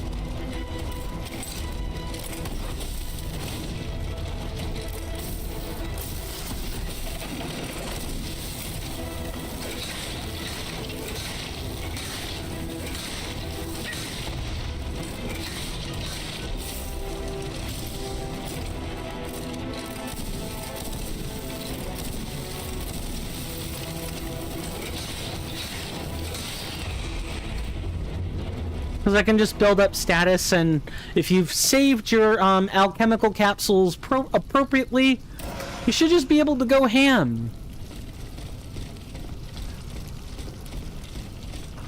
So what kind of modules do we have? Lasting Affliction. This module slightly increases the duration of alchemical afflictions inflicted on the enemy. Alchemical afflictions inflicted. Say that 5 times fast. Fight or flight. Oh, right. We already read... Wait? No, I wanted the... efficient ventilation. I did want that one. I don't really need critical attacks. Let's go for Lasting Affliction.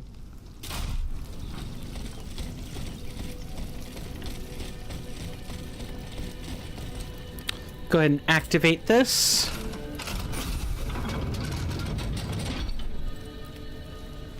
Before we use it, just gonna make sure there's not anything lying around and hidden.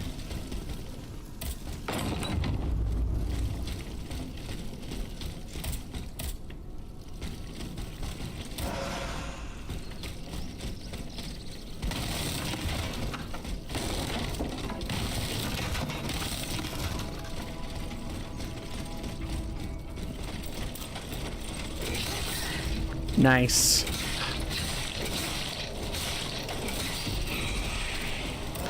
I wonder, does that whole prior conversation color your view of my character? I'm willing to bet it did. I want it to. But coloring does not equal necessarily a bad point of view. Just, if you were thinking... hello. Let's just go ahead and repair this one.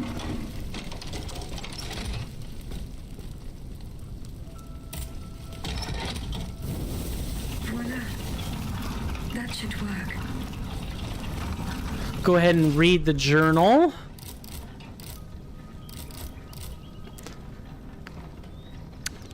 Yeah, we need to keep going.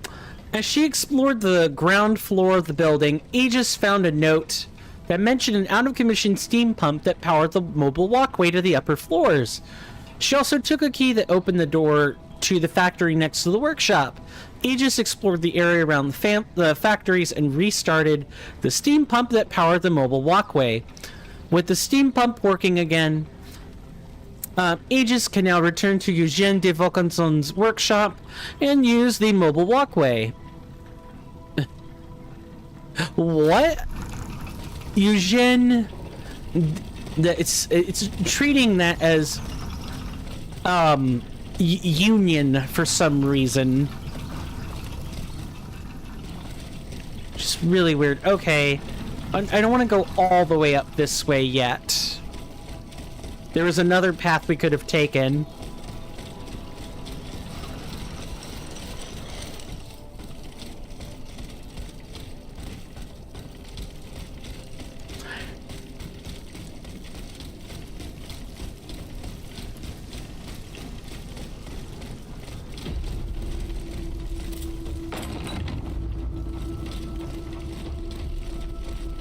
Okay, I think something upstairs hurt us.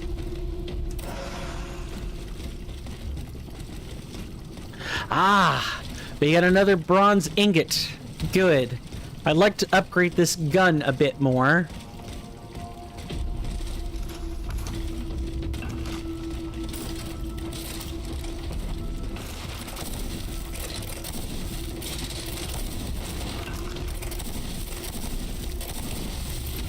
All right, now that you're frozen,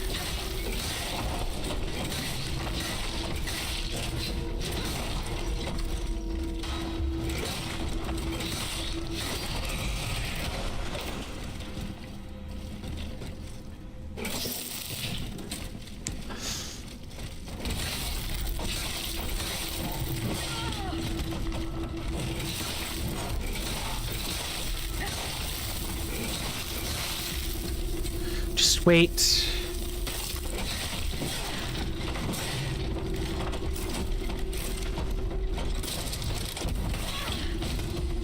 Oh, I'm not dead. What?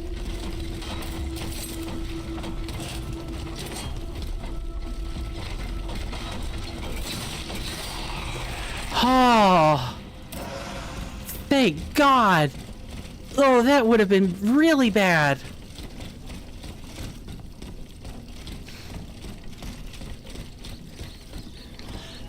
I want it to be said that I do not hide my convictions. I do not hide the things I believe in. I am naked in that regard. I am naked and unafraid because then I know the things that I believe in are at least either morally ambiguous or morally correct, and people are just too squeamish to say it. I think truly if we could live in a world free of government, we would, most people I think would clamor at that chance to be truly self-determining in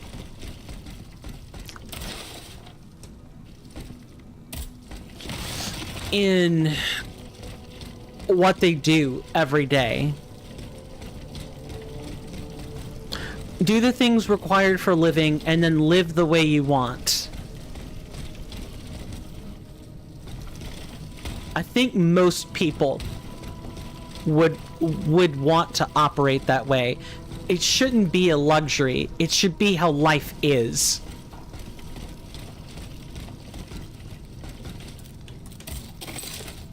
Speaking of the way things are, why don't we take a moment and read... why don't we take a moment and read some items. The essence of a valiant spirit. This artificial alchemical essence in the form of a balm provides a small amount of anima essence.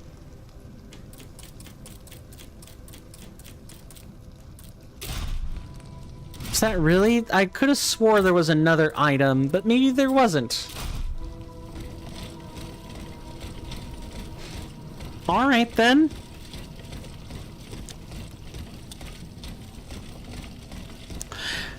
And I know people didn't come here to... Oh, I know what it is. It's the journal. It's the notes. That can't really... Yeah, there we go. That can't really be the only thing. Foundry ledger.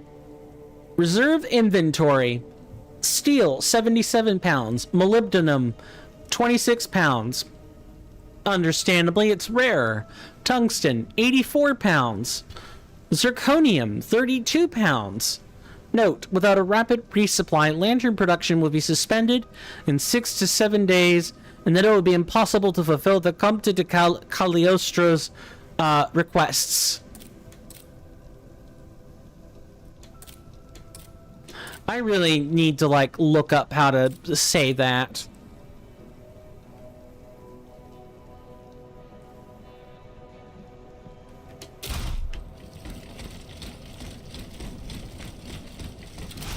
Make sure I read everything.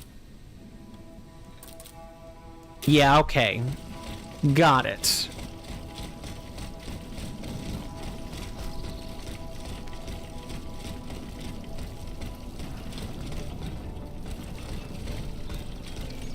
Now, I say all this, and,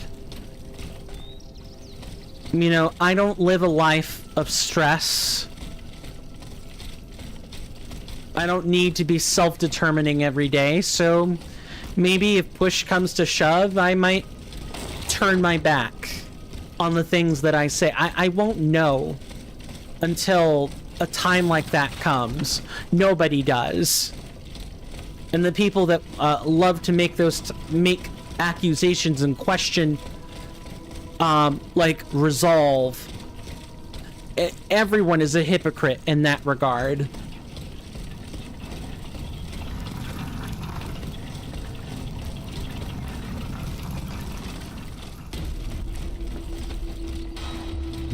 And to people who would challenge my resolve and my ideals and say, there's no way you could really believe this, right? Or think that way. Because it would be against your own self-interest. I would say, I'm not so sure that you're really as sold on your own convictions as you think you are.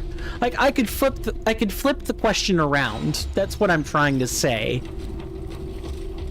You shouldn't question a person's resolve unless you know they have demonstrated a willingness to turn their back on it. I'm just gonna freeze you, thanks.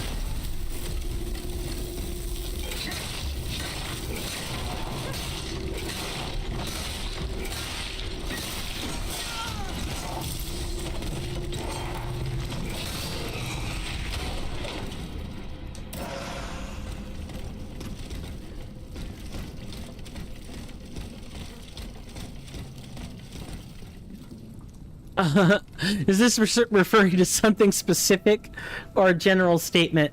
There was a whole diatribe. Welcome, Mr. Rowan Darcy. Welcome on in. Good to see you. How are you doing? Hope you enjoy your stay. I was talking about, like, a whole bunch of things just, like, surrounding anarchism. Like, the belief that no government is the best government. I went down a whole rabbit hole on that. How are you doing? This, lovely morning, I guess it would be. We've probably got another hour and 20 minutes before I've made up the sufficient amount of time from a super late stream today. Again, for you guys out there, YouTube or Twitch, I do want to apologize again for the late stream. The art stream yesterday set me quite far behind, and even then, I'm not operating with all of the assets that I could be. I don't have an intermission screen. We've been making do with less. But I would like to, I am going to work and make sure that those assets are finished. I don't know if I'll get them done in time tomorrow, but I'm gonna do my damnedest to make sure that they are, along with all the other things that I have on my plate, the docket.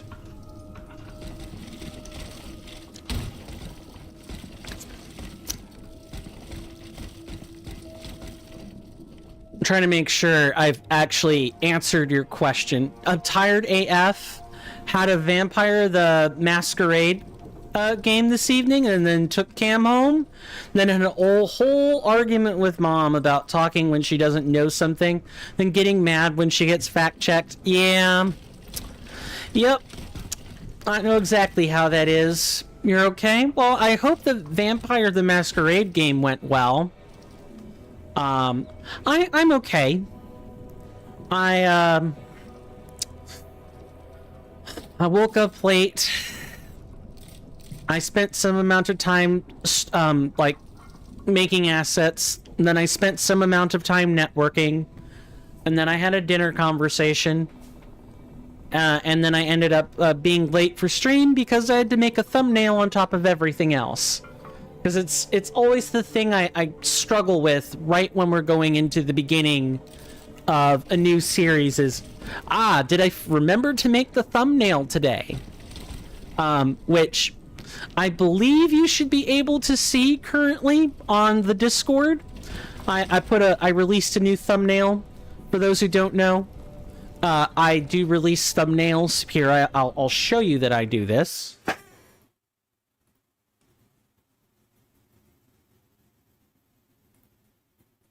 It's a benefits channel, everybody.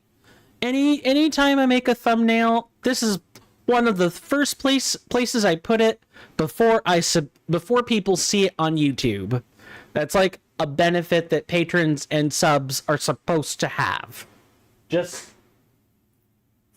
throwing it out there. It was fun. We're several sessions in and getting used to how each of us plays and what your characters are motivated by. It's interesting because it's darker in themes than usual. Yeah, Vampire the Masquerade is it's a very interesting setting. I've been watching a YouTuber by the name of Kakoskia play through a Vampire the Masquerade game, like the one by it's the one that ended up getting like kind of canned early, but it was a super cool playthrough, and the setting is really, really gritty, really bloody, quite visceral. It's what if you took, I don't know, maybe 1970s, 1980s human civilization and added the whole litany of supernatural creatures to it. I think it's mainly vampires and werewolves, though. I don't think it's like some of the other supernatural series out there that have witches or other supernatural phenomena. Yeah, we're doing the TTRPG version, so the settings are always different. Yup. Ours takes place in present day Augusta, Georgia. Right. We just play within the confines of the lore. Makes sense. I think JRP should play this game. A Niv? Who is JRP? This has got to be someone in either Oats or Emmett's channel, right? Who's JRP? I almost want to go lurk in an Oats and Goat stream sometime and just see if the JRP shows up. Vampires and werewolves are the mainstays, but other supernaturals do exist. Cryptids and so on. Gotcha. Okay. Good to know. I swear I'm operating on higher latency in Twitch chat than normal, but maybe I'm imagining things.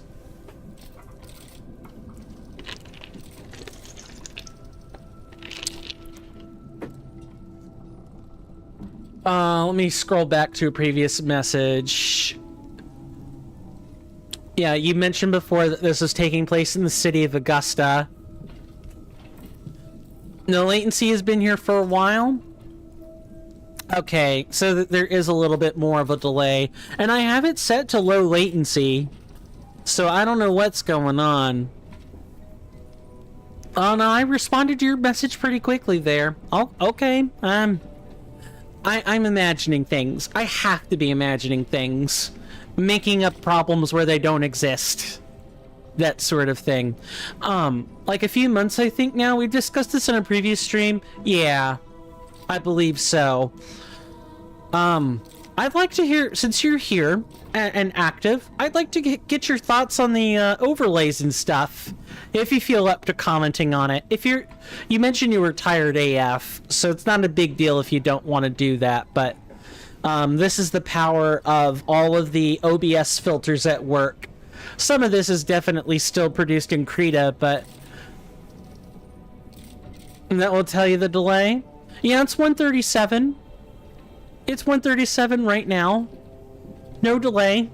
Or maybe like, maybe less than 30 seconds.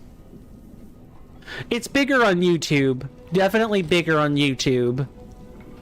But I couldn't tell you the exact amount. Okay, let's just go ahead and get things started.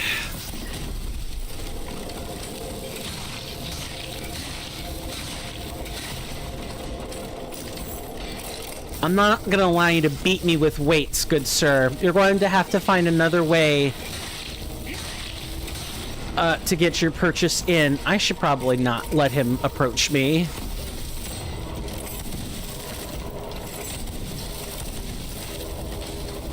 I like them.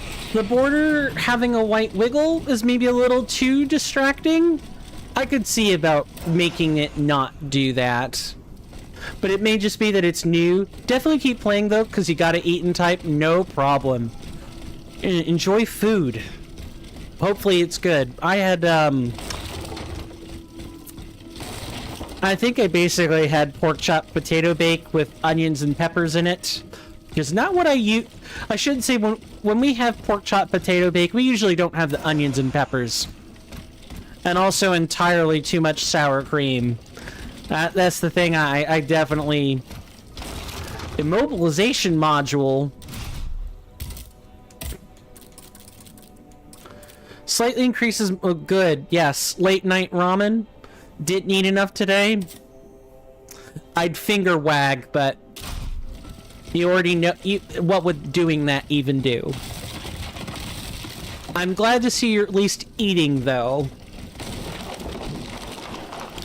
And I'm thinking about having spaghetti once the stream is over. Gotta have something for breakfast, right? And as... You know, guys, I love doing makeup streams or, like, extending streams out because I've been late and everything.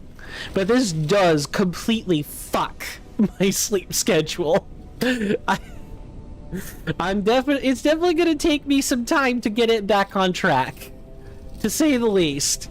Had a busy morning and got picked up early, so your eating schedule... I get ya. That makes a lot of sense. Yeah, schedule and timing was completely thrown off. Yeah, that makes perfect sense. Totally understand that.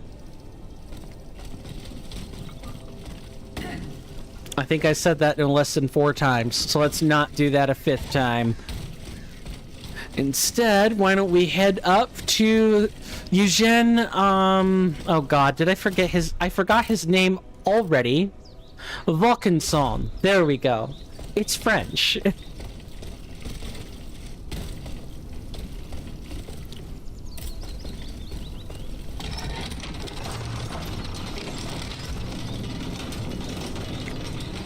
We're about to actually meet another human being, and not just Marie Antoinette. Still, I'm glad you like it. Mood, just gotten back on a good routine the last 2 days, so suffice to say, I'm annoyed that I'm awake and needing to eat now. I'll be up in a few hours to make sure no reflect. Hello, Lafayette. Peace. I was given orders to come here. An automate that talks. Ah, mais je te reconnais. You're Vaucanson's dancer. I saw you perform in Versailles when you were first presented to the Queen.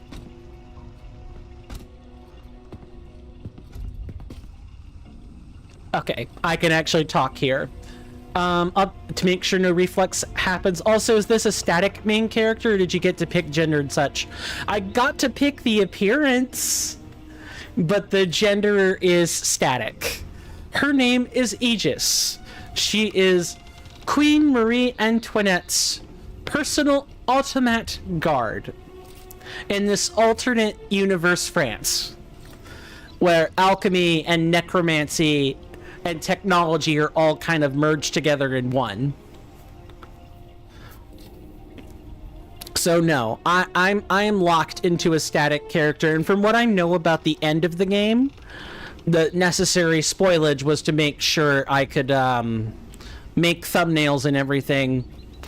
There's a reason that the gender is fixed. That's all I will say. So, okay, that's cool. She's quite pretty. And it's good that there's a lot of voice acting, so you don't have to struggle through a French accent. Yes, I have already... The closed captions have already had quite a time trying to make sure I say Guillaume instead of... I don't know. Is Marie Antoinette gay for her robots? No. No, actually, she's a little bit distrustful of the robot, all things considered. Her helper is, or her advisor is not. But Miss Antoinette certainly does have some trust issues. Let's, damn, that'd be a good plot, though. What would it be? Steelrising 2, Antoinette's Boogaloo. No, that doesn't work because it's not Electric Boogaloo. Anyway, let's hear about the Queen. I have been sent by the Queen. Sa Majesté, is she safe? Yes. She is at the Chateau de Saint-Cloud. It is guarded by machines. Machines? What has become of the guards? There are no longer any human guards. His own troops. He's no better than a rabid dog. The Boobaloo? Antoinette's Boobaloo. That doesn't work.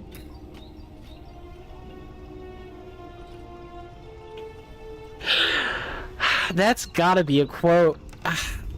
Hang on. I gotta write this down. That's too much. I mean, if it's about her being gay, it does. Yes. But we don't know for sure. She could be bi. She was married to King Louis XVI, after all.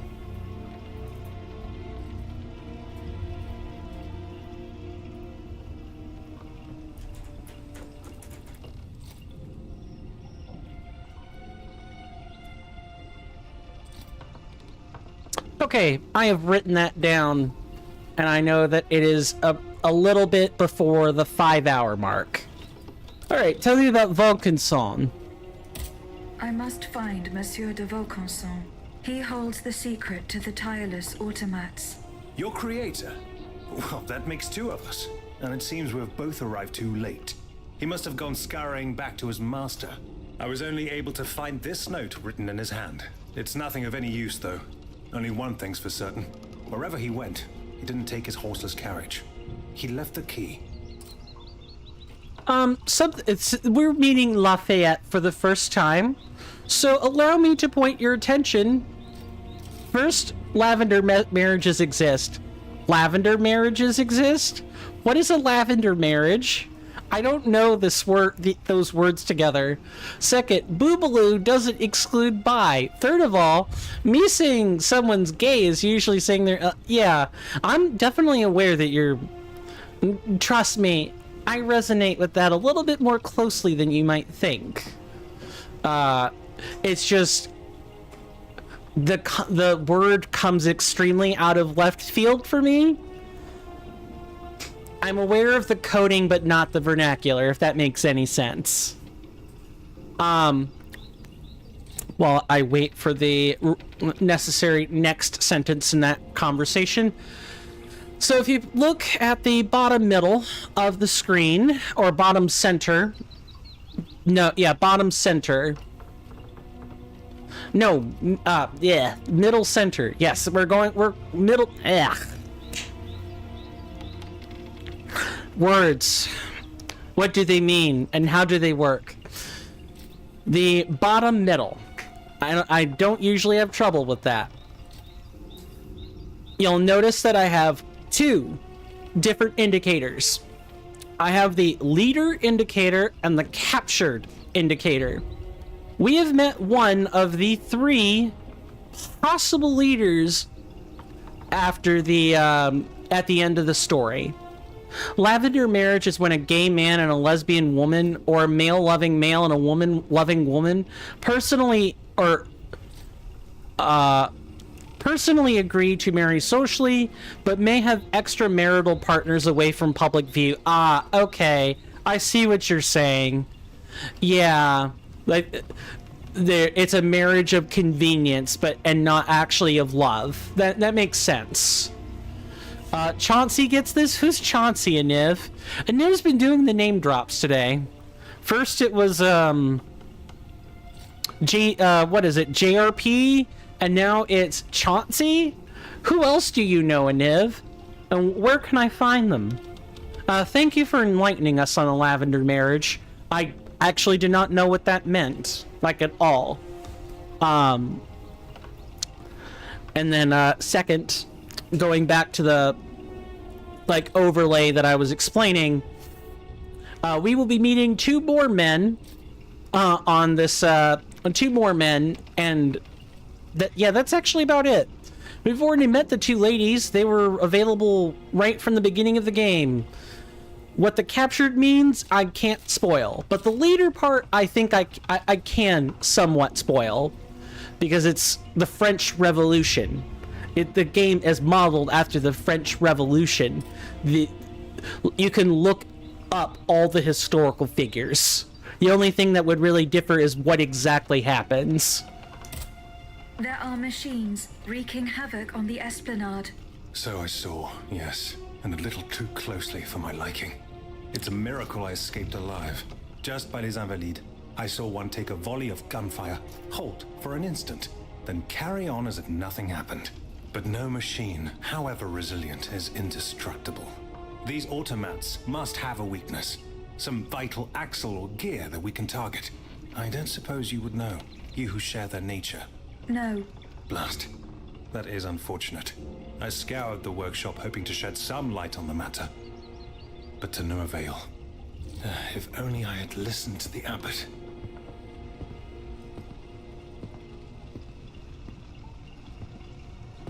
But perhaps there's still time. Listen to me. You must find Abbé Grégoire. He knows all about Vaucanson and his machines. Where can I find him? He took it upon himself to carry out a well-intentioned but perilous mission. If he's still alive, he'll be seeking refuge at the Société des Amis des Noirs on Place Saint-Méry, not far from Les Halles. Here, take the key to the carriage. It will no doubt be of use to you. I must attend to a matter of the utmost importance. If my officers are to be believed, the people in arms are calling for the Marquis de Lafayette as their general. And it is my duty to answer their call. You do that, good sir. And that lifeless stare. I'm sorry, but I had to comment on it. Okay, let me make sure I don't miss this message here. Not necessarily just convenience. Gay men and women that were friends would often marry so they could be accepted by their neighbors and community, but not have to do any of the kissing or sex, etc. Yeah. There was no need to pretend that they had that interest to each other, and it was usually okay if they pursued other partners that aligned with their sexuality. Yeah, and we would with monarchies, we'd never know the difference because that was their personal private life. We would not know unless it was in writing. All right, Vaucanson, what else did you write? A note addressed to the king by Monsieur de Vaucanson. I'm gonna emphasize this again, just for people that are hearing me butcher this. When I took Duolingo, when I thumbed through the program, I learned to read. I could speak some Italian. French is not that language. French is totally different. I am relying on the voice acting to give me some insight into how to say the names and places. I will get them right, but it will require me like repeating them over and over and over and over to get it right, because I do want to get it right. I don't like it when people so laissez-faire or so casually just say, I'm an American. I'm not going to even bother. I don't think the term was coined until around the 50s. Fair. But the practice probably goes back as far as people have been marrying. Yeah. Also, when it comes to French, just remember that most ends to words are soft and not hard. T's and D's are sometimes not said at all at the ends. Yeah. I'm definitely going to have to school myself regardless. I appreciate that tidbit. Also, that the words don't have as many syllables as you think it should. Yeah, that's something I've started to notice, is that there are gaps in the words. Like if I said, obviously I know this part is Monsieur D, but if I said the way it's spoken in English, Vaucanson, that wouldn't be correct. Like the C is so soft, so subtle. French spell with the most French spell with the most letters and say with the least sounds. Yes, that is so apropos. Remind me, because I know it's been a while, but I believe you either took some French or have friends. I know we have friends who have taken French, but I'm pretty sure you also tried to learn it yourself. The C's are usually soft soft S's. Yeah, that part I know for sure most of the time. You ask, sire, the reason for my disquiet. I took 2 semesters. Okay, yeah, you did take courses on the stuff. And you hated it the whole time? Fuck the French and their bullshit language. The French tried to keep some Latin and some German, yeah. I'm pretty sure the French like the Latin roots in their language, but they've moved somewhat away from the Latin roots too. So some words are very difficult because there is both Latin and non-Latin influence at the same exact time. It's a very silly language. It's elegant, but the way you learn to speak it is silly, is what I mean to say.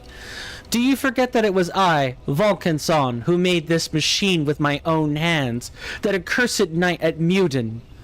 What I saw, I fear I may never forget. It would have been enough for the poor Dauphin to give up his soul to God, and yet no, he had to be... And the letter ends here.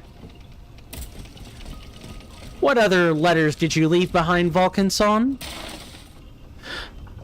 Oh god, it's this name again. Also, their definitions are almost entirely context-based. Yep, that one I know by heart.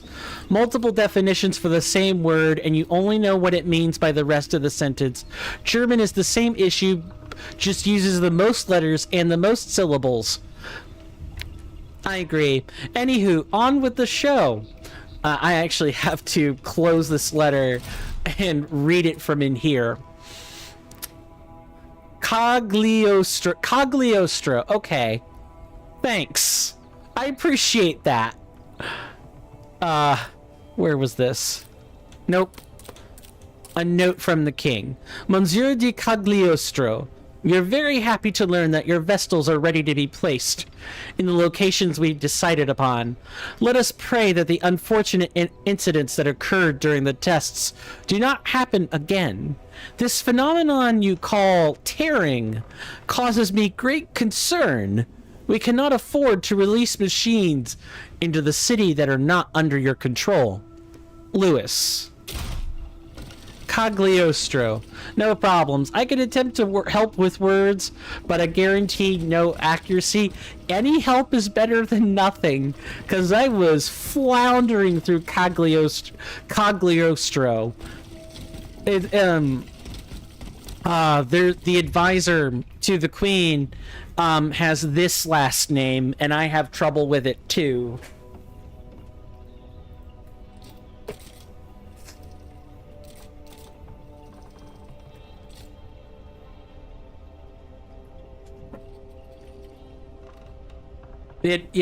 That's her name. Gaff Garion is full HP. Monka S. Aniv, you gotta be talking about some random, oh, but it shows the Pepe. Okay. Polignac. It helps when I have the phonetic there. I'm still probably going to look it up, after the stream is over, so that I don't, not that I don't take you at your word or the way that you're spelling it out or anything, just, that one, Polignac, is one I'm gonna have to practice, like, a lot. Because it said a lot. It's on gear. Where was the third letter? I could have swore there was a third letter.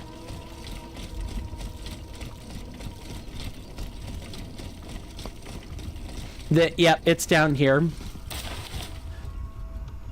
And because I know that a reply will be coming in the comments, I need to read it here. No, I don't want to hide it, thank you. We've been betrayed. That Coeur de Flandre... Good God. How many proper nouns I'm about to butcher? Oh God. Has disappeared, and with him, the wardrobe and weapons made for the bodyguard of Her Majesty the Queen. Monsieur le Comte, did I not warn you about this man? Looked it up. Polignac? Good luck. Thanks. Polignac. So there's two E's, and when you say it together, it's a really long E sound. Got it. Thank you. Did I not warn you that he was close to Vaucanson and blindly echoed all his opinions? This fool is hostile to our aims, and will most certainly disperse or hide the valuables he has stolen from us. It was madness to keep him as a second assistant. I could easily have done all of his work on my own. Alas, I now find myself faced with a most difficult decision. The bracelet you gave me seemed to have lost its effects, and the automats are threatening me. I don't know what to do and fear for my life. I wish you had left me with more...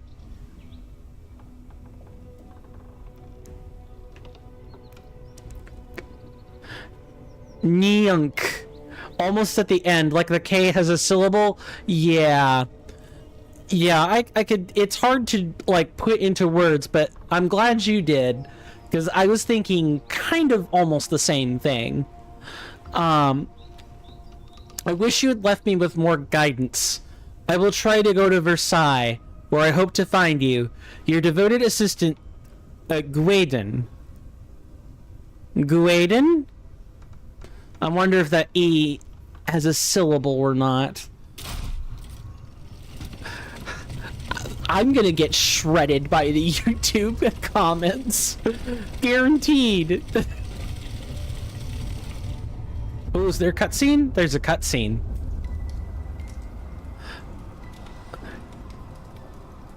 Not Yin. Like I said, weird way to say things. It's probably Geddon. Yeah. I probably had it right the first time.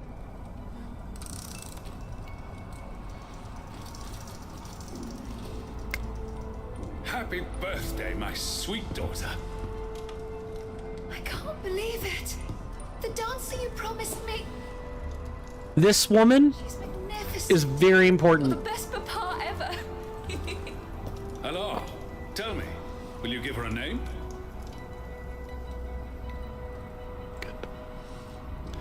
Gedon. Gedon. Okay. Yeah, there's a W there. So not right either time. Got it.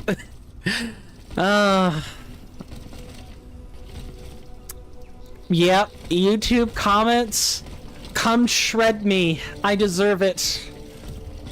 I am an English... I'm an American who knows his English and some Italian and knows not how to say your lovely words. Shred me, for I deserve it. I'm being facetious, of course, but, you know, I don't blame people.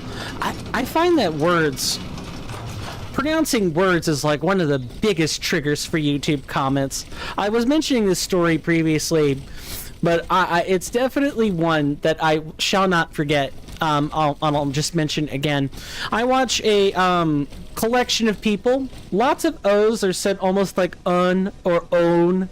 A very rounded O in the back of the throat. Other languages are hard.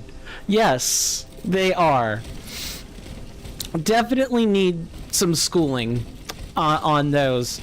Especially French, because it's not gonna... This game isn't getting better. This game is not getting better anytime soon.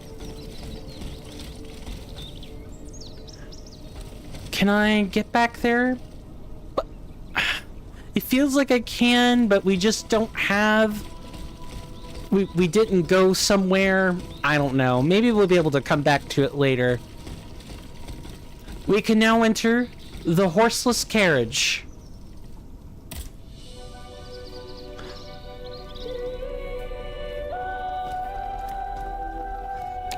A very rounded O, like in the back of the throat. Yeah. Like I can pick out what the sounds are. Though I appreciate the explanation nonetheless. It's just hard to explain that you have to both talk through your nose and through the back of your throat. Rip any English speakers. That's why your accents suck. This is true. This is very true.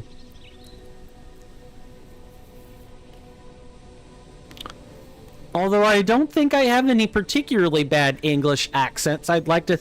well, okay, an English accent is an accent, but I have tried really hard to hammer out any external influences that things might have on my accent.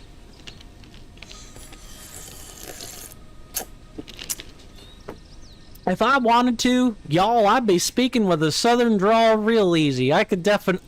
I have to try at it, but I can put on a good one. I didn't want to be stuck with that. Like, at all. So, I worked really hard to make sure I didn't speak like that. And I don't speak like that. Yeah, you're definitely speaking through your nose and your mouth at the same time. And I'm willing to bet that the French feel the same way about English words. That why aren't we using our nose and our throat? Why are you guys speaking out of your mostly out of your nose or mostly out of your throat? And this is specific to French. Not Canadian or Creole or other French colony French. You and I have the benefit of being raised across multiple states, so our accents are more muted and easier to hide. Fair enough. True enough. Absolutely. Maybe that's what it is. Maybe I never had anything to hammer out in the first place. I don't know. Maybe that's worth sitting down with myself and considering, because I've always told myself that this is where I know my heritage, I know where I come from. Our families just speak X way or Y way, and I don't want to do that. So I tried hard to learn the appropriate pronunciation or enunciation for things. But maybe you never really outlearn or outgrow an accent. You only learn to speak better. That's really about it. Let me show you guys the horseless carriage. I have been up to this point in playtesting, but after this, world be our oyster. I do not know where I am going or what I am doing. I know the beginning and the end. I know not the middle. So, the horseless carriage acts like a resting site. We can buy things, upgrade things here. We can adjust our equipment. We can also read any correspondence. Speaking of, we do have some correspondence. Monsieur de Mirabeau, and I know that from from being spoiled on the end. We are closer to what's called a Gen Am accent. I didn't know that even had a name, or a general American accent.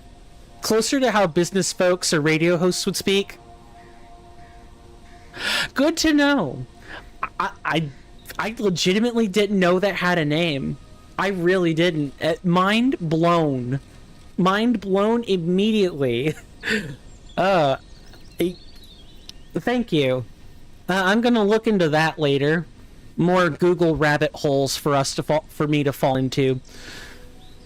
Monsieur de Mirabeau. To Monsieur Eugène de Vaucanson. This 24th day, a good example of a Gen Am accent is Stephen Colbert. Yep. He is distinctly American, but you'd never tell what state or region based on the accent. Yeah. I think you and I are more or less the same way. You'd know our nationality, but most people that we meet couldn't really place us in a state. They'd try and they might fail. This 24th day of June 1789, believe it or not, he's from the South also. I actually did not know that. Are we talking like Florida, Georgia, or more like me? I'm trying to make sure I'm not outing myself as someone who doesn't know their geography. No, Chicago is a city. Would it be Illinois? No, it's Detroit. Nope. Try again. It's been a while. I don't normally keep geography on. Born in DC, but raised in South Carolina. Okay, so between what would be considered the passable border of the South being Virginia, that's where I'm speaking of, and like as deep south as possible. Detroit is Michigan, Chicago is Illinois. Soft, easy clap. The slowest claps. Maybe I should drill myself on US geography again. And Niv, why are you adding people? And you're not even adding people that are here. Guaranteed. I would recognize those names. But interesting. I did not know he was born there.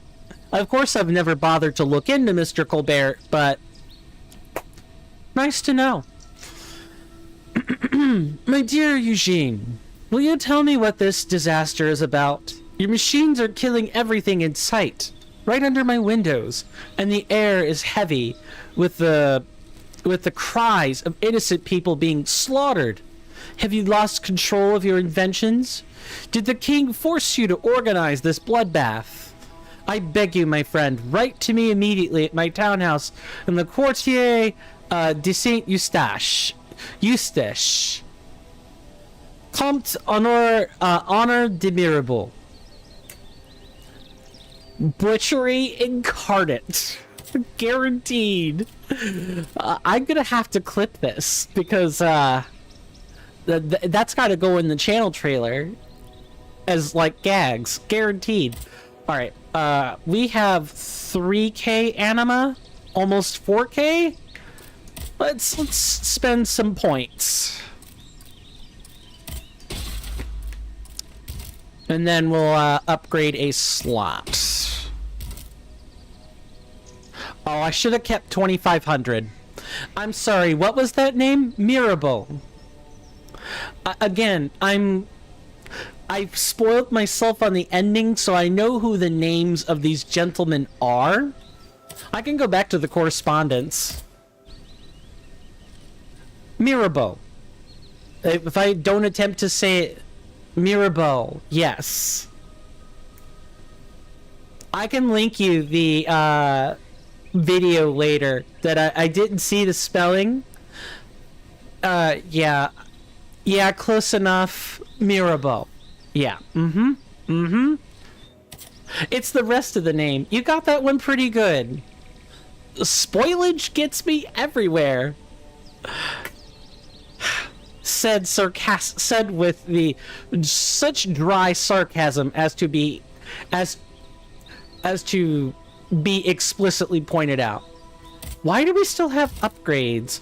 Oh, it's because of the sublimator. That's what's going on. That's why it's telling me I have one.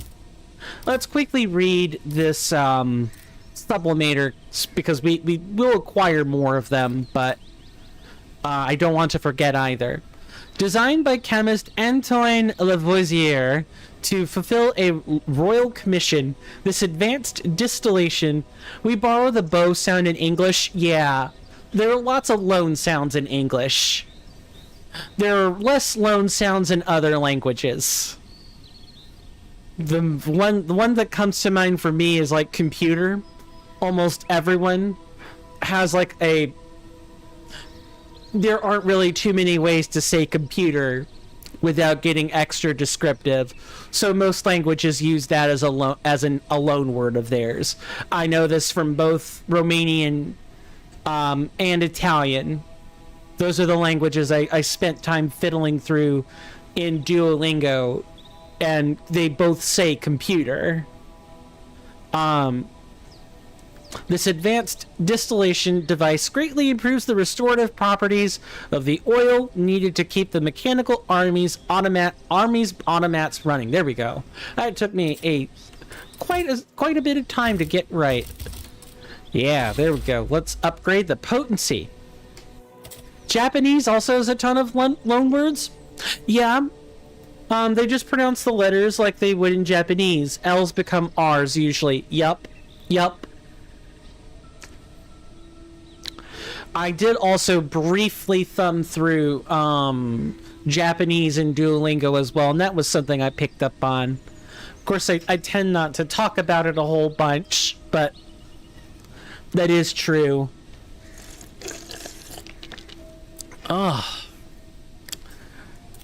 Let's travel on to unknown pastures.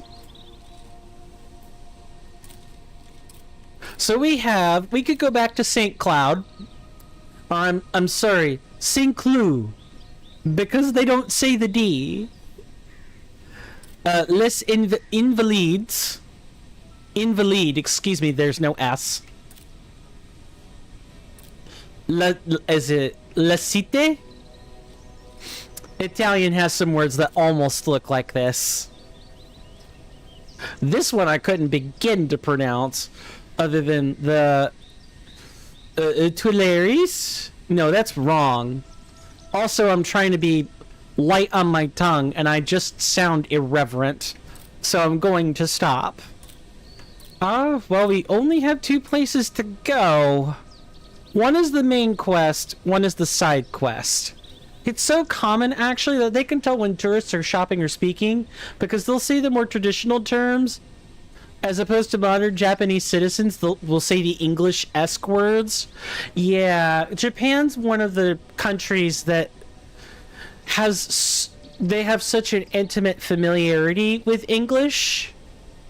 Tuileries? Yes, it might be that. Said kind of breathy. I'm not very good at breathy.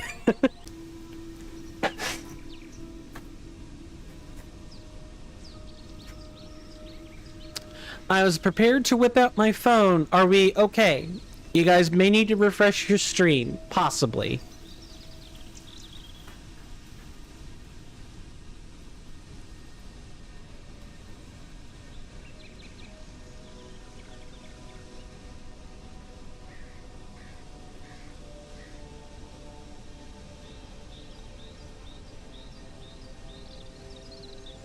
What was that A word? Athanase. I have it oh, I forget. The text is small. Let me... I want to type it, but I'm afraid I'm going to miss all the diacritical marks.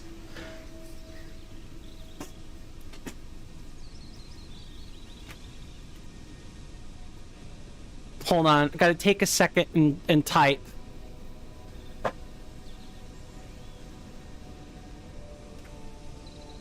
Nope, wrong E. Wrong E. That is the inverted diacritical. Athanase. Athanase. Athanase.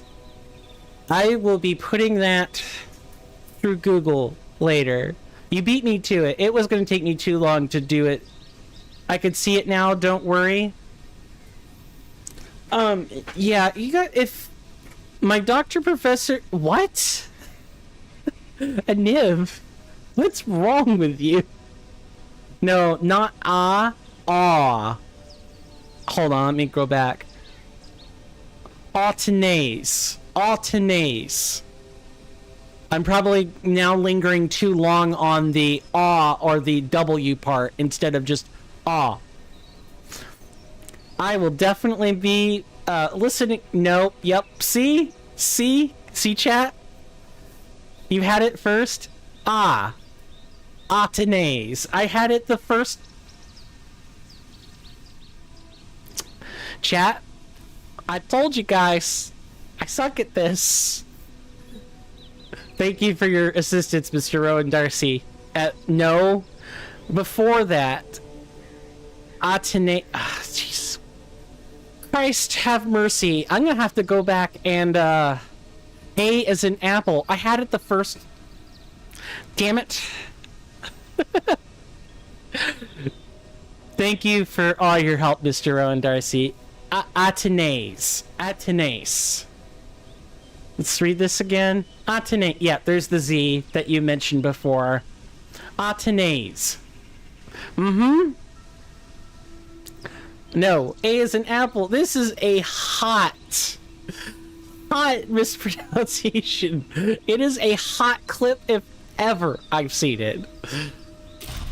But I didn't even... I'm so focused on trying to say the words that I've forgotten what I was doing. A hoot and a holler. Okay. Oh, we got 2 main quests is what it is. In search of Abbé Gregor. Abbot Gregor? What?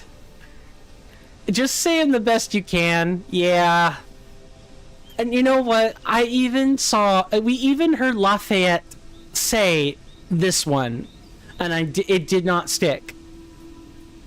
And then we had this one. So we can either talk to Mirabeau, or we can go find the Abbey. One of those. The High Father, the Lord Priest. I know who he is, unfortunately. Okay. Thanks for putting up with all that. Most people would not have bothered. Probably Gregoire, as in water. Yeah. And I appreciate all the word breakdowns. I really do. I know I'm laughing and giggling like a hen, but I really do appreciate it. Hold on. No, I know where it is. It's here. French can blow me.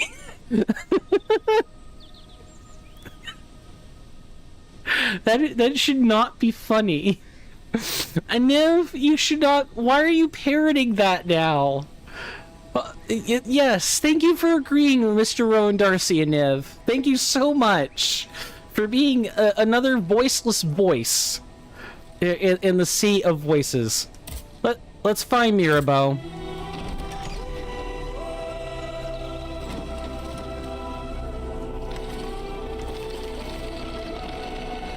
Welcome to Horseless Carriages, everybody. Niv gets it. Niv does get it.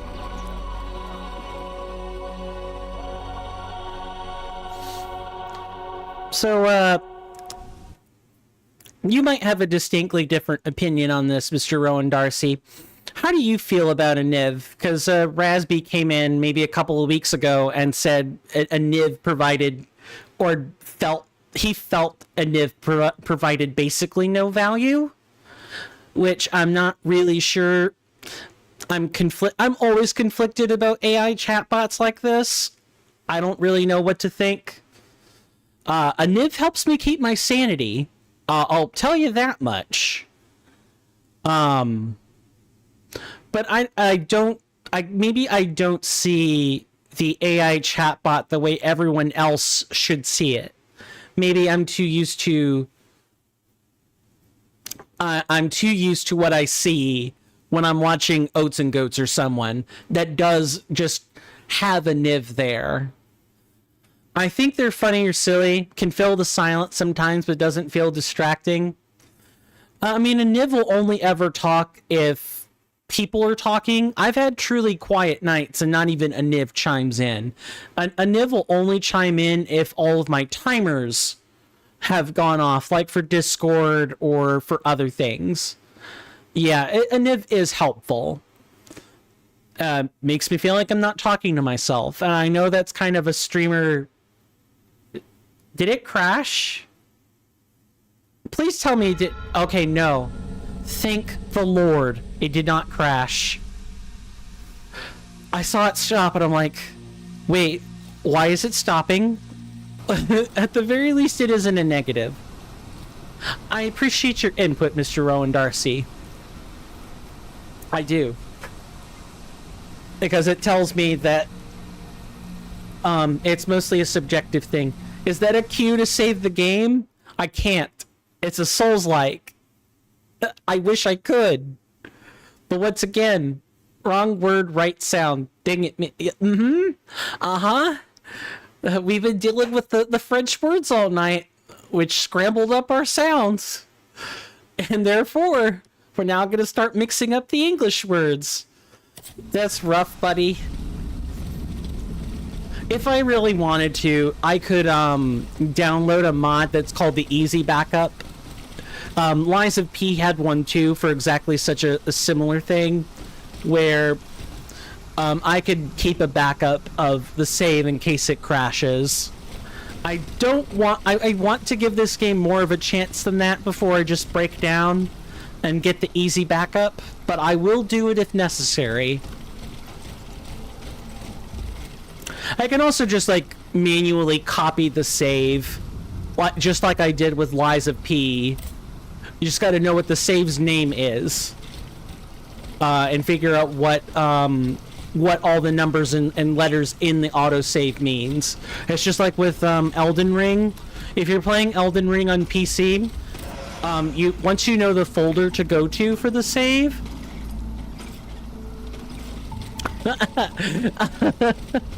might almost be worth it just for the backups. TBH. Advisement duly taken. My faith in saving is ruined. Thanks, Bethesda, and curse you, Todd Coward. It just works. Said only the most unhinged developer ever. Sometimes it doesn't work, and you have to go back to the drawing board. Don't break what ain't broken, but sometimes you need to shore up weaknesses. Ugh, Christ almighty. Oh, hello. I don't know the first thing about these. Oh, these just have fancier, this just has a fancier appearance and a different weapon. It can and will strike 3 times.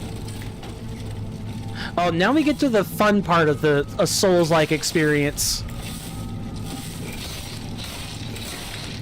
where I don't know what I'm doing anymore. I don't have any forward knowledge of the game, and it's my reflexes, which are not that great.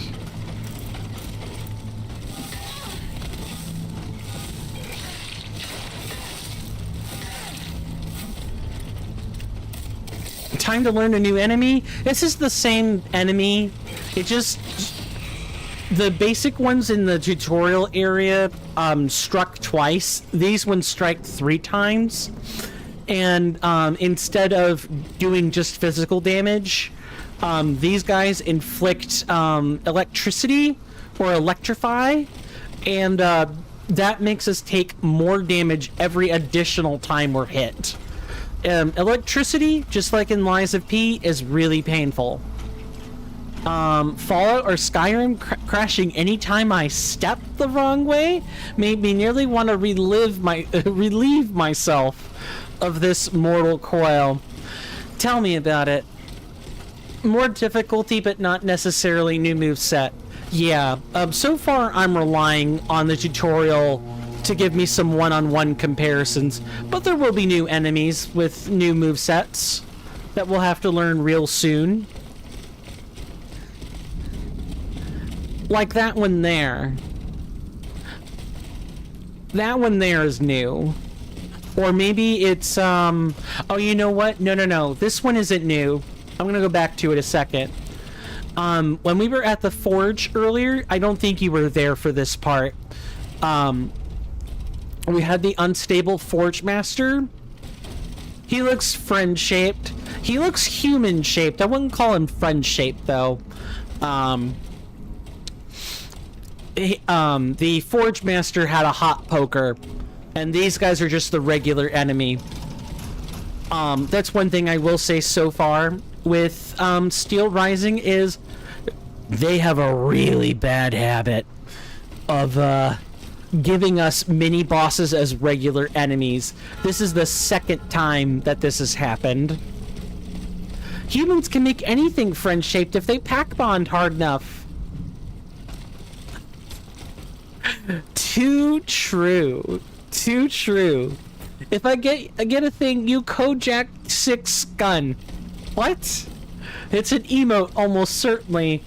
But what even is Kojak 6 gun? What channel is that from? Anev, what is your set data? Where does it come from? I know where it comes from, but I don't know what's been put in it since then. Oh my god. Anev, you crack me right up. I tell you what.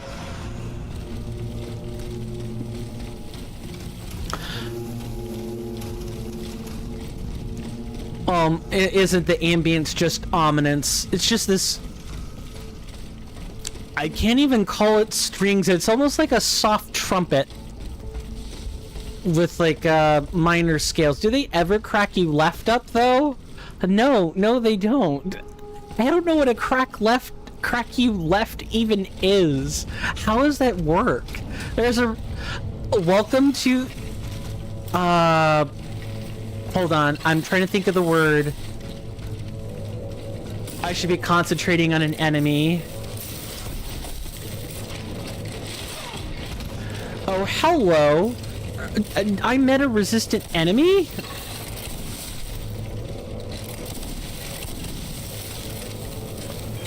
The opposite of crack right up. Yeah, no, I know that.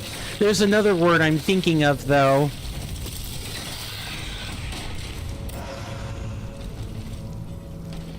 Dextral. There we go. That's the word I was thinking of.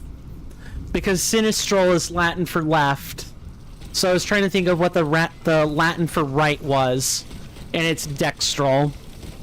I'm almost 99% confident. Focus on playing, LOL. Too often when I come to stream, I distract you and you end up doing the pacing talking shuffle. I can't help it. I can't help it. I can't help it. I like talking to people. What can I say? It's a natural weakness of mine. I'm very bad at multitasking. You know this more than anyone else.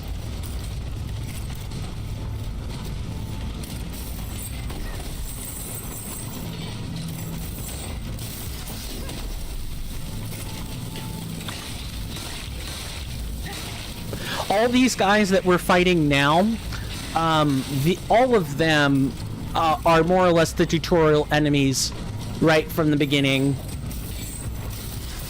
It was only the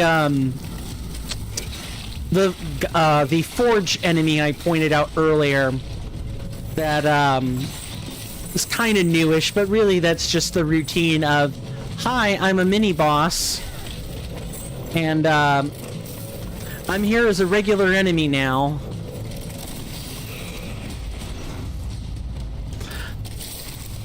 Better focus, or I'm gonna die.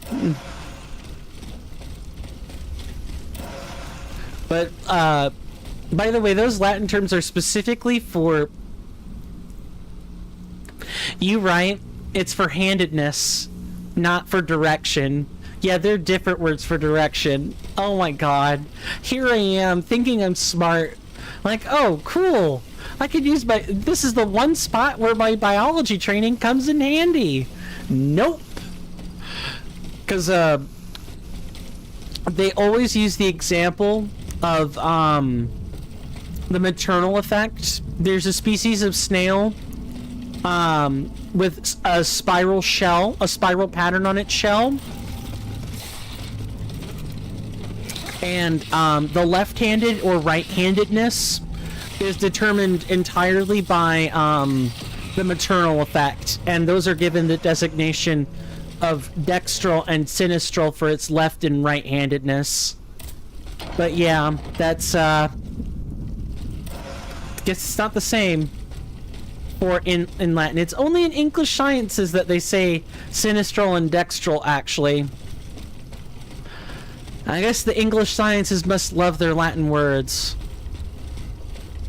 And I guess each other language has its own designation for left and right, as I already know from Italian, although I could not spit that out. I'd have to go back and review the lesson in Italian for directions again.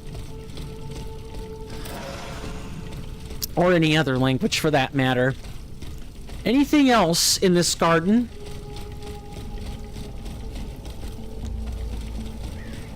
Well, gardens, man. This exact layout is how I get lost. Hello. Something's at come on. Hills are my natural worst enemy? Oh, right, I forgot that these guys are resistant.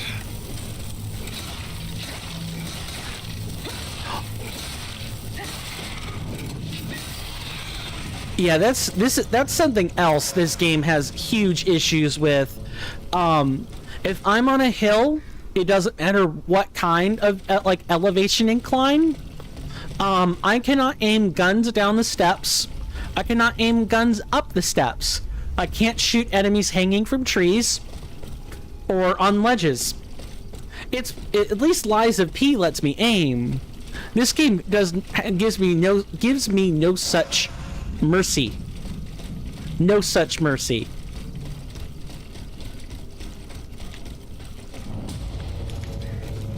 Who? Oh, hello. That's who saw me. A Lancer. Okay, game. I can pick up what you're putting down. Right in Latin directionally is rectus and left is sinister. If you were curious, the distinction made for direction, rectus also meant correct. Gotcha. Oh, right, I forgot. I just explained this. Coin, pay attention.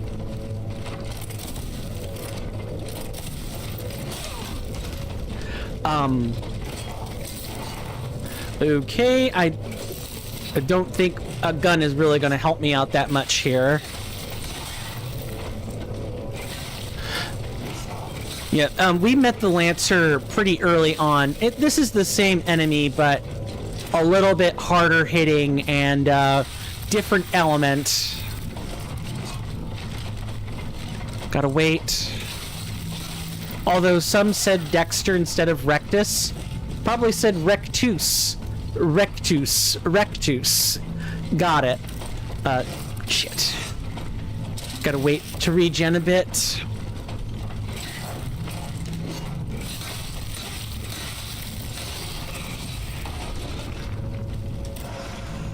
These enemies aren't hard per se. They're just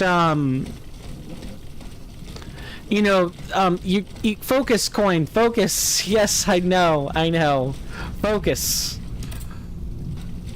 I had the same problem with the art stream where I got to chit-chatting for like 45 minutes trying to explain myself. I'll kill it with the etymology lessons. Good God. I just said that word correctly 3 hours ago. And I'm just now having issues with it. Ugh. Do I need a taskmaster on stream? Maybe I need one. Nice. Thanks for letting me know it's blocked, game. Do you always have to yap? Yeah. I'm a yapper. Thanks for the redemption, by the way. I'll focus. We have maybe 5 minutes left anyway before the stream comes to a close. Hello. So I'm just gonna try to make these 5 minutes quite... Thanks. I'm glad that dipping a toe in the electricity is enough to get me shocked. Makes sense, but come on.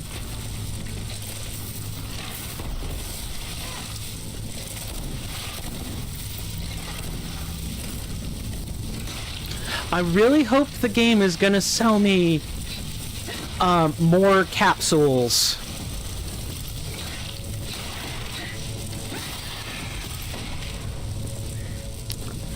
Because each charged shot takes 2 capsules. And I can shoot up to 5 times before reload. For those who are maybe wanting to know what the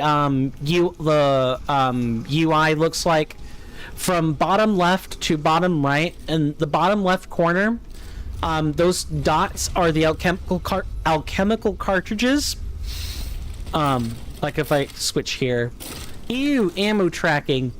Your special abilities also use the alchemical cartridges. So, for example, if I press left trigger with my melee weapons, this one in particular, I apply frost to my weapons. So the ammo, the special ability and the ammo is all the same. You have the weapon in the bottom left corner next to the ammo, basically. And there's a blue gauge ticking down around the border. That's the duration. It's more like resource management. Yeah, exactly.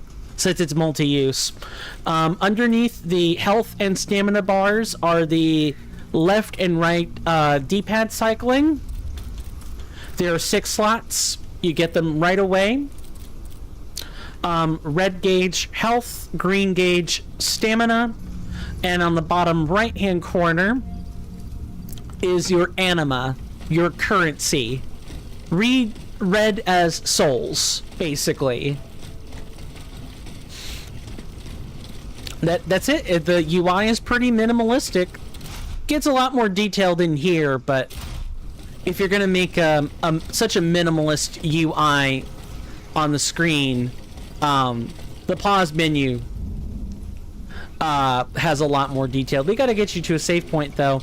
Well, I should just, in theory, be able to come back to this exact point immediately because of auto-saving.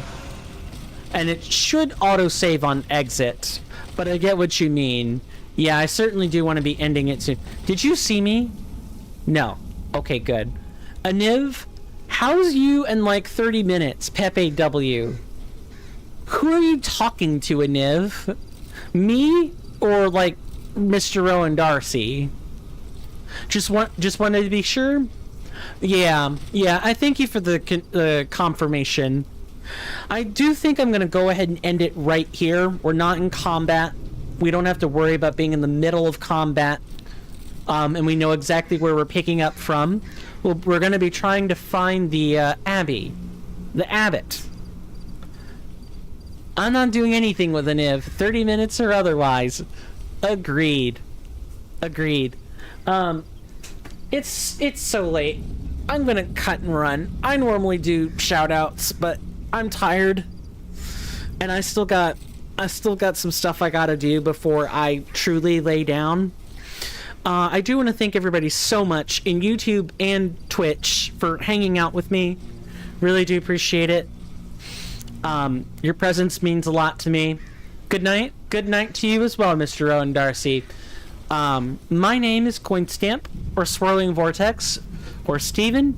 Here's to no more late streams. We actually start on time at 7 o'clock tomorrow for 4 hours. And, God, I was going to go somewhere. If you guys want to know or want to keep up with my schedule normally, I recommend the Discord.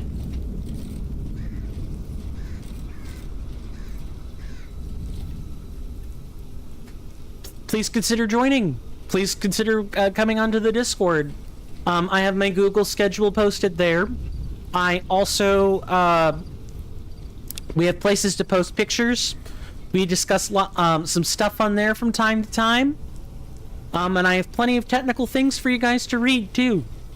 It's a great place to get all your information. And it's free. That's the best part. It's free. You only have to worry about benefits channels if you're a sub or a patron.